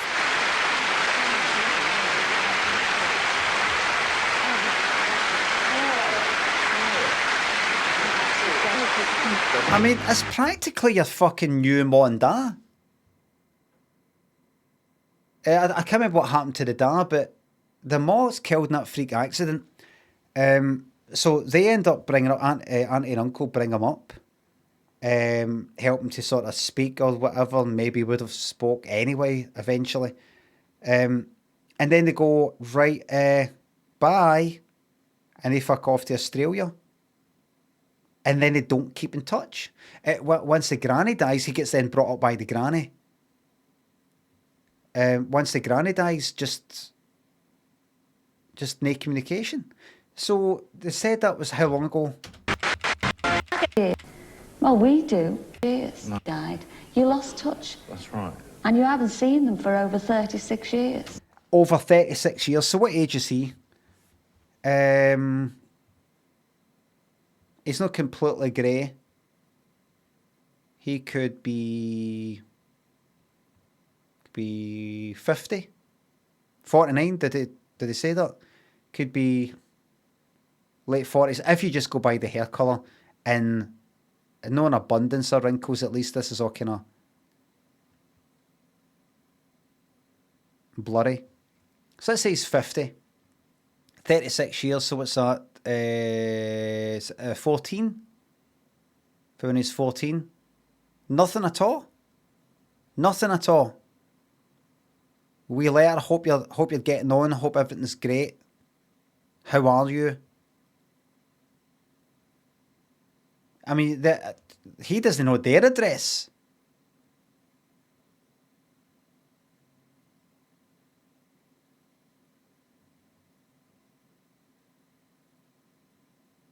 But they'll know his. 36 years. That better come up in the conversation. So, I take it you were busy just doing Australia things to write or whatever. Oh, I'm glad you brought that up because we did want to talk to you about that.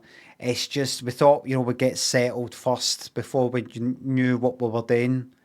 And then we'll really write you a right good letter. But just so many things got in the way. They thought, oh, maybe you just want to sort of move on yourself. You've got your granny looking after you now. And we wanted you to kind of progress. All right, then. What about maybe 10 years later, maybe a wee letter? We actually lost the address. You can't remember that address? No. All right. Well, can I prove it? No, you can't prove it. Nah, something's not right here. No, you're right. Something isn't right here. We shouldn't have come. Cotty, thanks for gifting us up to Bob Carroll. Jeez. No. In fact, you don't know where they are in New Zealand. No. Well, we do. They're right here. After 36 years. Ah, he's fucking raging. You hear that? Did you hear what he said? He said, oh, fuck off. Did you hear that? Well, we do. They're right here. After 36 years. Say hello He went, oh, to your Uncle Jack and Auntie Fucking, and I don't know if you heard it, but he went like, can't carry on these cunts, man. Fuck it. Vera. Come in, Uncle. Did you hear him say cunts? 36. Well, we do. They're right here. After 36 years. There it is. Say Cunts, hello cunts. You hear it? to your Uncle Jack and Auntie Vera. Come in, Uncle Jack and Auntie Vera. Say hello to them. Fuck them.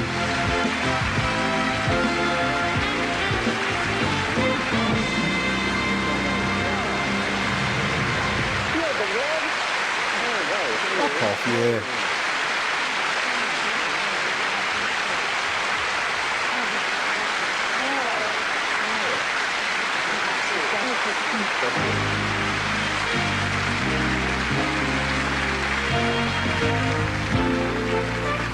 Fuck off and all, Silla with it.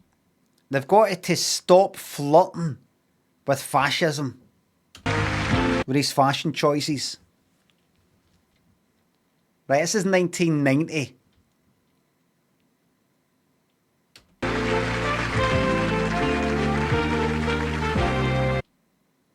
Space fascists. The more the world is changing, the more it stays the same. Life is full of small surprises. It's a Aye. never-ending game. I was going to say, look at him. Look at how they're not paying him any attention. Just talking to her. He's like, what about me? I mean, fucking hell. What about me? It's a never-ending game. If nothing is impossible, will you believe your eyes? If the unexpected brings a smile, that's a big surprise, surprise, surprise. The unexpected hits you between the eyes. Sing! The unpredictable, that's the surprise. Are we going to get a good one? Surprise, surprise. No, that was as plain as could be. As vanilla as you can get. Look at that. Surprise, surprise. Well, I'm afraid that's all we have time for this week. But join us for more surprises next week on Searchline Special. I'd like to thank everybody who's taken part in tonight's show, especially our Gordon Burns and our lovely Bob Calgies. Only Bob. Until Searchline Special, Good Friday. It's ta-ra then. Good Friday. Ta-ra! She knows this is a shiter. Aye, she knows. Searchline Special, Good Friday. It's ta-ra then. Ta-ra! Almost apologetic. She knows it was a shiter.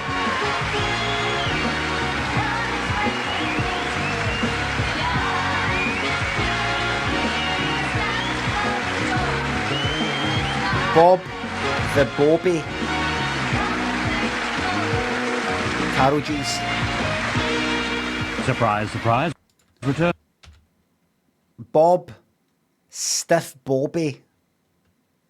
Carol G's.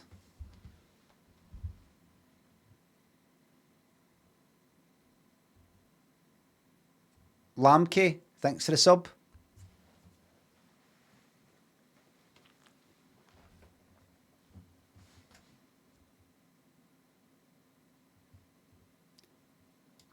Bob G, what a stiff Bobby. Carol G's.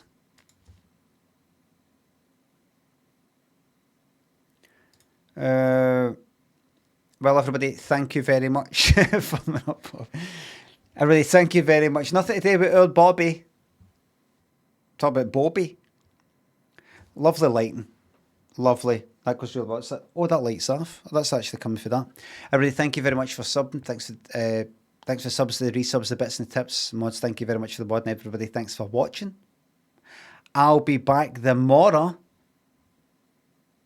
with more of the same.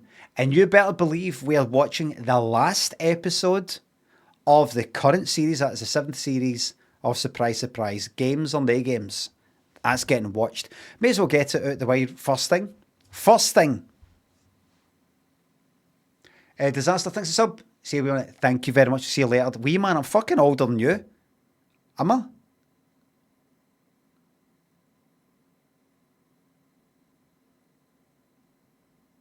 Don't know. I think we talked about it before. Everybody, thanks for watching, and I will see you tomorrow for more of the same. Bye for now.